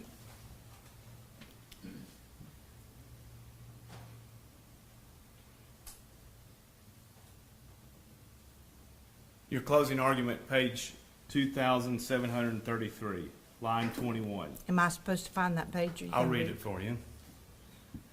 There was some discussions about the measurements of the ammunition. Marco Ross told you the exact measurements of the hole in Holly's skull as compared to the measurements of a .32 caliber. And then, bless his heart, the defense witness that came in with pictures of different calibers, I have no doubt that the way he measured them is the way he reported it, but he didn't know how to measure them. Didn't know that remove the projectile from the casing and then measurement. So the expert who testified about that gunshot wound to Holly's head said it matched my words perfectly, basically .32. And if you look at those measurements and you remember his testimony, it excluded a .38. Excluded it. Do you remember giving that part of your closing argument? I do not. All right. As I said, I don't remember my closing argument. I have never gone back and read it, and nor have I ever gone back and listened to it. You were the attorney in this case when the post-conviction filing brought this up. I was. Did it jog your memory to go back to the transcript and read it? Are you asking me whether I actually did read it and I'm not willing to admit it? No, Because I'm I asking told you what Mr. I Bates, Mr. Bates, I did not read it. Okay. But you were on notice this is an issue. Honestly, I don't remember what notice I had about various issues. There were several that stood out in my mind. And one of them was that you misstated No. the diameter of a .38. I was never worried about misstating it because you're incorrect. Okay. Well, what is the diameter of a .38? I am not, A 380 auto round. Mr. Bates, you are wasting your time if you start asking me about various diameters. No. Argue with Mr. Bates. I don't know. Okay.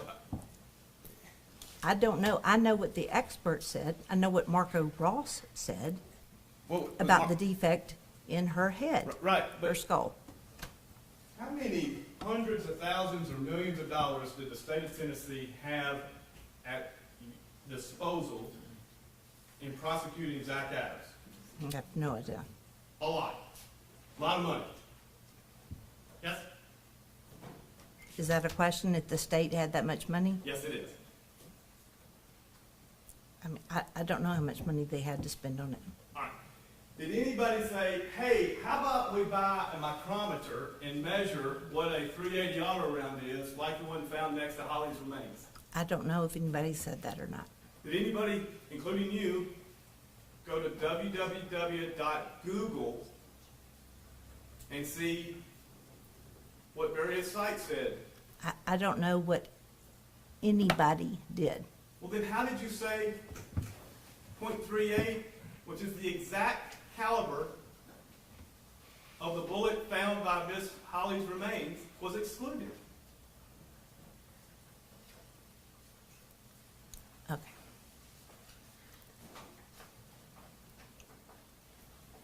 Marco Ross, who was the person who performed the autopsy the second time on Holly's remains. Unlike me, he measured, he knew and testified to the measurements of the defect. And he said, any caliber of gun, this level could have made the defect. Any caliber of gun larger than that could not have. Are you familiar that a .380 round is not in size .38? No, I'm not. I said a minute ago, I am not a ballistics expert.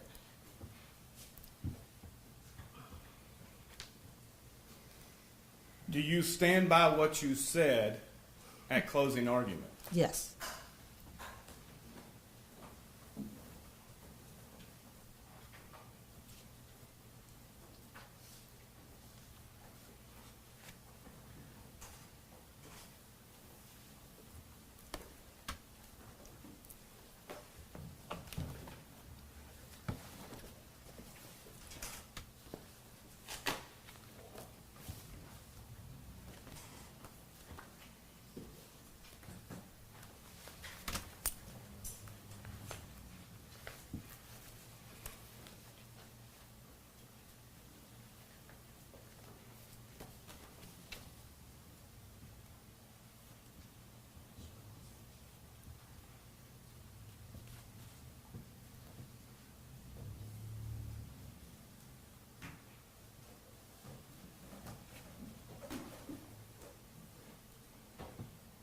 Were you in charge of the reward money getting to various witnesses? No, Did you have any part in that? no, Do you have any awareness of that? no.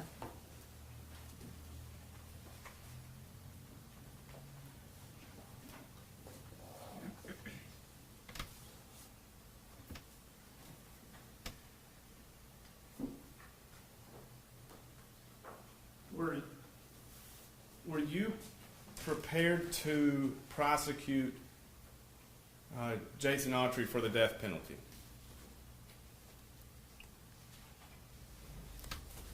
Well, you mean instead of Zach? Or like that day, or like how At that? any time were you prepared to prosecute Jason We were Autry prepared to go forward. and prosecute him for the death We penalty? were. Not, you don't prosecute someone for the death penalty. You prosecute someone for murder in the first degree. The jury has three choices: death penalty, life without parole, and life. And you filed aggravating statements, correct? Do you mean- Aggravating circumstances to justify. Is that aggravating factors? Yes, sir. Just like I don't remember, of course we filed one. I don't remember filing it or what date it was filed on.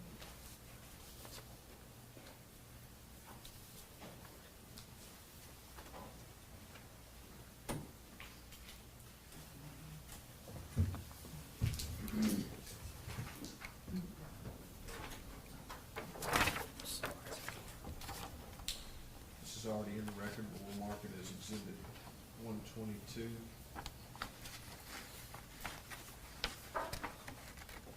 You recognize that file? I certainly recognize my signature at the end of the filing. I haven't read the filing. It says June the 3rd, 2015, which makes sense. If you could just take a moment and read it, please. While she's doing that, let me correct that. This is not in this record. This is the notice of aggravating circumstances in State versus Jason Autry's case. So it's exhibit 122 to this matter.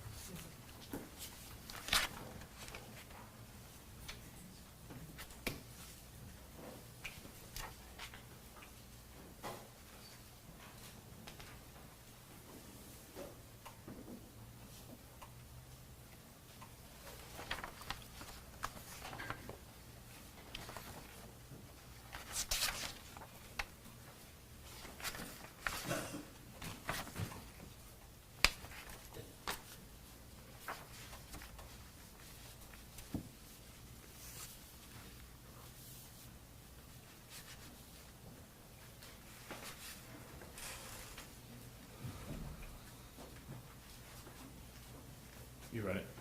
I have. What evidence did you have to justify these of Jason Autry? And I don't object to the relevance of the aggravated circumstances notice filed against a co-defendant. All right, the objection is relevance, Mr. Bates. Yes, Your Honor. I believe this is relevant and ineffective assistance to counsel to have brought out to show Mr. Autry's bias, as well as whether the state on the Brady violations part of the petition and other parts of the evidence in I this. think it fits under the IAC claim, so I'll let you present this. Mr. Bates. So what was your question? What evidence did you have that Mr. Autry, Okay, for so instance, number 2, Mr. Autry had one or more felonies. And I don't have it with me, I assume you have his record. We had his record. Number 5, the murder was especially heinous, atrocious, or cruel, and that involved torture or serious physical abuse beyond that necessary to produce death. let's stop there. What evidence did you have that Mr. Autry committed this crime? You're familiar with, the premise that if you, criminal responsibility, you know that, correct? Just answer the question. Well, I am. criminal responsibility for one thing, so if he didn't do it himself, we had, Take out criminal responsibility. I know, because you asked me what I had, that's what I Okay. had. I'm not gonna take it out. So what evidence did you have that Mr. Autry was criminally responsible for somebody else's actions? Because they were together, everybody said they were together. Their names were mentioned immediately. Their names were mentioned with all due respect to TBI. Because I have a great deal of respect for the officers who, in the end, worked this case. But they went in a direction and ignored what was right in front of their face. And if you go back and you had, you're asking me about Autry. The person I tried was Zach Adams. We had Zach Adams confessing in detail to several people, making short confessions to half a dozen others. We had a lot of proof. Jason Autry. You had statements that later. And I began this with they were together. Okay? Whoever ended up doing one thing or the other, they were criminally responsible for each other's actions. That's what the law says. That's not Jennifer Nichols. So fair to say you had no evidence, in your opinion, when you filed this, that Jason Autry is the one. I'm gonna object, that's not what she's saying. I'll let him ask the question. She can clarify this. You have no evidence when you filed this in June 3rd, 2015, that Jason Autry was the one who raped Ms. Bobo, who murdered Ms. Bobo. No, I'm not ever going to agree with that. Okay, then tell me what evidence Okay. it was. You know what? We have a fundamental problem because there are 250,000 pages. I can assure you that when you asked me earlier about the process we followed, we had to present to the DA what we had for every single aggravator that we were using. We just did. You didn't just go in there and check one, okay? I don't remember the dates that we found out everything, but, excuse me. Go ahead. Thank you. But we knew Holly had been kidnapped, hit right outside her back door. Her blood was spattered. We knew they got her out of there.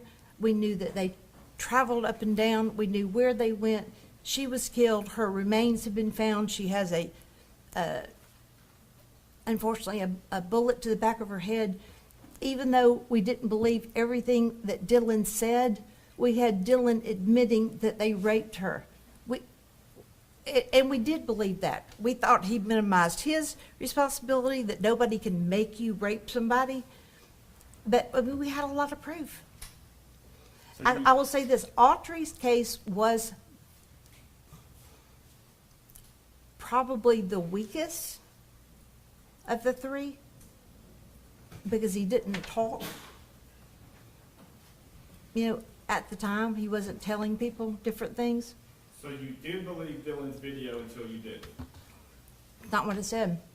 Well, you said Dylan's statement said this, but we didn't believe it. Right. So You didn't ask me what parts. So you think part of Dylan's statement was true? Yes. Well, earlier this morning, you didn't say part, you said I didn't believe it. No, you didn't ask me to clarify. I asked Try you- next. Nope. I asked you the video, did you watch the video? Yes, and I didn't believe it. Do you acknowledge that was your testimony this morning? Yeah. Okay. You didn't say there were some things I didn't believe. You said I didn't believe the entire, you didn't believe the video. I'm not gonna play semantics. I said what I said. You think I'm playing semantics? I do. Okay. I do.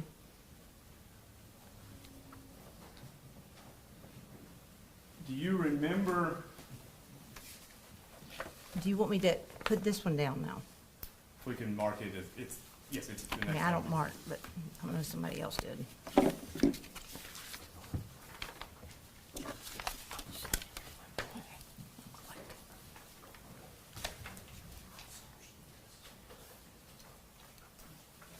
File 3142, exhibit 121.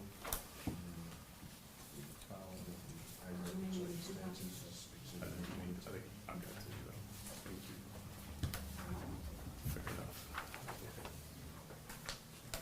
One for the witness, one for the court.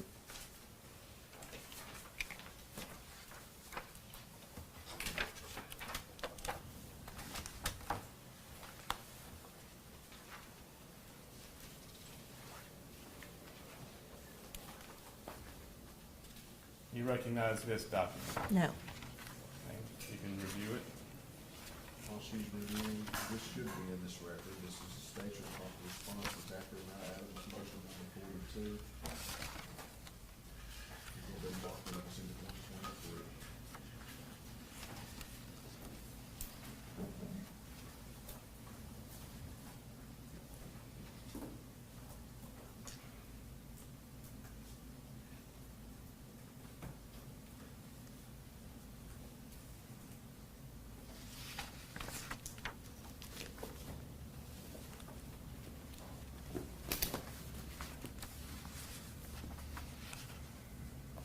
Does this appear to you to be a motion that, a responsive pleading that the state filed in this case?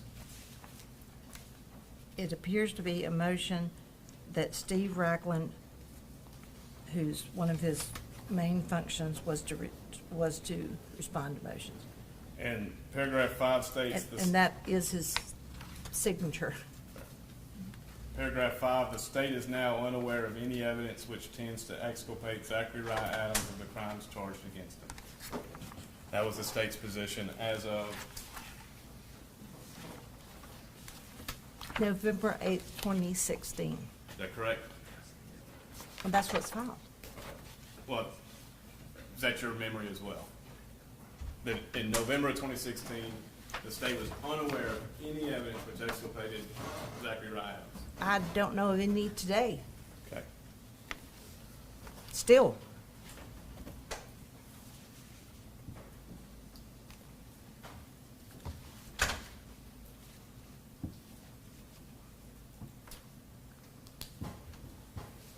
At some point, do you remember any discussions about Dylan Adams testifying in the state of Tennessee?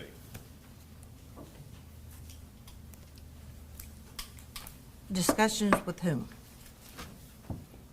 We'll start with Mr. Maddox or Mr. Bruno. Yes. When were they ongoing?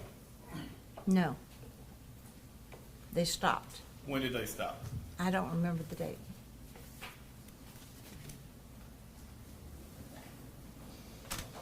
Was it before or after Mr. Autry provided his proffer? Before. How soon after that? I don't remember.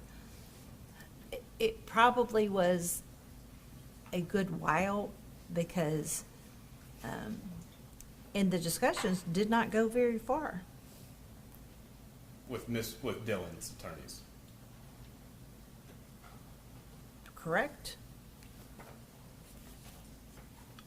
Then you had discussions with Mr.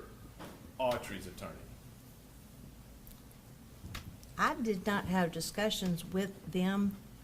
We put it out to all that we would talk to any of the three of them that were interested. Two were interested, two defendants. Mr. Zach Adams' attorney was never interested.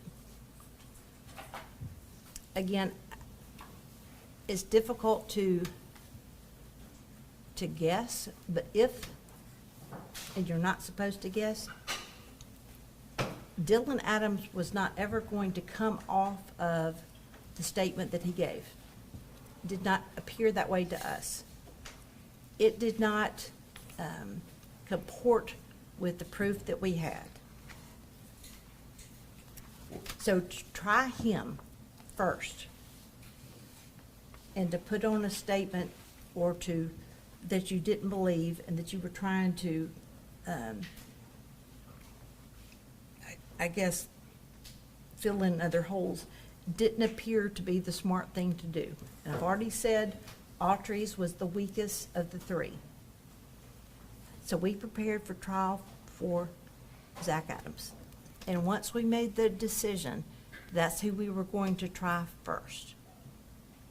And Dylan Adams was not offering anything that we found to be reasonable. We got ready for trial. We were going to trial without Autry. When do you remember discussions with Mr. Autry's attorneys regarding? I didn't have a discussion. We put it out there that we would listen to anything. I'll tell you this, I remember, not the day, but I got a phone call from Michael Scholl. I was walking around the lake at Shelby Farms. I remember who I was with, and the phone rang. It was Mr. Scholl. I answered the phone, and he said what he said. You want me to repeat it? You can. Okay. It's hearsay, but I mean, that's what I'm saying. You want me to say what he said? Sure. Okay. And he told me, and he called me before anybody else knew, that Autry wanted to talk. All right. And he was interested in a proffer. And when was this? I just said I don't remember. Was it? It was close in time to the proffer. I'm not ever going to be able to give you a date. How close in time? 2 weeks? 3 months? No. Don't know. Certainly wasn't months. Okay. We had a trial coming up. I Okay. said close in time. It would have taken a few days to arrange that and get ready and get everybody in the same room.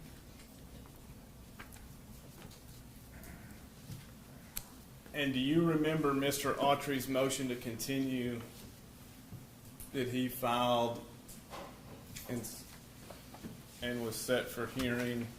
No. Okay.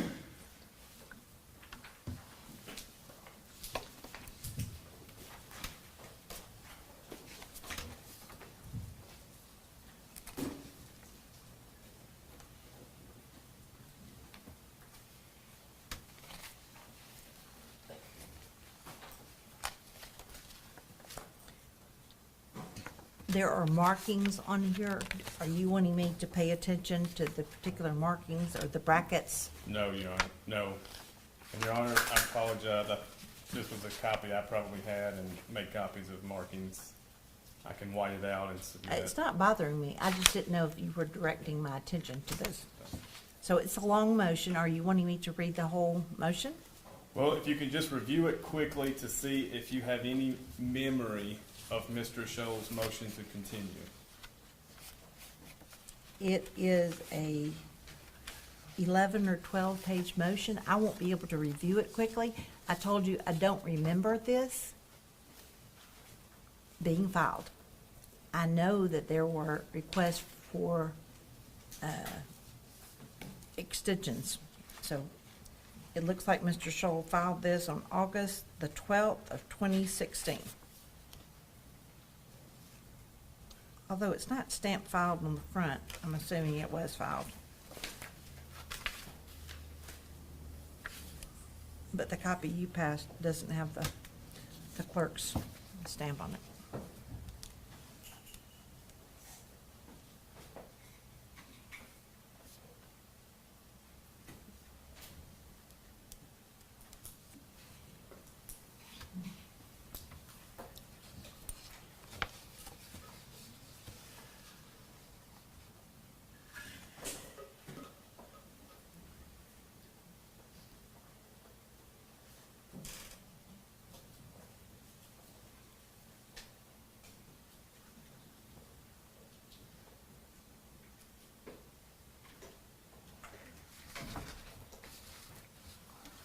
You're familiar with Mr. Scholl?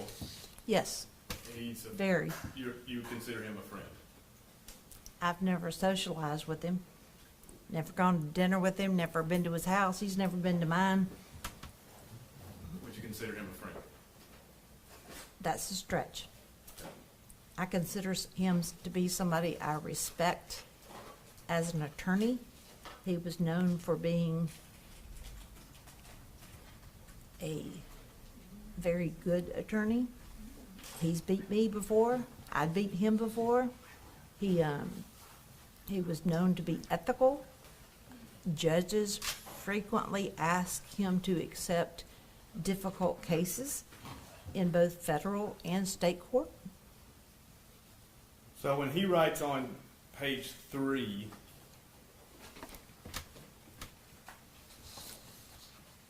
lead counsel has to travel 200 miles one way to visit the client. Sometimes contact visits are not allowed, which makes the visit worthless. Hang on, I'm getting to page 3. Okay. Further, because of availability, all experts are at least 200 miles from the client.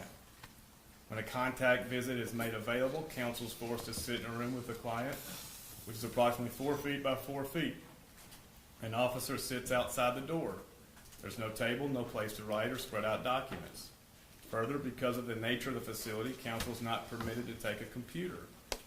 Therefore, he's unable to review many pieces of evidence with the client. When the counsel gives the client discovery, it is often seized by the authorities, much of which is not returned. You have no reason to doubt the truthfulness of that statement, correct? I have no idea what he's talking about. But you trust what Mr. Scholl puts in pleadings? Of course. All right. I mean, as an officer of the court, he wouldn't lie to the judge. So, what do you remember Mr. Scholl telling you, hey, I don't have a copy of the cell phone records in November of 2016? And you sending those cell records via Joe Walker to Memphis to give Mr. Scholl another copy? That's not quite how I remember. Okay, well, how do you remember? Well, I think the phone records were there, and he may have had trouble opening them, or he couldn't do something with them that he was wanting to do.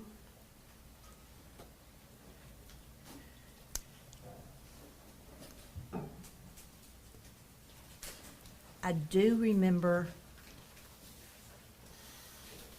there being phone records delivered. I couldn't tell you when. I certainly didn't remember that it was, or who delivered them.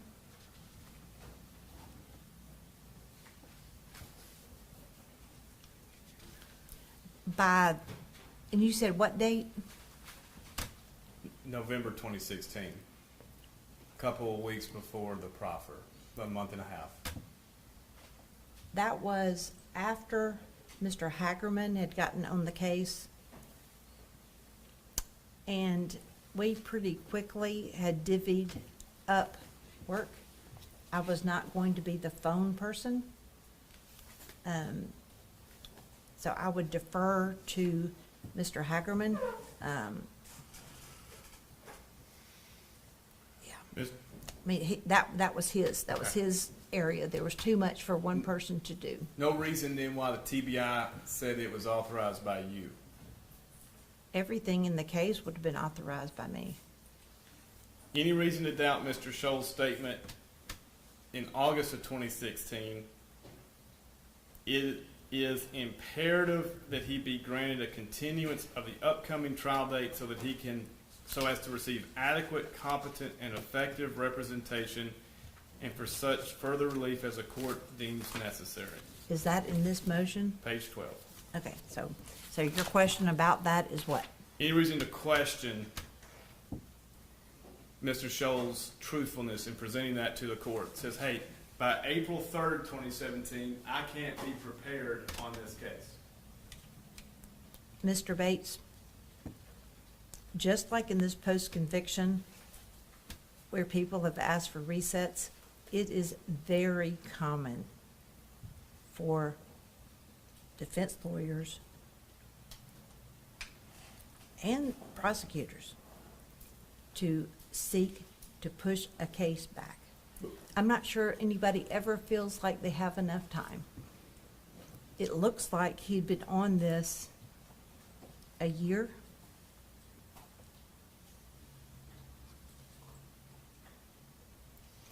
Whereas for the Karen and Clint and Dana Bobo, this case had been pending for years. It was the center, but for somebody like Mr. Scholl, a year is not that long for him to get up to speed. Any reason to doubt it? First paragraph, the necessary investigation, motion filing, discovery, and defense scientific testing analysis cannot be accomplished without additional time. Counsel cannot provide competent and effective representation by April 3rd, 2017. But you are repeatedly asking me if I believe Mr. Scholl. Ask Mr. Scholl if he was telling the truth. This motion, he wasn't asking me for a reset. I would have said no. We wanted to try the case. Okay.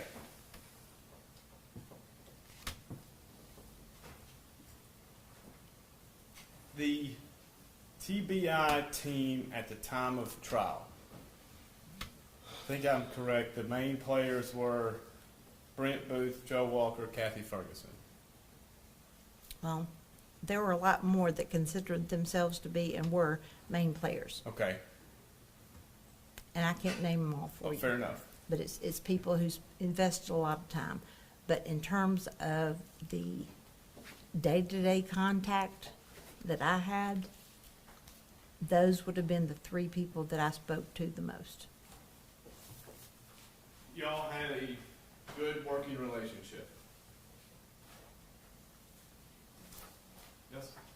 Yes. They had worked on the case from virtually the beginning. I don't know when. I believe Brent Booth made the scene within a couple of hours. I don't know when Special Agent Wheeler got on the case, and it's my recollection that Kathy Ferguson got on, if not on the first day, soon. Did you trust their analysis and their work product?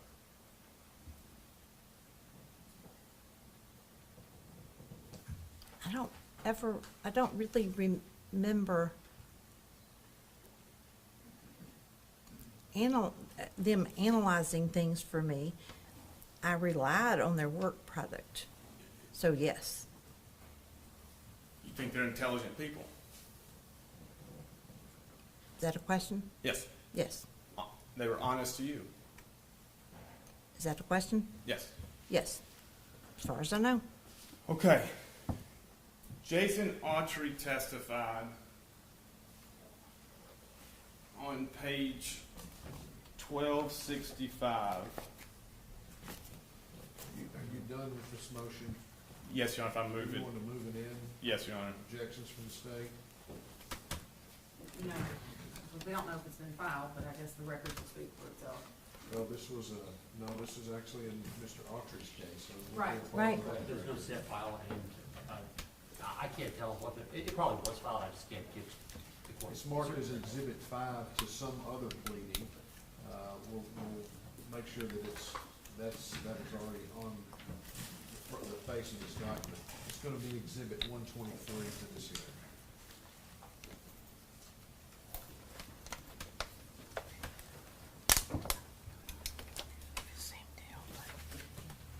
And it is the motion to continue the trial set April the 3rd, 2017, in the state of Tennessee versus Jason Wayne Autry. Go ahead, Mr. Bates. Page. I'll start at 1264. Read slow if you're gonna read to me. I'll read it to you. Okay, And Mr. Autry's on the stand. okay. Line 15, page 1264. You made a statement, looks like we got away with this shit. Answer, that's correct. May I ask you, is this my questions or is it Ms. Thompson's questions? Just so I can, Your questions. okay. And it, yes. You asked, what did he say? The court, I believe this was the end of the offer of proof.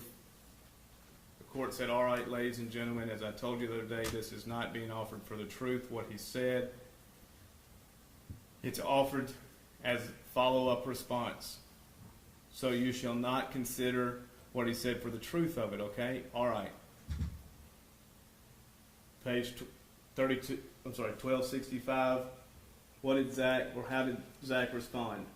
Answer, he said the real reason that we were there was to show Clint how to manufacture meth. He said we got there early, she came outside screaming and raising hell, and we took her. Did you believe Jason Autry was testifying truthfully? About what part? That Zach was there to make meth with Clint? No, Why did you present it to the jury? because it was part of what was said. And had I not let it all go out there, as that's what it said, you'd be asking me, did you parse the statement to hide something from the jury? The jury could decide. You asked me if I thought that Clint Bobo would have taken and cooked meth at Karen Bobo and Dana Bobo's house. The answer was no. I did not think Clint was going to cook meth in his backyard at the Bobo's house.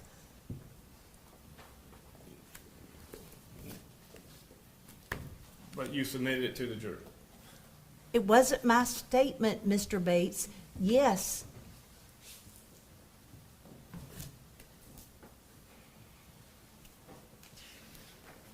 "11 days ago,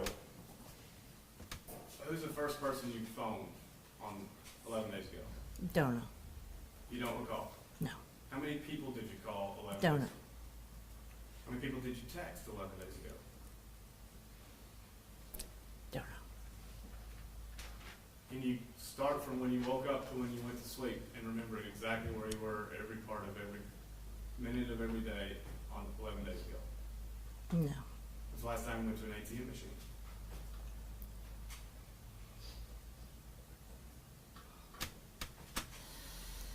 I went last week.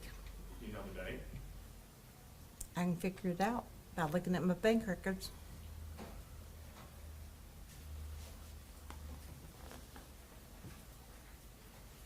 You're aware at 8:52, Zach and Jason had a phone call, correct? Without looking at the records, I would not be able to tell you the times.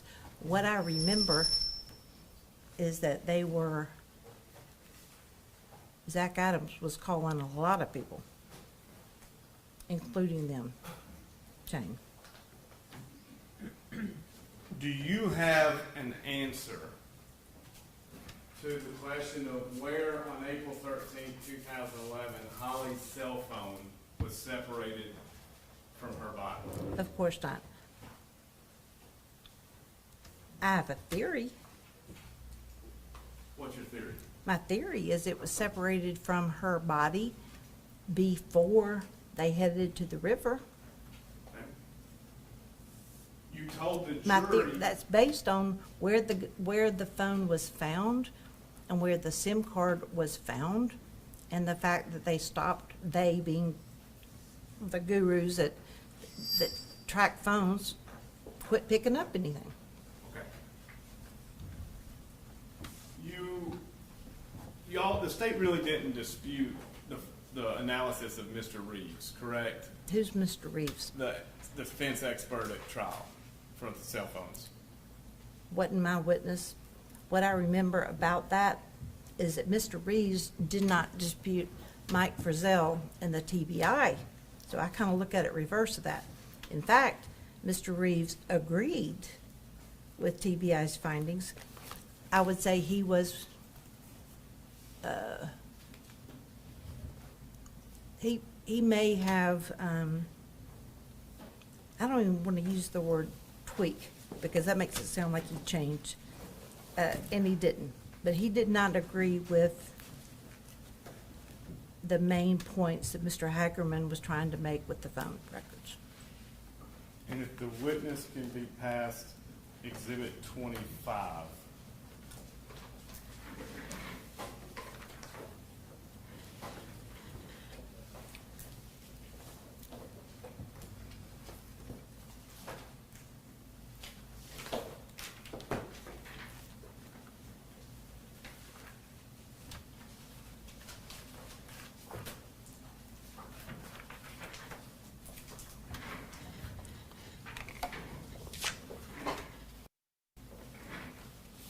All right, technical analysis and report, Jonathan D. Reeves. If you can go to what's the 7th page.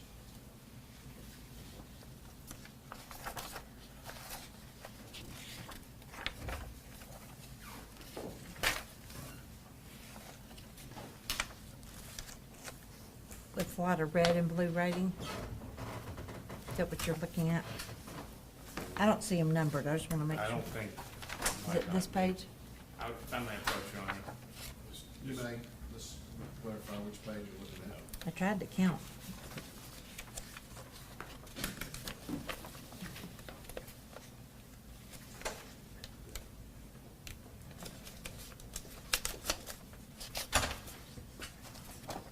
So it starts.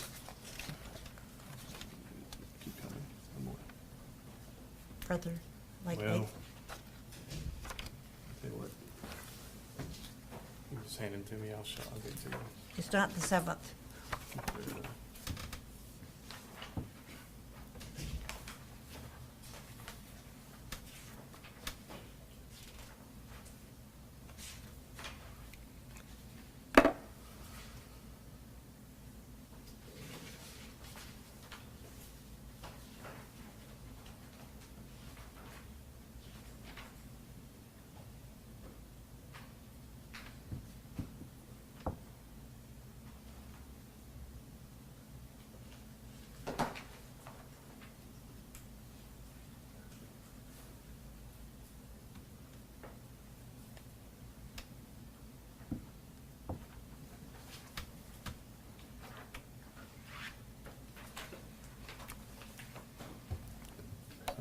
this page, and if I do the one before, it'll be just the page before. Mr. Bates, while you're there, it appears that they're not in the same order as what we have, so let's either hand her an ink pen to initial this page, this is what she's testified about. Oh, Your Honor.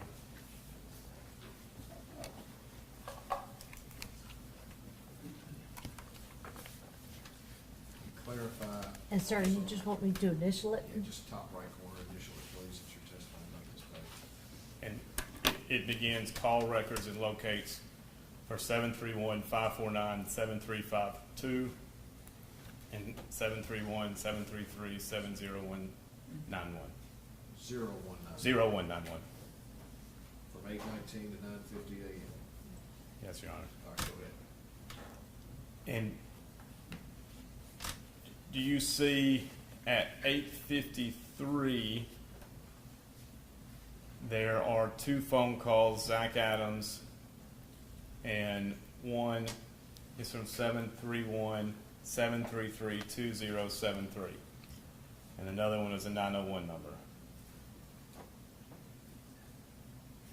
I see Zach Adams on the left, 853, voice from, and two different numbers. Or, that's, yeah, those. I don't know whose numbers they are. Okay. I see this, but you said, I think it's saying Zach Adams' name being on the left means it's from him, but I do not Right. remember the report. I see the two calls you're talking about. Okay. And the next page we put a B on is Jason Autry's phone records.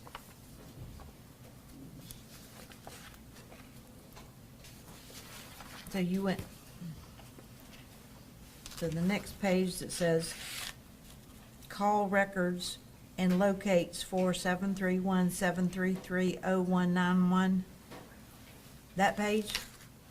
The one previous with All right. 549-7352. All right, I'm looking at a page that says call records and locates for 731-549-7352 and 731-733-2073 from 8:17 a.m. to 9:42 a.m. Is that the right page? Yes, ma'am. All right, I'll initial that one.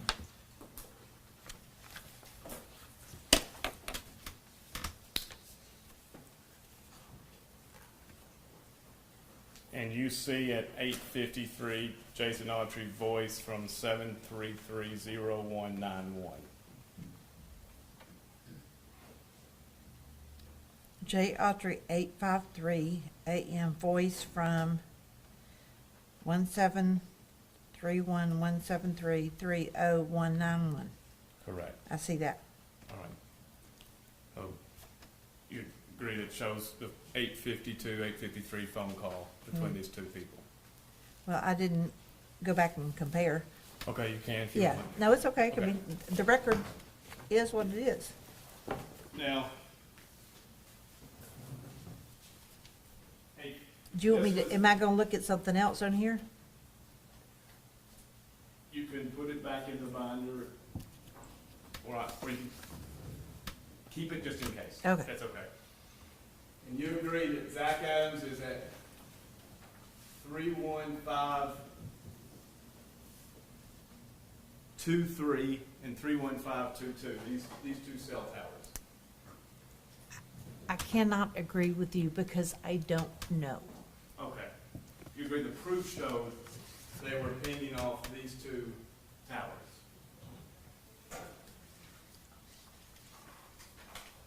I'm looking at Jason Autry. You said the 853. Is the last number where it says cell 31522, is that a cell tower? Yes, ma'am. Okay, so I read, that's what it is. I didn't know that's a cell tower. I don't remember that. But I see that. Well, all right.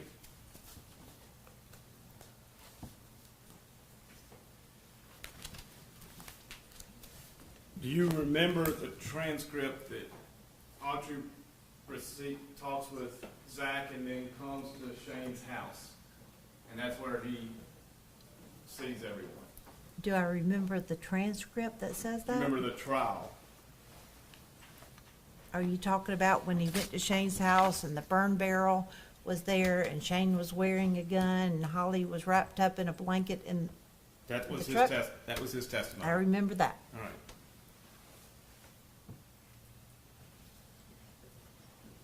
Page 1200.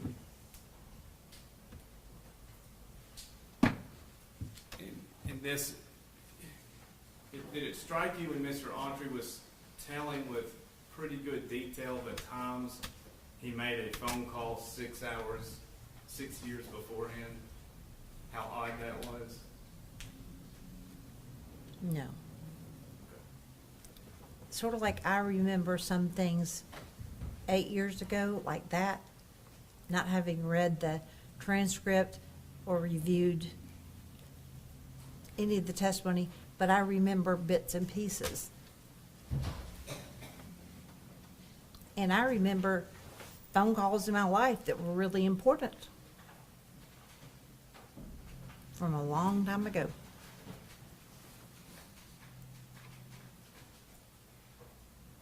Question, line 9, page 1200. Did you have any idea what time in the morning this was? It was after 8. Okay, probably 8:40, 8:50. Can you maybe. tell me who's asking questions and who's answering? You're asking Jason Autry Okay, questions. okay. Somewhere in that time frame. Question, earlier you said you wanted to kill time until you could make a phone call. Answer, that's correct. How late were you wanting to wait before you started calling? I made the first call at the river. You can't get a signal. It's pretty tough to get a signal there. It's real low. When I come out of the river, I made the first phone call at approximately 8 besides Palmer, Tool, and Dye. So from 8 until you actually made contact, sometime within the hour you had called both of them more than once, correct? Hadn't got a response, and then he finally called you back. That's correct. So what you did after he told you, when I get to the, I'm busy, when I get to the location, we'll contact you. I went that general way. I knew that I headed in that direction. Question, okay, I'm sorry. Nobody here but you knows in what direction you're talking about. I went in that direction. Well, I left Benton County, headed towards Decatur County down Birdsong Road. And why the Birdsong Road area? It was the easiest access from where I was to get there. Plus, it would be a delay. I mean, it was just the easiest access to get there from where I was, other than going down the main road. Did you talk to him again? I did. Who? Mr. Adams. He called you, or did you call him? I believe he called me. What did he say? He said, we're at Cousins. What did that mean? That means that we're at 30 Yellow Springs Road, Shane Austin's house. Your cousin, he called him Cuz too. But that's your cousin? Correct. So did you get there? I did. How far away were you? How long did it take you to get there? Probably 20 to 30 minutes.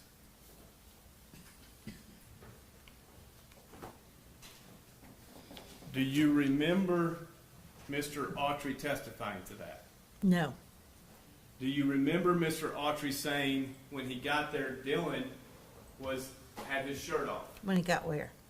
To Shane Austin's house. Yes. Do you remember Mr. Autry saying when he left, Dylan was still there? Yes. All right. So if it's at 8:52, if you add 20 to 30 minutes, that would be, the earliest would be 9:12. The latest, 8:52 plus what? 20 to 30 minutes. 8:52 is the phone call. 20 minutes to get there, 20 minutes to get where? to Shane Austin's house. Okay. I mean, I'm going with you, but Okay. I'm not doing the math. Okay. So, Did you ever do the math? I'm sure I did. Okay. Then Not if it is recall. at 9:12 to 9:22 and everybody's at Shane's house, can you explain why Holly Bobo's cell phone was still traveling south to its final ping at 9:25 by Gooch Creek? No. You just can't explain it. No. You have to give those times that they gave and explanations and how long you have to credit memories and about what time different things were happening. I don't, You have no answer for why you told the jury Dylan was dispatched to get rid of a cell phone if it's inconsistent with Jason Autry's testimony.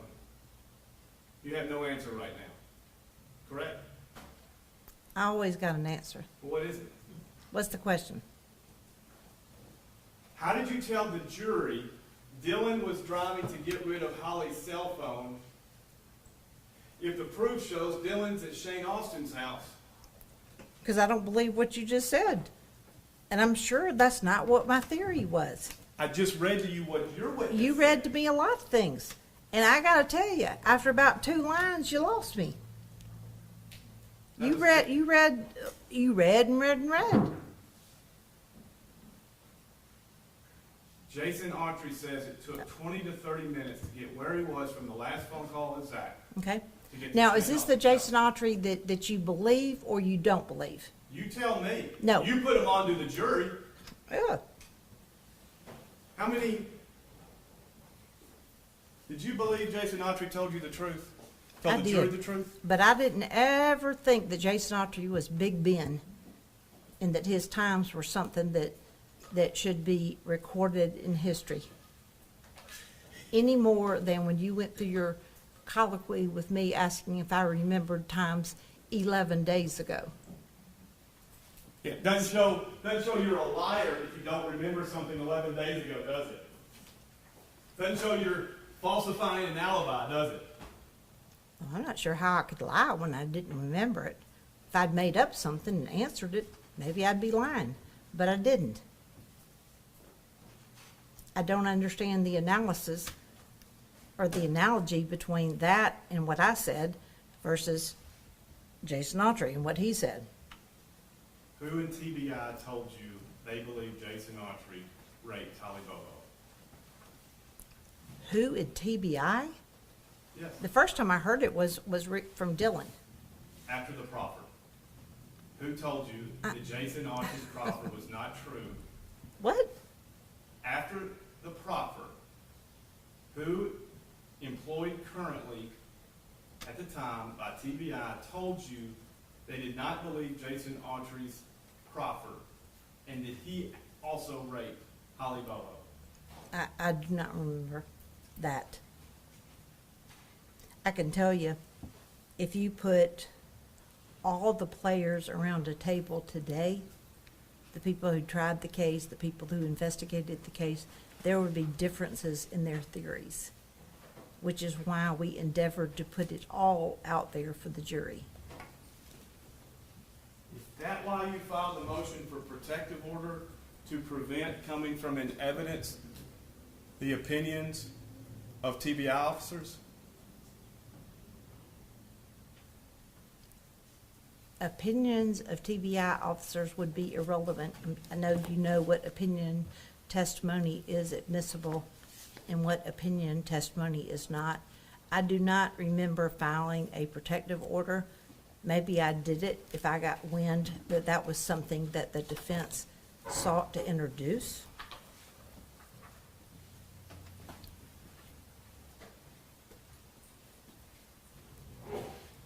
But I know you know the rules of evidence.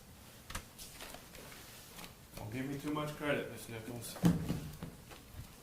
Well, I mean, assuming you know the rule about what's admissible with opinion testimony.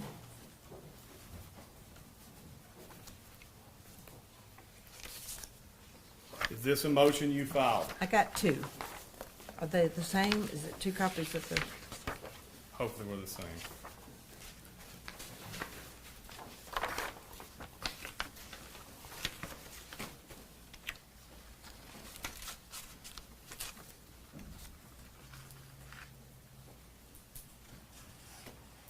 This looks like a motion filed on June the 3rd, 2015, and served on Mr. Herbison, who I think we have established represented Mr. Autry. And is that your signature at the end on page 5? It is, and Mr. Lapone's. You asked that would prevent discovery, including testimony regarding reports, memoranda, or other internal state documents made by the District Attorney General or other state agents or law enforcement officers in connection with investigating or prosecuting this case. The state also requests this court prohibit any discovery regarding confidential materials, mental impressions, or work product of state officials who are involved or have been involved with the investigation or prosecution of this defendant. Did you signed and filed this? Already said that. Okay. Your Honor, I move to mark this in next. Objections? Yes. Mark it as exhibit. Hey, I got two of them, so I'll give you two. Now, 124. This is a state's motion for protection. This is also in the Jason Autry case. Any reason why you didn't file it also in the Zach Adams case? Maybe I didn't think it was necessary. Okay. I mean, Given the attorneys. Okay. I don't remember what led me to believe that. But I would say it probably speaks well of Mr. Adams' attorney if I didn't file it.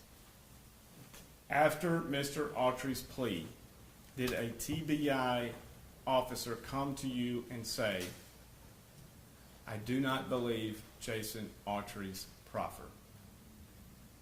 After, After the proffer in January. and you said after the plea, and I was I'm like, sorry. I was gone. Yes. And I've already answered that question. I said, I do not remember that happening. Is that something you would have remembered? I would think so. Why would you have remembered that? Why do you remember anything?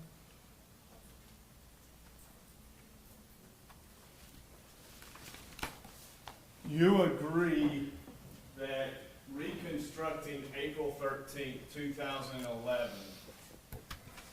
is important to determine if a crime took place? No, because the crime took place. You don't need to reconstruct April the 13th, 2011 to determine if a crime took place. Absolutely not. Did you do that to the jury in closing argument? Do what? Reconstruct April 13th? I may have, I don't remember. Okay. And But what- that wasn't your question. You asked me whether I thought it was. As your role of lead prosecutor against Zach Adams, Okay. do you think it's important to reconstruct what happened, how it happened, and where cell phone information puts various people that day? To accomplish what? To determine what happened to Holly. Okay, that's a different question than you asked a minute ago.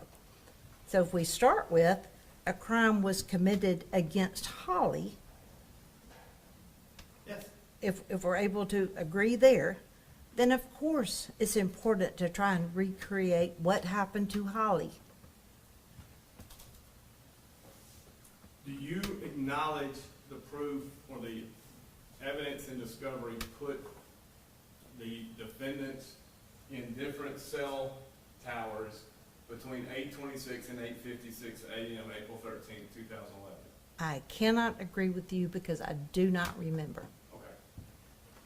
Do you agree that that Zach, Shane, and Dylan were in Parsons that morning on April 13th, 2011?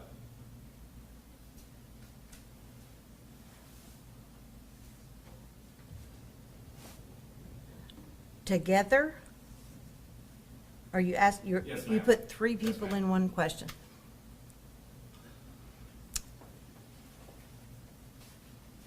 I remember the evidence, are you talking about that morning, anytime that morning? Anytime that morning. Okay. And what's morning, what's the cutoff? You remember at 11:16 a.m., Zach's cell phone was pinging on tower 12572, the south tower of Parsons. I do not remember that his phone was pinging on a particular tower. I remember that his phone showed him to be in Parsons.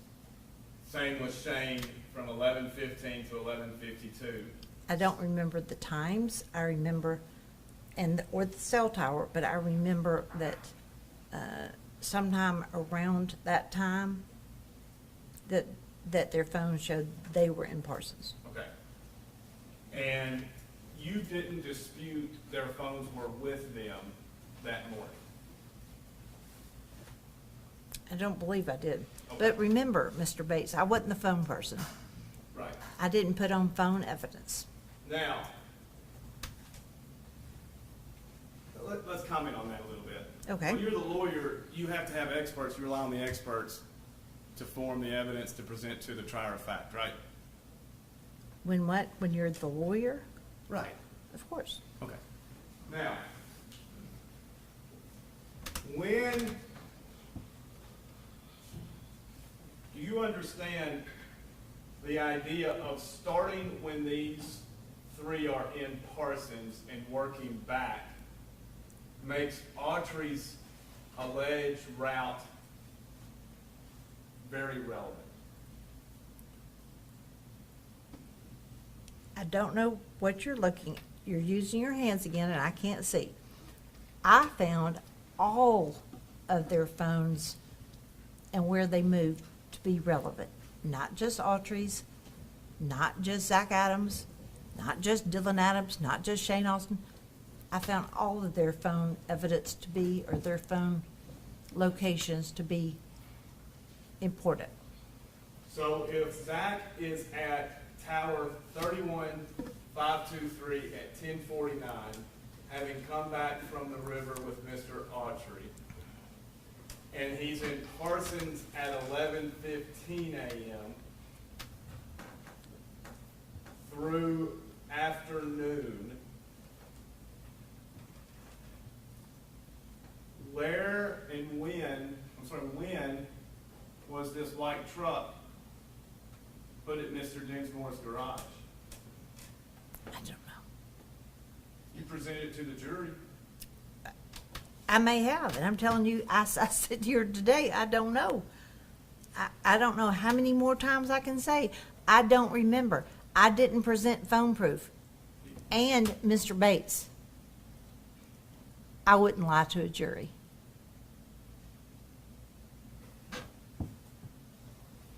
You agree that the clockwise travel of Holly and her phone showed no personal effects, no notes, no lunch boxes, no student records, no nothing, up until where her cell phone was stagnant for 30 minutes. You would agree with that? Do not remember. So All right. I cannot agree. Would you agree that the property seen consistent with a clockwise direction of travel from 9:03, 9:10, 9:25 is consistent of evidence being thrown out along that route? I mean, I've said it 10 times. I do not remember. This is why I ask you, if there is something I can do to prepare that you want me to review, tell me. It's my fault. I would have reviewed it. Now, you've read the petition. As a lawyer, you read this petition. Yes? Have you filed an amended one since I left? The ones when you were still the attorney. I did read the ones when you were still an attorney. I don't know if that's what we're going on because you haven't asked me anything about Jennifer Thompson. I thought we were here about her representation. Now, at what point did you realize there was an ATM device held in Alabama that you felt necessary to go and obtain? Okay. At what point? Yes, ma'am.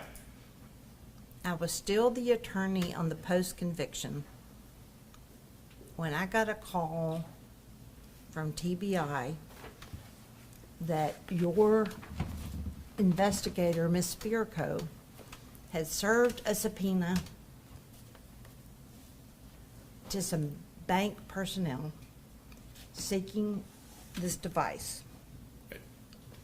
I don't remember when, but I remember being advised that the bank personnel had, finding her to be sketchy, called TBI and said, what do we do?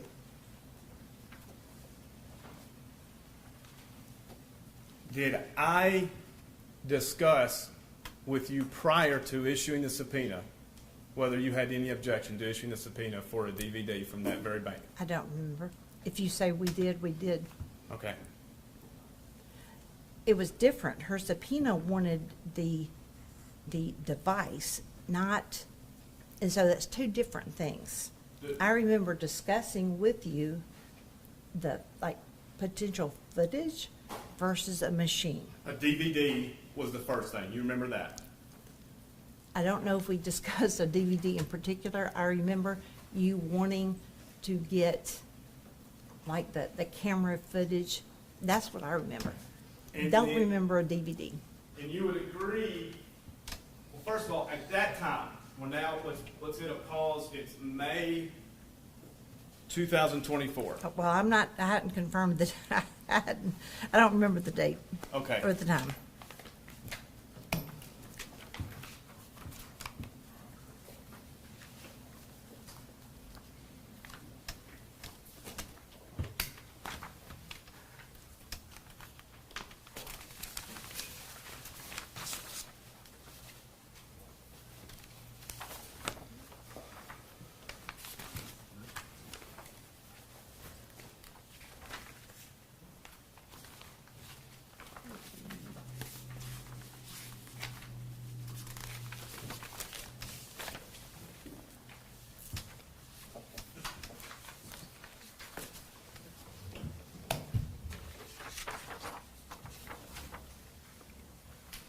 Do you recognize put the first one as May 7th, 2024? I'm sorry, I recognize, I've never seen this as far as I know, but, so what do you want me to look at? It says Decatur County, CB&S Bank Director, Security Mike Mayfield, ASAP, that one? It's the one DVD labeled 4/13/2011.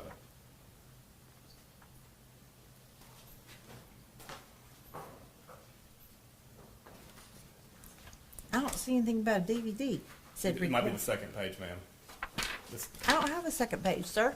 That would explain it. Yeah. See what you're looking at. She has a different page that was handed to me, so maybe there weren't two copies. I Maybe see. both of these were supposed to go to the witness. Let's do that. You just keep what you got right now. Okay. So the witness has two documents. And I'll get the court, hopefully, out of that.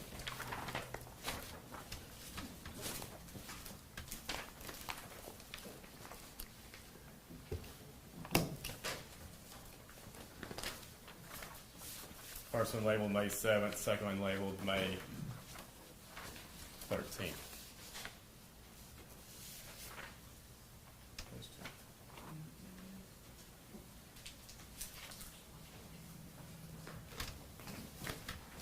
These are both TBI subpoenas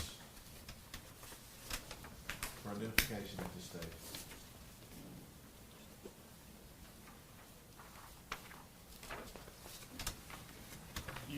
Is it your opinion you've never seen these? I do not recall ever being shown. Okay. Do you? Was I aware that a subpoena had been issued? Yes. But I've never, as far as I know, ever seen this document. There'd be no reason for me to see this.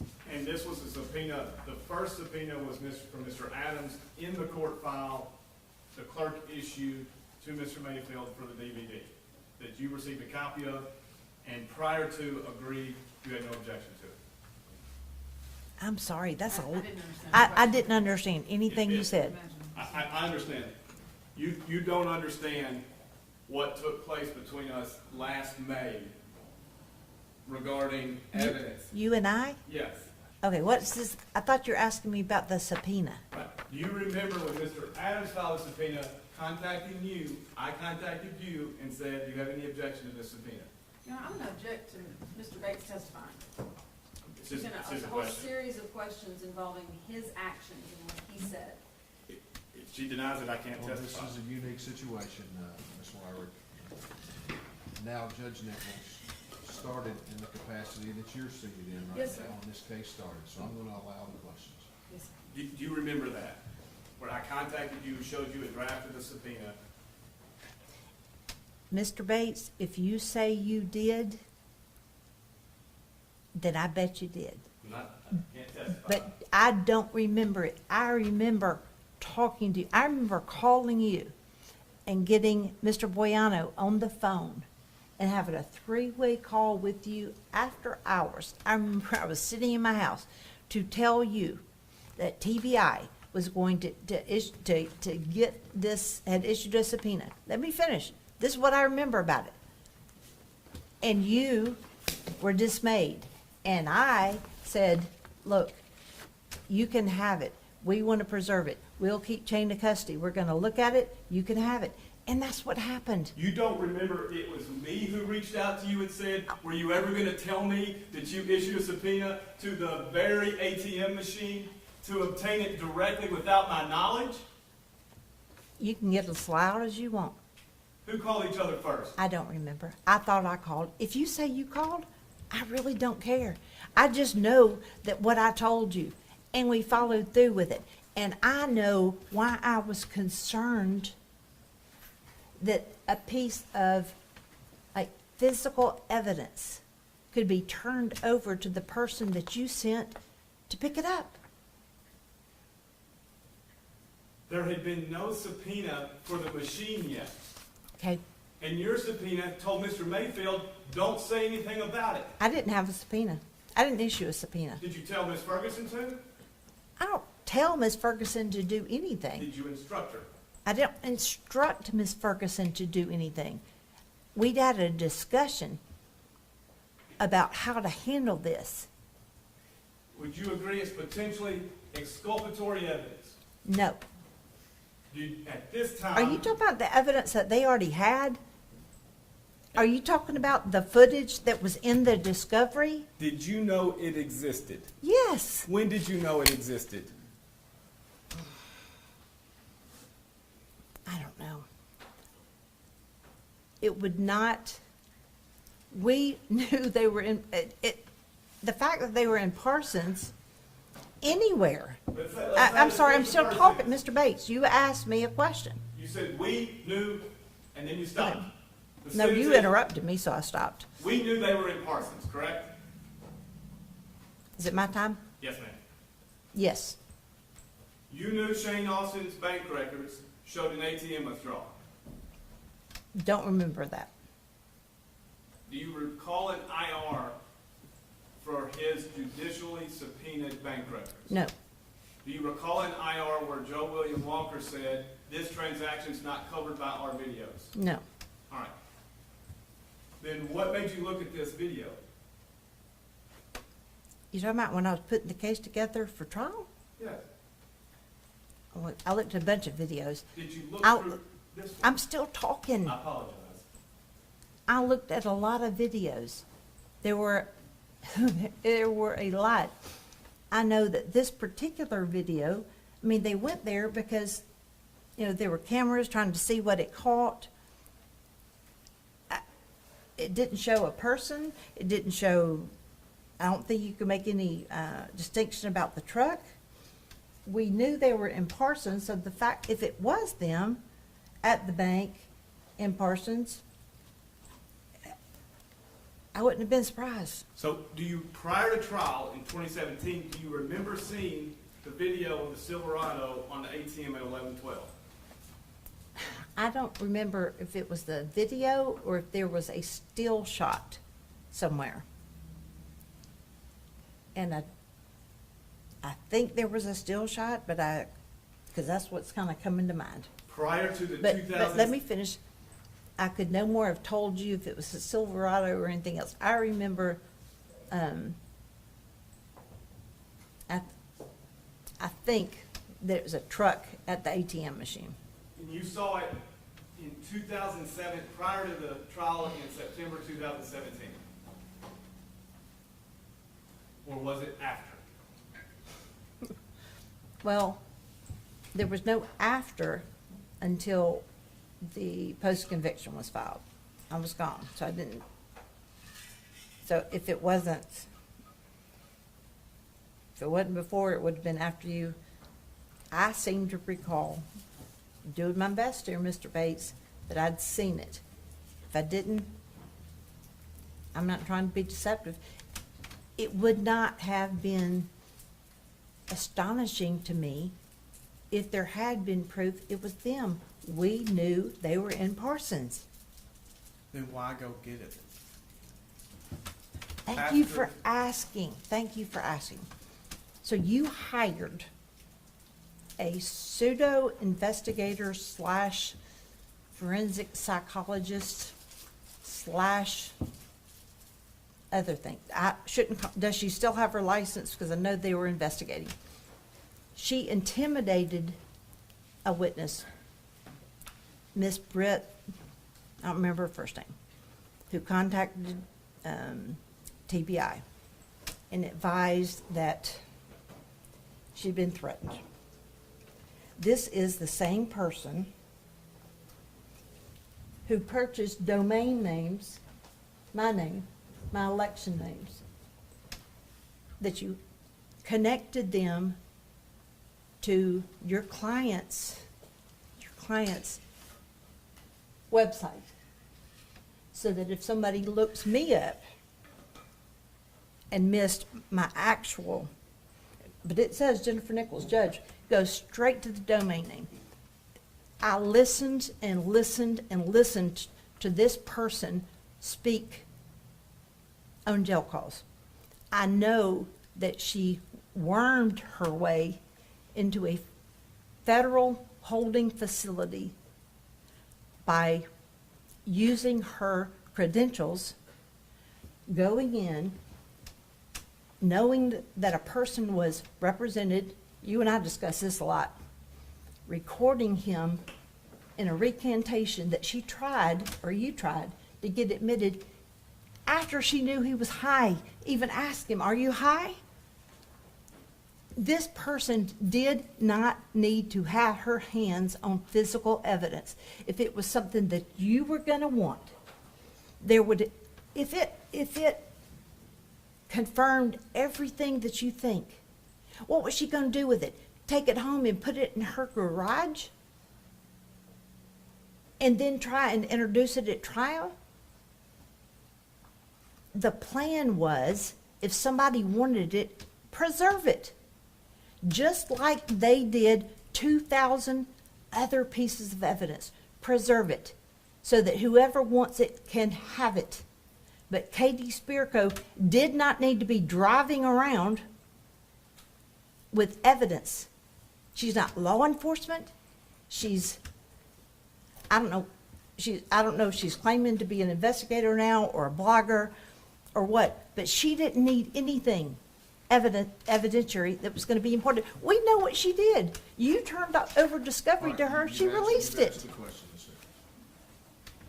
You acknowledge now it is relevant for Zach Adams, where he was in Parsons that morning.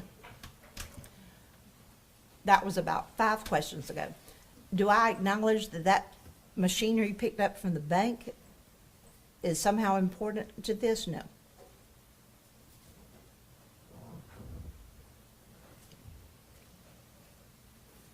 It didn't change a thing. Do you remember who you watched the video from the ATM with? No. Do you know how to get there, like from the file path? No. Do you remember where you were when you watched it? No.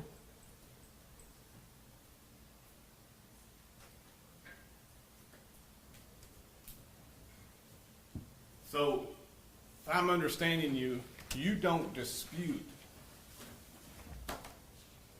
that it's consistent with the evidence as you understand it, that Zach was in that vehicle at the ATM at this time. I do dispute it because I don't know that to be true. I don't know who was in the vehicle. But you do know Zach's cell phone was in Parsons. That's my belief. His And- cell phone was, and we And- thought they were. Okay. Well, I hear what I've heard in the past. Are you saying Zach didn't have his cell phone in Parsons that morning? I'm not saying that. Okay, so you acknowledge Zach was in Parsons that morning? Zach's cell phone was in Parsons. We believe that he was either with it or close to it. I don't know if somebody else used it. I have no reason to believe that he was separated from it.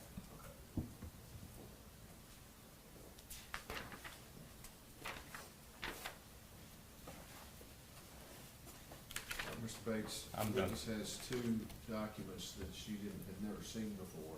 These are the TBI subpoenas. Yes, Your Honor. They were part of the motion for sanctions at the beginning of the case. Objections to them being entered? Yes, you can identify. Okay. Then they're part of the record already, if they need to be referenced in some other fashion. So we'll pass those back to Mr. Bates, please.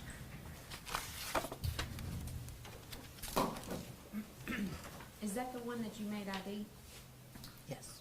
I was gonna make it 125, so I didn't know that I ever did. You said So I did. it's not going to be. I don't know. I have no idea. There is no 125 as of yet. Now, this one, Well, I guess she's testified about it. We do need to make it for identification only.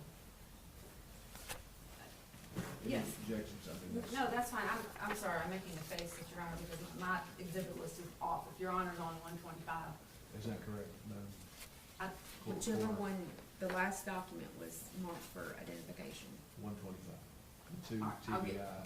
I'll get reconciled later, but these are gonna be two different exhibits. Just making collective exhibit there for identification only. Thank you. All right, you've got 4 pages there. Let's see what they are. Did you take the judges? I need Yeah. one back. You handed it to me, sorry. let's leave this here.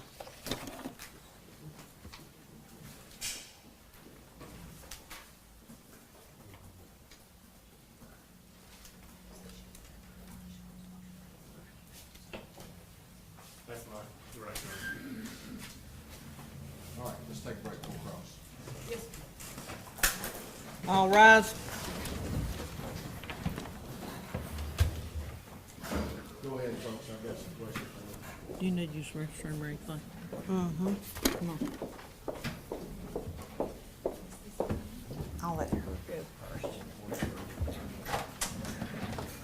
So is this the one that you see? This one? Or is this one?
come to order. Put your right here for the resident. Don't be seated. Put your right here for the resident. Come on, right down the way.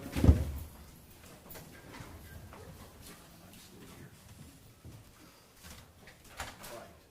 You still have the transcript from past that back. We passed this back. Debates, and let's refer to the transcript. No, sir.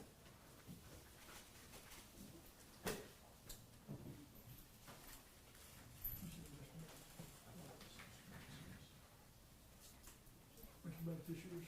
I do. See what it says.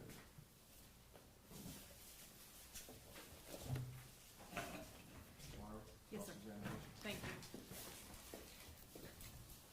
Judge Nichols, when did you start in the district attorney's office in Shelby County? 1991.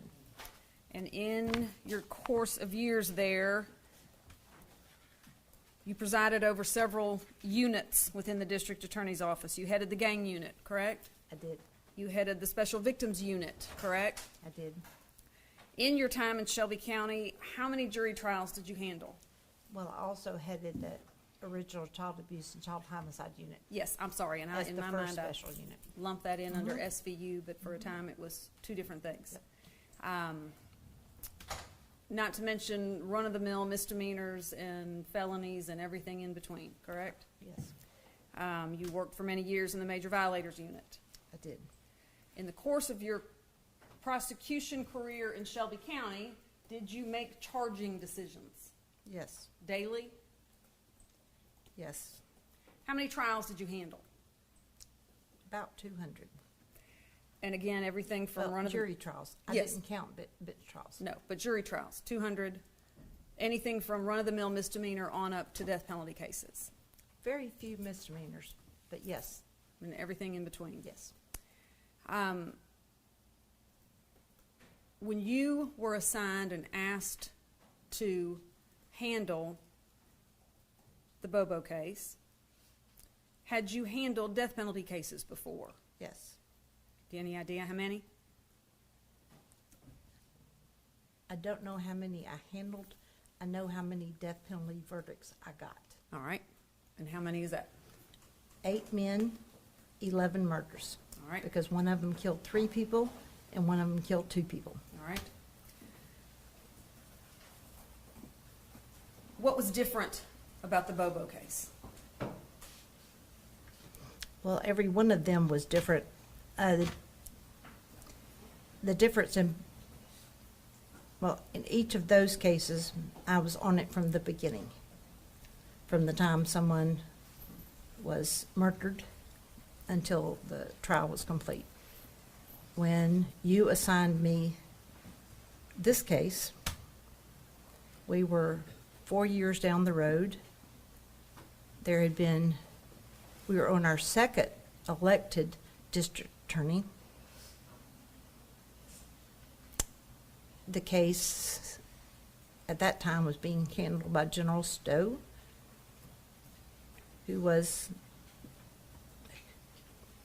had never had a trial, much less a murder trial. All right. Very intelligent person, but had never had a trial.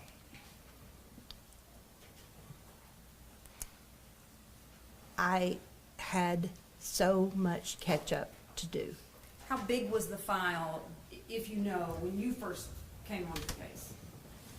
I remember being told that it was close to 4 terabytes, which meant nothing to me.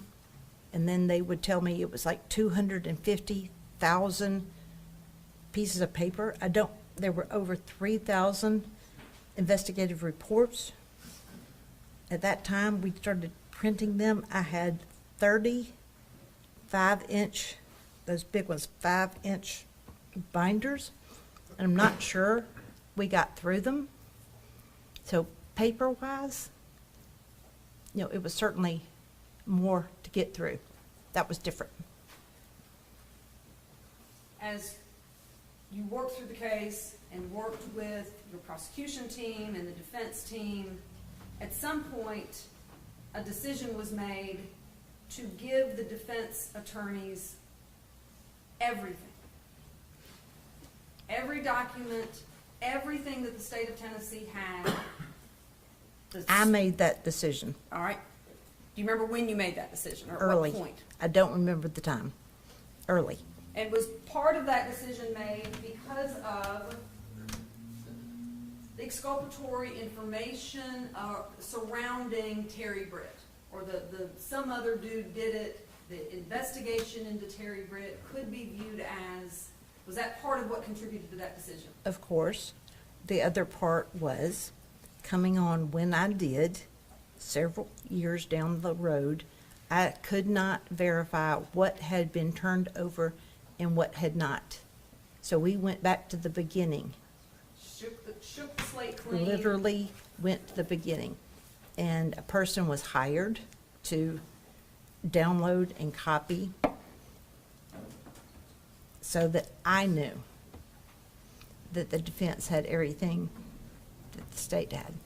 And in this case, was it unusual that they had a mirror image of what you had? In other words, you didn't change the formats or change what anything looked like. You just gave them everything you had, and as things came in, they got a duplicate copy of it, correct? That's correct. Was it unusual for defense attorneys to ask for copies of things that they'd already been given and then ask for another copy of it? Only one attorney did that, All right. And who was that? Jennifer Thompson. Okay. But if another attorney, well, like Mr. Scholl with the phone records, asking for those. Right, he had them, wanted a different form or something. All right. And when those requests were made, they were granted. Of course. I thought you meant like routinely asked. I'm Other sorry. people asked. That was something that was more than one time. All right. Well, let's talk about the routinely. When you came on the case, was Ms. Thompson on the case? Yes. All right. When you Because came because she filed a motion seeking to vacate my appointment. Okay. All And right. that was soon after the appointment. All right. And she had been hired by the defendant and then later appointed by Judge McGinley. Is that correct? Yes. And then at some point, she brings on Jim Simmons and Jerry Gonzalez and a team of experts. How many court appearances would you say you made on this case? I have no idea. Was she at every one of them? Yes. In between those court appearances, did you have interaction with her? Yes, some. All right. Did you set up discovery reviews? Yes. Talk a little bit about that. More than one? Yes. There was discovery kept.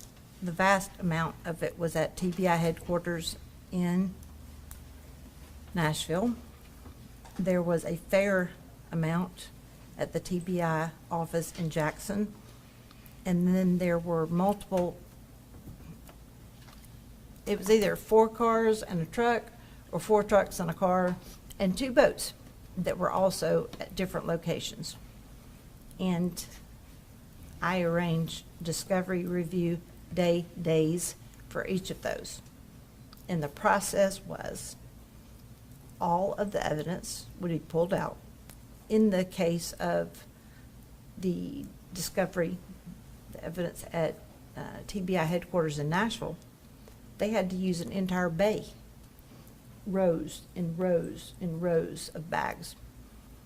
And TBI had an agent that would take the first bag. Their job was to open it. The items were displayed out of the bag. The lawyers had the opportunity to touch, smell, feel, photograph every piece of evidence. Which lawyers were there? Well, the one in Nashville, they were all there. And that was all being lawyers for all 3 defendants were there. All right. So Ms. Thompson was And there. that was the biggest one. With the exception of Ms. Thompson, they generally sat behind and watched the evidence being pulled out. And 1 or 2 times they would get up. Ms. Thompson stood at the table, took her time, which she should have, and looked at every single piece of evidence as it was opened, photographed many of them, and then the evidence would be passed to the next special agent who would repackage it, seal it, and sign it. And then that one went back, and they went to the next bag. And that process that Ms. Thompson followed, did she continue that until every bit of evidence had been viewed to her satisfaction? Yes. Did any of the other defense attorneys perform that thorough review? No. How long did that take? I don't remember how many days. I know that a couple of other defense attorneys just decided they weren't going to come to the, one of them at least. They were frustrated at how slow it was going. It was slow, but no one rushed. Every bag was opened. Everything in every bag, which was sometimes multiple other bags, were opened and displayed. Would you say that by the time the trial rolled around, or when did you first realize how familiar Ms. Thompson was with this voluminous case file? I don't remember when I first knew that. It became clear early with the paper discovery that she was going through the IRs with a fine-tooth comb, and if something was mentioned in the IR, such as another interview or a piece of evidence or a phone call that was somewhere, she picked up on every single one of them, and she would make a list of what she didn't have there because it might not have been attached to the IR, and she would provide the list and we would provide the evidence, whether it was here's another copy or look here, because Kathy Ferguson was known as the trapper keeper, and she seemed to know where everything was. So we got the list, and sometimes it would be long, sometimes it would be short, but there were multiple lists, and she's the only one out of all the lawyers that was going through it like that. Did she show up at every court appearance? Yes. Was she engaged in the hearings that were conducted in front of the judge? Yes. Did she file substantive motions? She did. Were they heard by the judge? Every time. Do you recall any situation in which she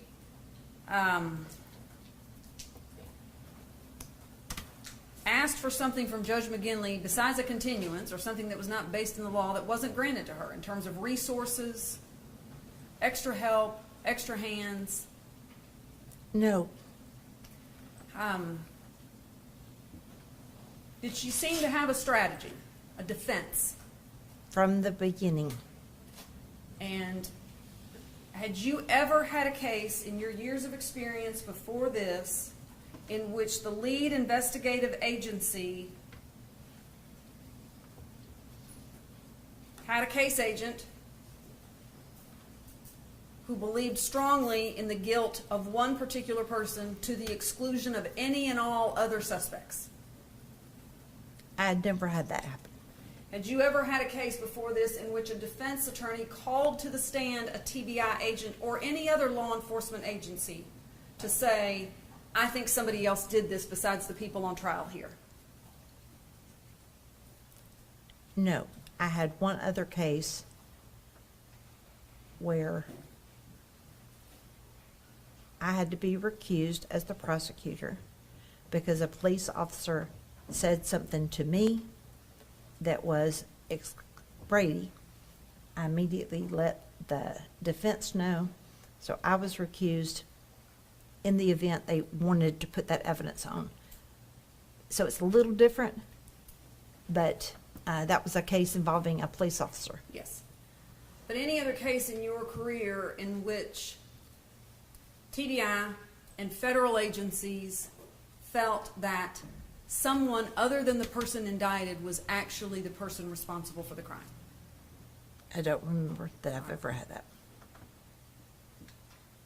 Terry Britt. He was the strategy. When you came on the case, had his house already been wiretapped? Yes. All right. So you had all of that information to digest? Yes, Did you do that? yes, Did you look through that complete voluminous investigation into Terry Britt? yes. Did you ever contemplate, maybe he is good for this, maybe I do need to present this to a grand jury? Terry Britt would have been an easy person to depend on. There was no proof. What would you have had a case agent take to the grand jury? There was nothing to take. There was nothing to take. How long, well, let me ask you this. Were there negotiations between the state and the defense about settlement in these cases for these defendants? For Zach Adams, for Dylan Adams, for Jason Autry? Never with Zach Adams' attorneys, because from the beginning, well, never with Jennifer Thompson. Okay. Clarify what you mean. She was adamant that he was innocent, and she never changed her mind.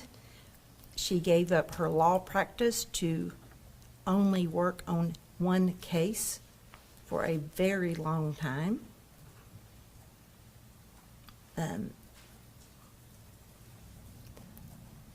She was relentless. Is that a word to Yes, use? yes. What about the attorneys for, or Mr. Maddox, who represented Dylan Adams? Did you have conversations with him about did. settlement? I did. And as I said during my direct, it didn't go very far because the statement he gave was going to be his statement, and there were too many holes and things that didn't match what we knew. And so those talks stopped. With respect to Mr. Autry,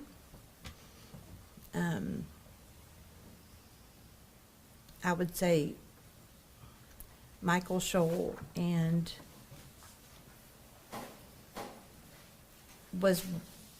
he and Bruno and Max, they all had a lot of experience. He kept it closer to the vest, whether any discussions, whether we were going to talk. He came on it, after I was on it, and I was not surprised that he was in the mode of getting up to speed. He's somebody that is always going to consider the options. I had seen him do that in other cases.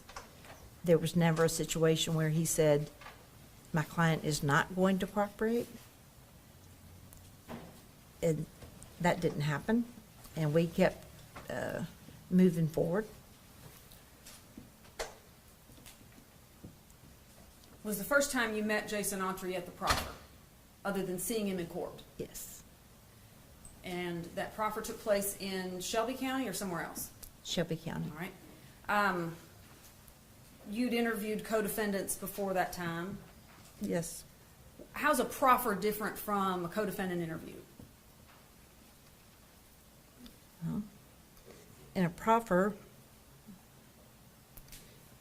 the state has evidence. You're notified that somebody wants to talk to you. Their attorney is not, at least in my experience, not leading it. It's basically, like push a button. Who asked the questions?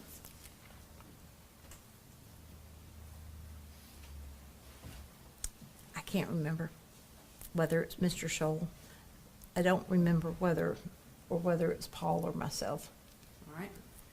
And did you have all of the discovery in the room with you when you're meeting with Mr. Autry? No, Did Mr. Scholl bring binders of information No, with him? no. Did he have a laptop that he pulled up no. terabytes of information No. on?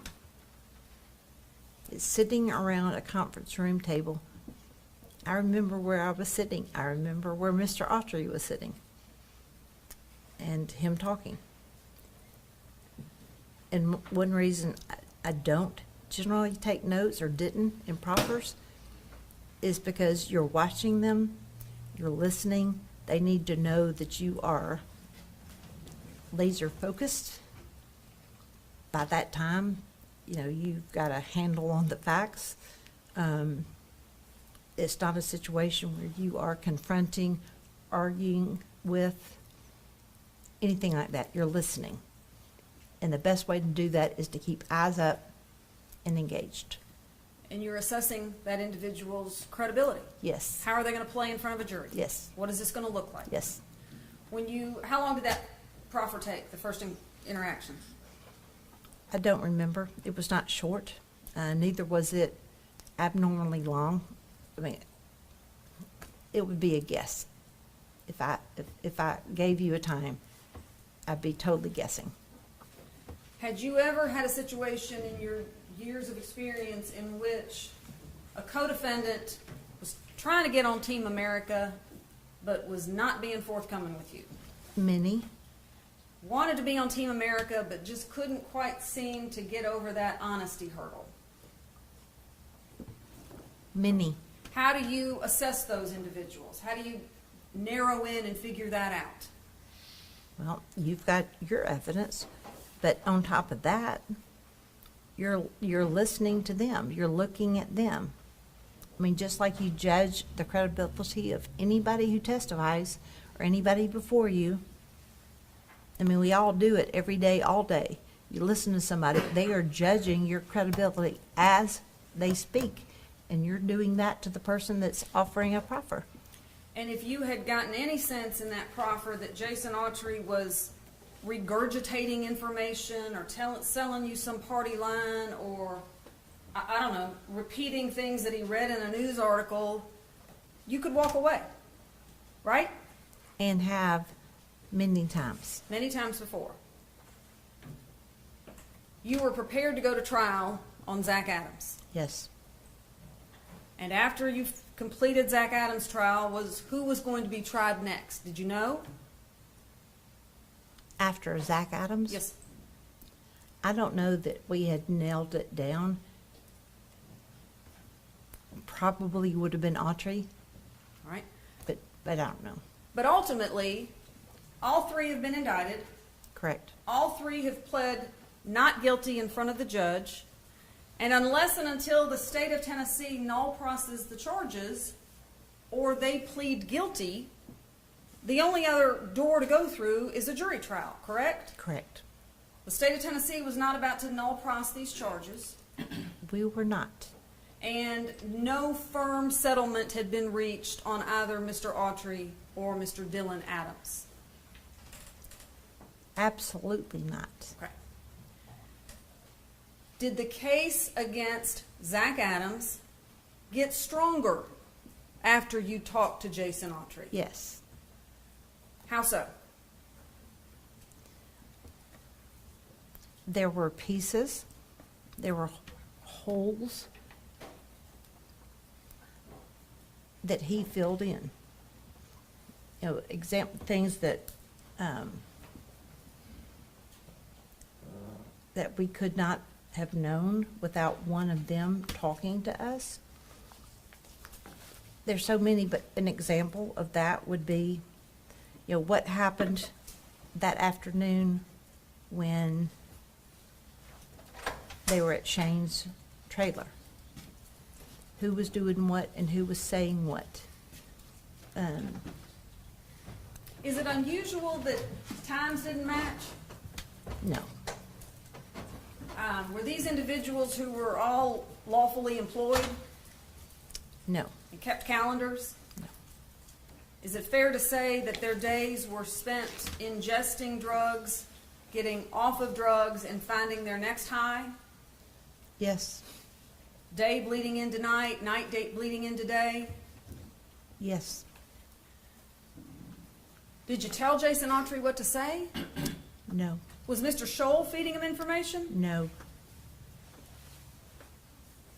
Sitting here today, are there still unanswered questions about the last moments of Holly Bobo's life on earth? Of course. In fact, it's not unusual for prosecutors to tell victims' families, to tell juries. We're not going to be able to answer all the questions, correct? It was part of a pretty routine practice of mine to tell them that.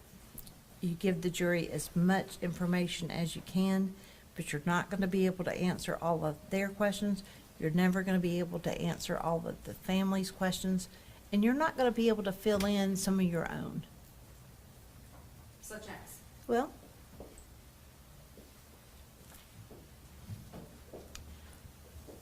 I remember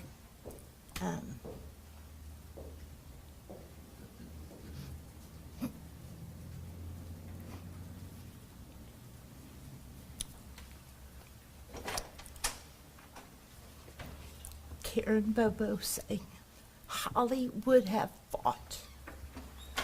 I remember it like it was yesterday, but we don't know.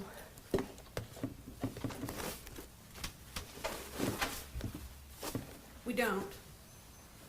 But we know Zach Adams was seen days following with scratches on his arms that he lied about. Right. Right. And her mama said she would have fought. His scratches that he tried to blame on something else was the only proof we had to that. She knew it because she knew her daughter. And he bore the results of that. He lied about it. He said he got it running from the police in Henderson County. Right. That was run to the ground and found to be a lie. It was. And then a few months later, he tells law enforcement, oh yeah, wait, I got him moving some marijuana plants. I forgot that. There were several different versions. None of them were true. They appeared that day.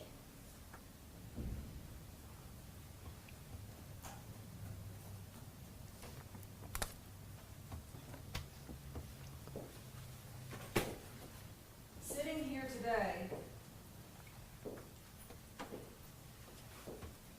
do we know in all of these hundreds of thousands of pages of information that has been gathered, the countless videos that have been collected and viewed and reviewed,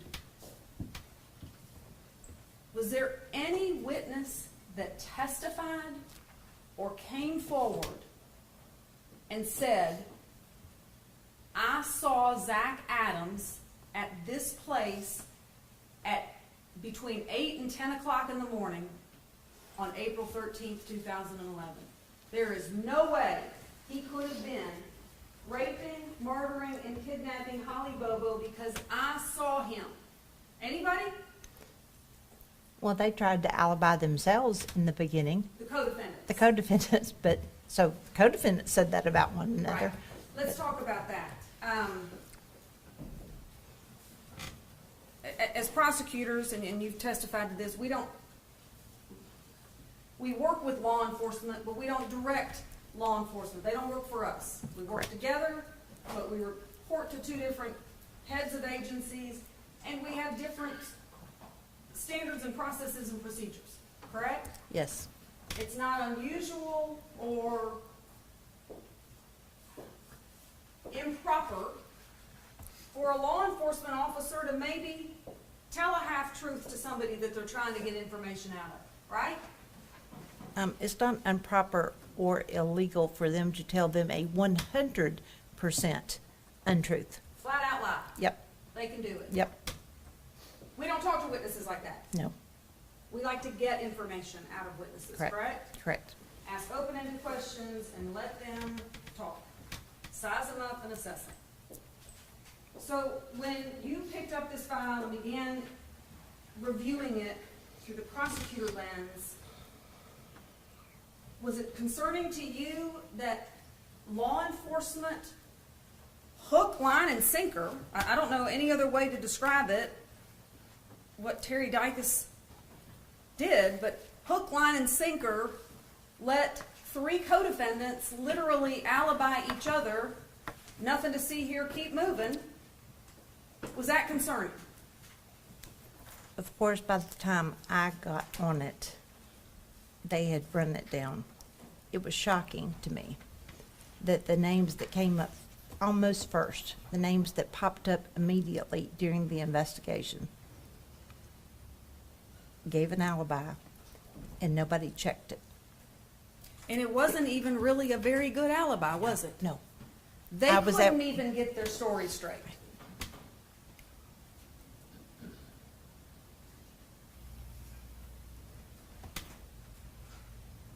Did you meet with Terry Britt? I did. How many times? One, Where was that? Lake County Prison. I don't know the name of it. It's in the northwest. Did you go visit him there? I did, Check somebody with you from TBI? yes, Did you actually go in the middle of the trial? I did. Jennifer Thompson was going to call him as a witness, wasn't she? She was. Did you know that? He was on, she didn't give us a witness list, but because that was her strategy, I assumed, he was on ours as a potential, but we had not decided to call him. You went and talked to him, I did. and then you made the decision to do what? Put him on, right in the middle, like the next day or the day after. I think it was the next day.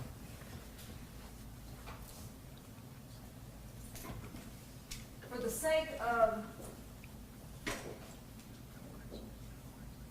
this hearing,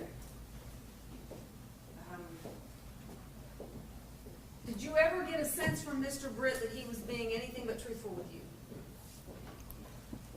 No, but What about his confession to Johnny Walker? there was not a confession to Johnny Walker, despite Mr. Walker trying to couch it that way. What was wrong with what Mr. Walker had done in the name of investigative work? Mr. Dykus had already been told to stand down by his boss, stand down.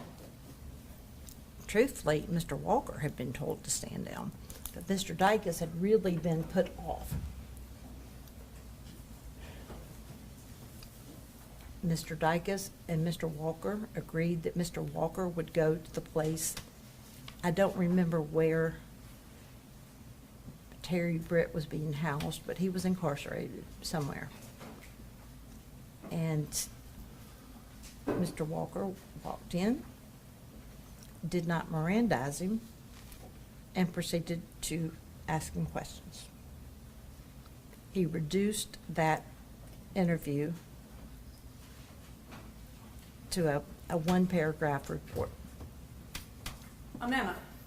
It was a memo. I think it was six lines or something like that.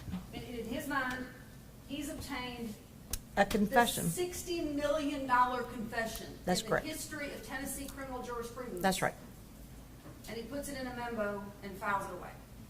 Just puts in the file. I Had you- remember it well. Had you, in the course of meeting with Terry Britt in prison, what if you'd gotten some uneasy feelings about him? What if in the course of that interview you had said, you know what, wait a minute, something's not right here? What's your duty? What's your responsibility? Depending on what it was, if it was a feeling as opposed to something he said, if he said it and I thought it could in any way be exculpatory to the 3 defendants charged, immediately tell them. Just like you did with every other bit of evidence that they had in this case. I did. Had they talked with him? Do you know? Not that I know of. Okay.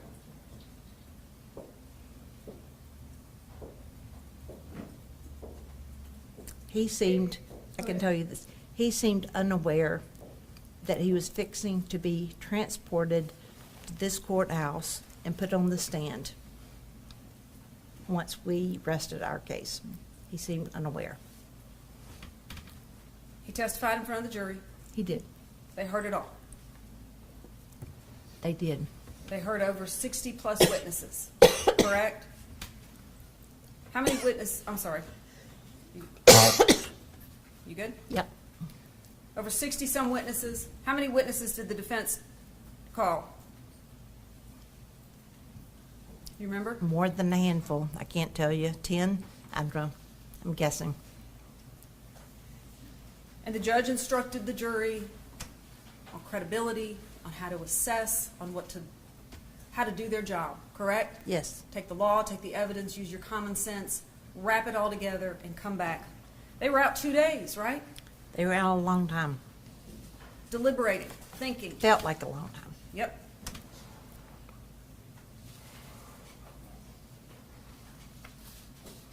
Mr. Bates has spent some time talking about your closing argument. I just want to make sure the record is clear on this. There was not at the scene. Well, let me ask you this. How many different scenes were there where Holly's remains or where her things were found? Do you remember? Her things were found in there were things found close to where her remains were found, as though her purse had been slung, because that's where they found her purse, her wallet, her keys, her promise ring, like those things that you would think were on her person. Other items were found closer to home. Some appeared to have been thrown out a window, and I say that because they went down the road. And those things were like her books, her study cards, her lunchbox, her phone, the SIM card, which was taken from the phone. All of these things were found in a different location. Where was her body ultimately found? By a cell tower. I mean, I can't tell you how many miles it is from home, but it was. Was it near where her personal effects were found? Or was it a different location? Well, all of those things I've named were personal effects. It was near where the purse and ring, teeth, I believe, were found. Outside? Oh, yeah, outside. Did you know before her body was found that she'd been shot? No, no one did. Had anybody mentioned anything about a gun? Zach Adams. No body, no gun. No body, no gun, no case. When her body is found out in the elements, and this was how many years later? She was found in September of 2014. Disappeared in April of 2011. It's found outside. It was not found by a round. By what? A round. It was found by a shell casing, correct? Correct. Or a shell casing was found by the body, I Correct. should say. Not a round. Yes. All right. And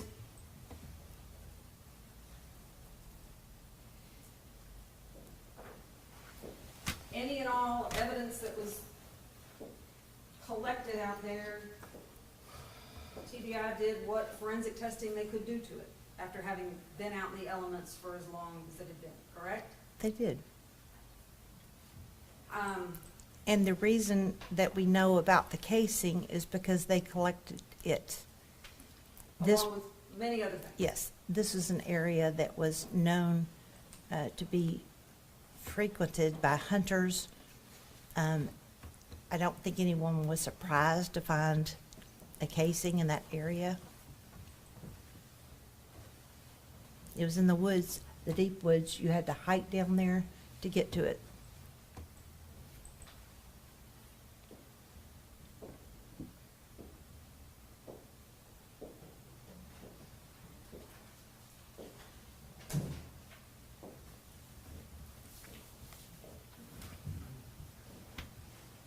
So your experience as a prosecutor and now as a judge, people's memories get better or worse as time goes by? Worse.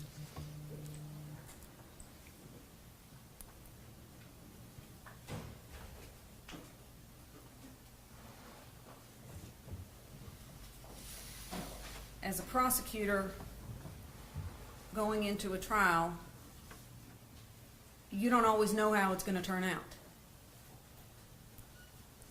No. Even the strongest of cases sometimes don't result in the verdict we were hoping for. Correct. But there are, at the same time, we don't just try any case. Far from it. We don't just submit any case to a grand jury. No. Talk a little bit about those standards and the process that you followed as a prosecutor before deciding to charge someone with murder in the first degree.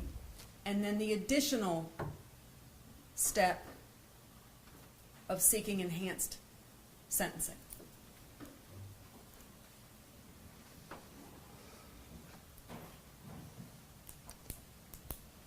When a case is presented to the grand jury, it requires that you have probable cause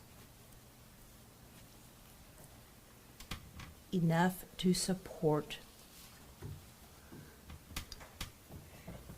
guilty beyond a reasonable doubt of the elements of the crime that's submitted to the grand jury. Many, many, many cases over the years. I thought somebody did it. It seemed like somebody did it. It didn't matter. You did not put those before the grand jury. And I can't, all these years later, because of course, when this case was submitted to grand jury, I mean, I cannot sit here and list item by item the things, evidence that we had against all three. If I had the right IRs in front of me, I probably could. But I've not looked at those. I didn't ask for those. But what I know 100%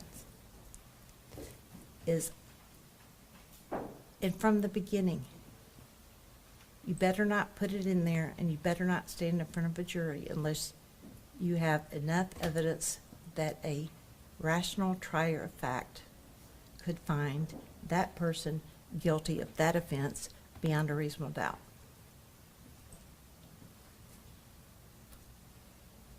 Doesn't mean we always have all the answers to all the questions, does it? No. Honestly, if you had all of the answers, those are the cases you don't try. When you have all the answers. Because there's nothing to try. Was it unusual in this case that, and you spoke to this a little bit earlier, things don't always add up. Things don't always line up. One witness's statements about the same set of facts would be a little bit different from some other witnesses' recounting of it, correct? Yes, and I'm glad you brought it up, because when people match too closely,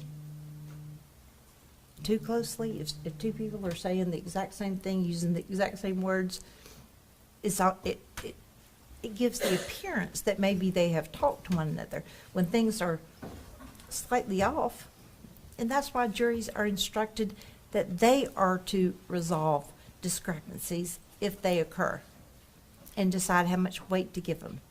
And that one person saying something that's slightly different than somebody else doesn't mean that person's lying. It can mean they're mistaken. It can mean they didn't look at their watch. But the jury hears all of it, and we don't hide those things. You know, this wasn't a case where we only put on people that lined up perfectly with somebody else. It didn't happen. Couldn't do that. Couldn't try this case that way.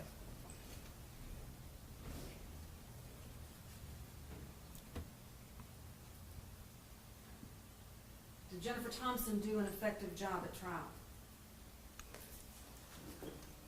Jennifer Thompson knew this case better than any other person involved. I'm ashamed to say she knew it better than me, but she did. And I know that because she would reference a particular IR that I was clueless about, and be talking about something minute that she had picked up that helped her case.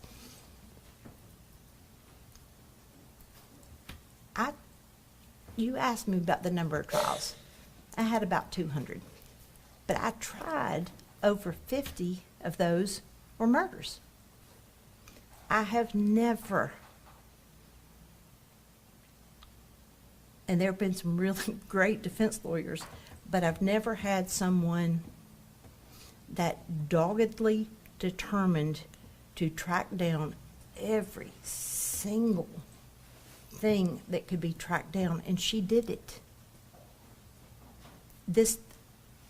None of the lawyers who were witnesses to the evidence review day, we weren't surprised at how long it took, because that's the way she had been the entire time on this case.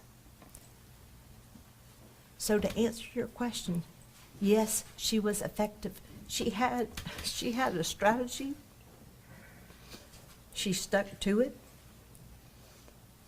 A strategy doesn't have to be a good one, but hers was.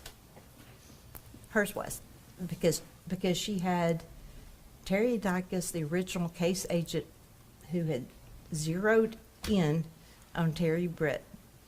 So there was that ally.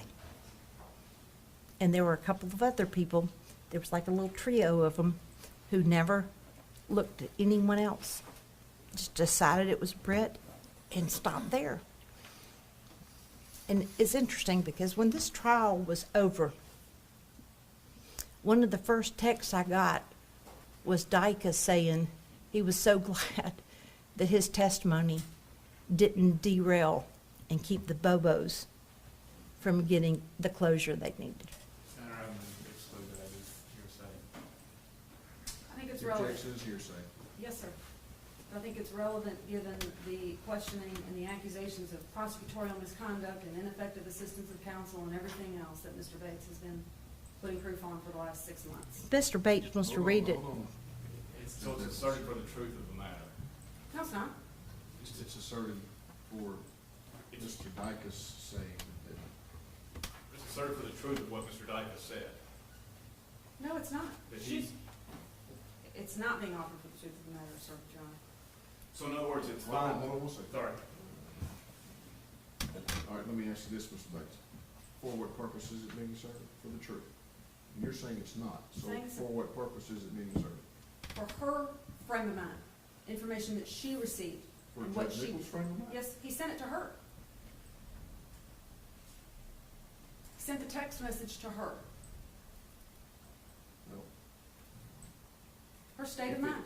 If it weren't true, then it wouldn't be relevant. So it has to be true to be relevant here. Yes. And so objection sustained. Yes, sir. Thank you. After the trial was over and second phase is about to begin, talk to the court about what happened. Were you approached by Ms. Thompson, Mr. Simmons? Were you gearing up for the death penalty phase? What happened? The verdict came in. Our trial team went out to dinner together, knowing the next morning we would begin the penalty phase. I got a call from Jim Simmons at dinner. All right. Asking to consider taking death off the table? That's correct. All right. And what did you do next? I told him I was not in a position to discuss that now. I had no real inclination to do that, but that I would gather the Bobos the following morning, which we did in that file room down the hall. And how long did you discuss that issue? Wasn't staring at my watch, but I'd say an hour. It wasn't a short meeting, because it wasn't an easy decision. For who? For me to even consider it, and certainly for the Bobos. And did they finally agree to that? They agreed to that for their family, not because they didn't think he deserved it. They did that because their son would outlive them, and they didn't want this still being on him 20 and 30 years later.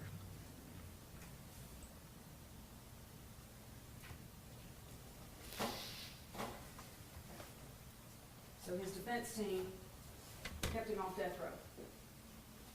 They did. And in fact, Ms. Thompson asked you if she could thank the family, correct? The verdicts were in. I walked back between the center aisle. I remember hugging, well, we prayed. A lot of us prayed.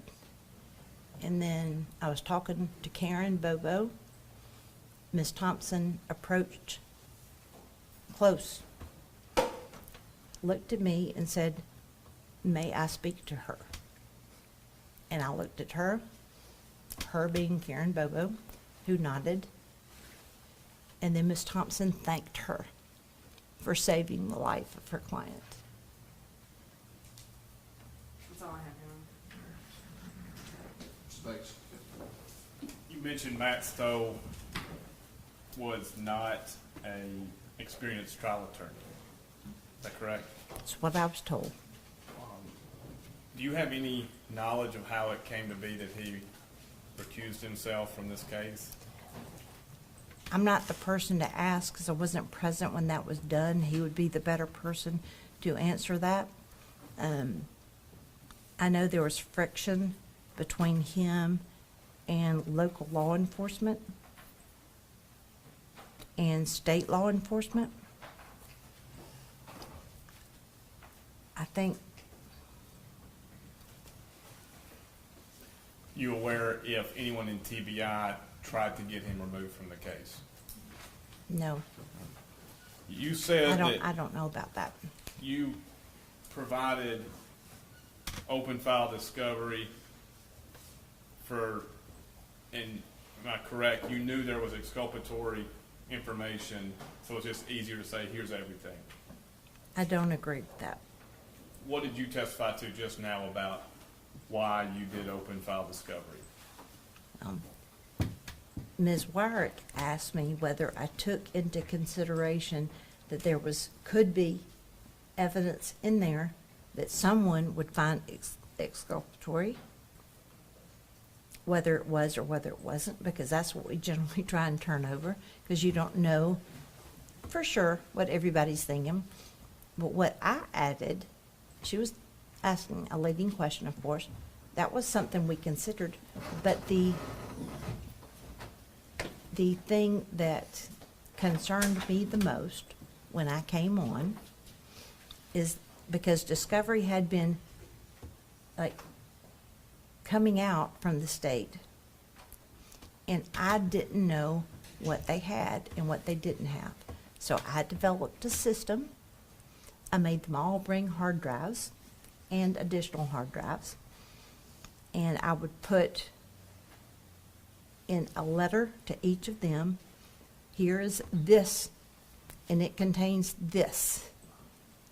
And I hand delivered it. Now sign here. And they would sign as receiving that piece. Okay.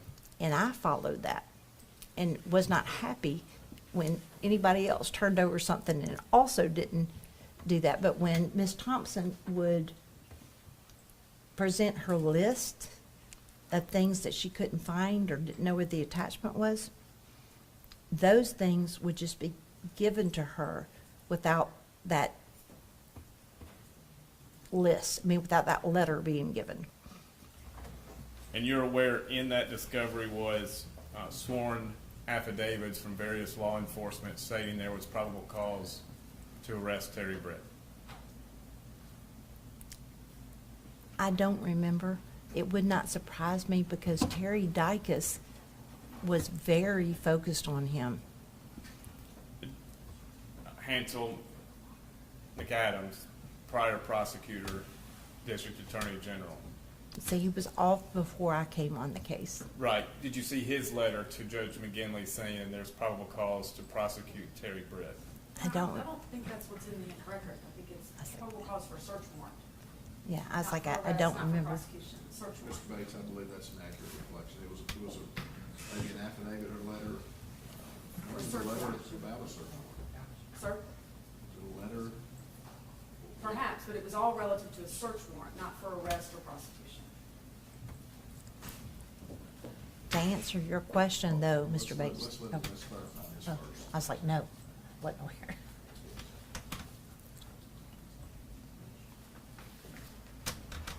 It was one of the early exhibits, I think.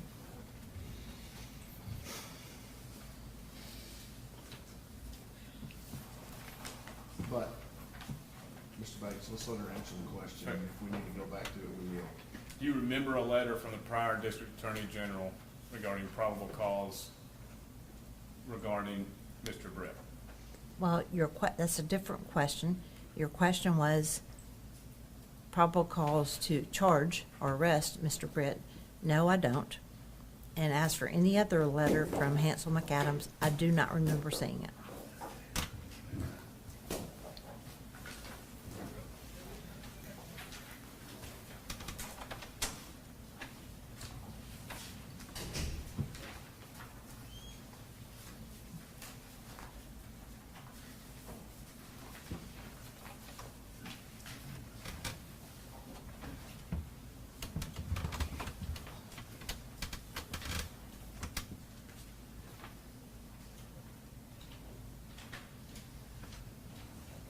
Exhibit 79, do you remember Hansel McAdams' letter? I've carefully reviewed the information concerning the kidnapping and murder of Holly Bobo. I concur there is probable cause to believe that Terry Britt and Janet Britt committed these crimes. Yeah, I already answered. I don't. Okay.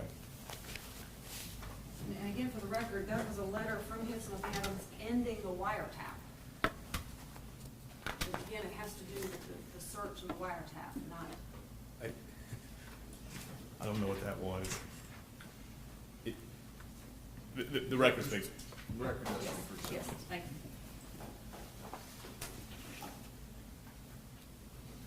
Did you complain about the manner in which Ms. Thompson wanted to review the evidence to Judge McGinley? No. I don't remember that. You don't remember a motion hearing where Where I complained to the judge? Ms. Thompson complained of how it was happening, and you said, well, the other attorneys are fine with it? Well, the scenario you just laid out is completely different than your question. You said, did I complain to the judge? I didn't complain to the judge. And in response, you attacked what Ms. Thompson was asking for. That's a strong word, attacked. Criticized. If it's in the record and there were court reporters at all, I have no recollection, but if I said it, it's recorded. Do you recall complaining about Ms. Thompson recording Me? meetings? Oh, yeah, yes. Okay. What unethical or illegal act was she doing by recording conversations she's a part of? Okay, so the answer to the question is yes, I complained. I found it unethical that we were sitting in a TBI office where undercover officers were coming in and out all of the time, and she was recording without people's knowledge, both audio and there were some contraptions. She was apparently like recording us.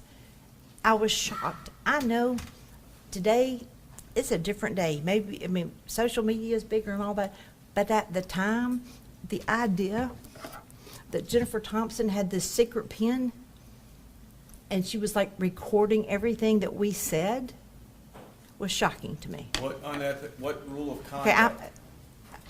I don't have the rules in front of me, so how about if I just say, I don't know, I didn't like it. No, it'd take me, you need to spend 2 hours looking at that? You tell me what You complained to Judge McGinley. I don't remember There's the complaining. rules of conduct. I don't think I complained to Judge McGinley. You didn't complain to Judge? I said, I don't remember. I don't think I did. You don't remember. I said, I don't remember.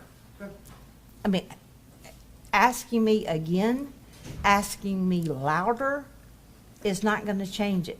What I said is, You've answered the question, thank you. You were asked, there was no evidence of anyone who saw Mr. Adams except for the people who alibied him, correct? wait a minute, I'm sorry, I was still thinking about, Fair. so what did you say? You were asked in cross that there was no evidence of the people who saw Mr. Adams that morning. That wasn't exactly what the question was. Do you have any explanation for why Mr. Adams' phone calls were taking place in different cell sectors than where Holly's phone was prior to 8:56 a.m.? No. Other than, we don't know if Holly was with her phone. You stated in your motion, in one of your motions, that you were not aware of any exculpatory evidence. I don't remember reading one of my motions. You're talking about the motion that Mr. Ragland filed and signed? Well, correct, state's Okay. motions. Do you just disagree there was exculpatory evidence in the file? No, because I don't know what they find to be exculpatory. We never do. But the statement that John Walker listened to Terry Brett, you don't think that's exculpatory? No, And no, in no way do I believe that the statement Terry Britt said, when Johnny Walker goes in there and tells him, la, la, la, la, la, and he lays out Terry Britt's, and Terry Britt, who is a very cagey, not unintelligent person, says to him, you got it all figured out, don't you? And goes from there. It was not a confession. And Mr. Bates, you and everyone else knows it's not, because of what he didn't think it was a confession. He didn't do anything with it. He didn't come back and tell TBI, hey, I got a confession. He didn't. It's there. It's something that came up, and the defense could jump on it and say, look, this guy said you got it all figured out. I've read a lot of confessions. I've heard a lot of confessions. That's not a confession. you opposed Luke Evans being appointed as a third attorney. Yes, And 100%. you acknowledge Ms. Thompson stated she needed help with an additional attorney. Well, she wanted him to be on it, and then she ended up getting somebody else on it.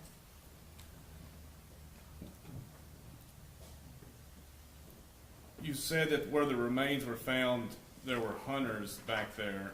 What are you reading? When did I say that? In cross-examination by Ms. Wyrick, I said that area was known to be an area where people hunted. Yes. and a 410, are you aware that it is a shotgun? Do what? No, I don't know anything about that. Okay, do you know of what animal anyone hunts with a .380 pistol? No.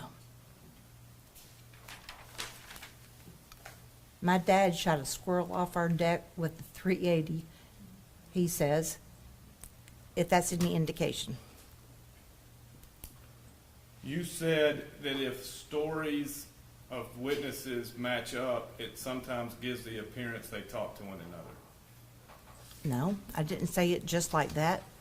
I said if they matched word for word, I mean, every single thing matched. I was using my hands. It's like going back and forth. If you said that it could give the appearance. I didn't just say matched, because people that see the same thing, may say the same thing in different ways. The phrases I've heard, the worst of it. I don't know what you're talking about. It was right there under their nose. You remember talking of this phrase? I literally don't know what you're talking about. Is that a question? You said something interesting, I think. We'll see. That based on your experience as a prosecutor, witnesses' memory gets worse over time. I think I was thinking about my own today. Okay. Well, what do you make of your witnesses who denied certain things as soon as they were asked about it? Like Victor Dinsmore. Okay. And then his testimony changed over time to match what other witnesses were going to say. So you want to know what I think about it? About it. So I'm asking you, is Yeah. that the question? What do I Does think? that concern you? Okay, well, your question was, what do I think about it? Yep. So what I thought about it is what I already told you. It appeared to me to be a person who, one, would deny criminal activity if he could, based on his own history. An example of that is not owning up to, at least at one point, like buying and selling drugs. I thought he was a person who, by his own admission, was doing a whole lot of drugs during that time period. He said meth. I think it was morphine. I don't know what else. He was doing a lot of drugs. And I think he's a person that when confronted with something, that his memory was jogged. 6 years later. Was it 6 years? Huh. Well, 2017. I mean, Let me guess, you don't remember. Do you recall the informant? can I object to can I object to that? I mean, is that professional? I'm just curious. It says smooth along, Mr. Bates. Do you recall the informants and how their testimony matched up with shared phrases? I don't even know what you're talking about.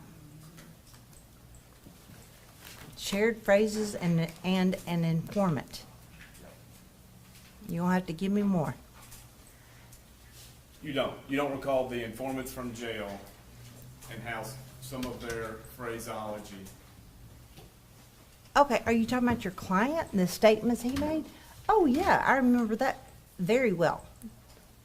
You want to know what I think about that? Well, according to your analysis, it could give the appearance it was shared information. Could be. Could be. Okay. But you know why it wasn't? Because they were in different locations, didn't know one another. There was one instance where he was bragging about, you got to kill a bitch to get a $2 million bond. That was overheard by a couple of people. And both of them reported it. They didn't know one another, but they reported it. So that didn't surprise me. And the interesting part is they still phrased it a little differently. The report that he sent a message to Obion County to his brother. Tell my brother I'm going to bury him next to her. That even had different language, but it was overheard by the one he was talking to and another person. Does that help?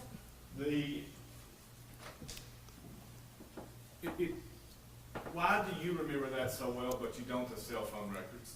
Oh, because those were my witnesses, a lot of them. Okay. Yeah, there's a really good reason for that.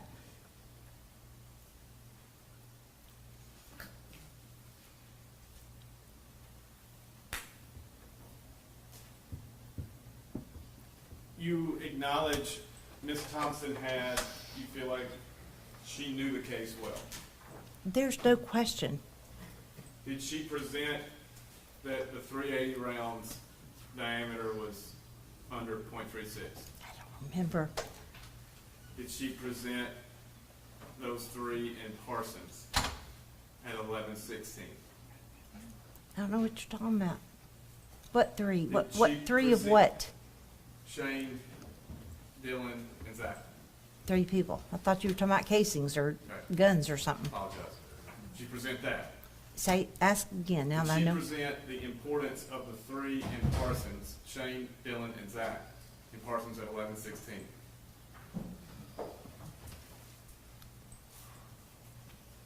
I honestly can't remember. I mean, Mr. Bates, you had the transcript, so this testing my memory is not gonna help you. I don't remember. But if it's in the transcript, she did. If it's not in there, she didn't. Did she present the May 2017 conversation between Brent Booth and Victor Dinsmore? And then the next day, on May 8th? I'm gonna have to give you the same answer. We need to look at the transcript. And the transcript shows you cross-examined, on your response, you objected to that evidence coming in, correct? I think I just said I don't remember. Very well. Do you have any memory regarding Terry Brett's alibi being proven false? No, in fact, his alibi was proven correct. He had 2 receipts. He had a receipt from a place where he bought a bathtub insert, and he had another receipt, maybe from a gas station or a convenience store. And what I also remember is that the bathtub insert that when they got to his house, it was in his truck. It was there. So here's the receipt saying where he was, and look, and there's what he was buying. Explain the phrase bacon alibi. I can't. You don't know what it is? No. How many years did you work with Miss Lyra? Well, we began working together in 1991. I stayed there until 2003. I left for 6 years while my daughter was in middle school and high school. And then I came back in 2009, and she was still there. And I worked there until I was appointed to the bench by Governor Haslam in January of 2018. That phrase has never been used. I'm not going to say that. I said I don't know what it means. Okay. Have you ever used it? Vacant? Bake an alibi. Bake? Bake an alibi. No. Bake? Yes. I thought you said vacant the first time, but I don't know either one. All right.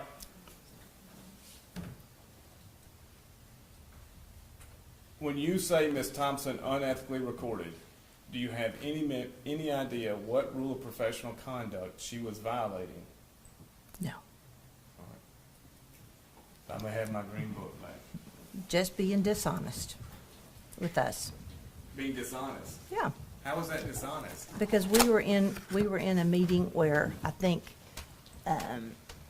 generally in these kinds of cases that you believe you can talk to the other side freely and not record. Like I never would have recorded anything she said, would have never used anything she said, you know, in a situation like that. Did she ever say she wasn't recording? No, she didn't walk in and say, I'm not recording. She did turn off her magic pen, though. She said. Any of my questions? Ms. Lowry? No, sir. All right. Judge Nichols, thank you for your testimony. You step down, free to leave.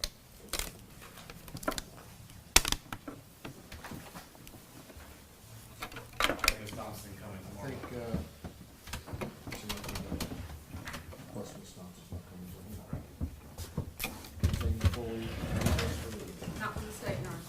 Bates? Yes, sir. All right, we'll recess until 8:30. All rise.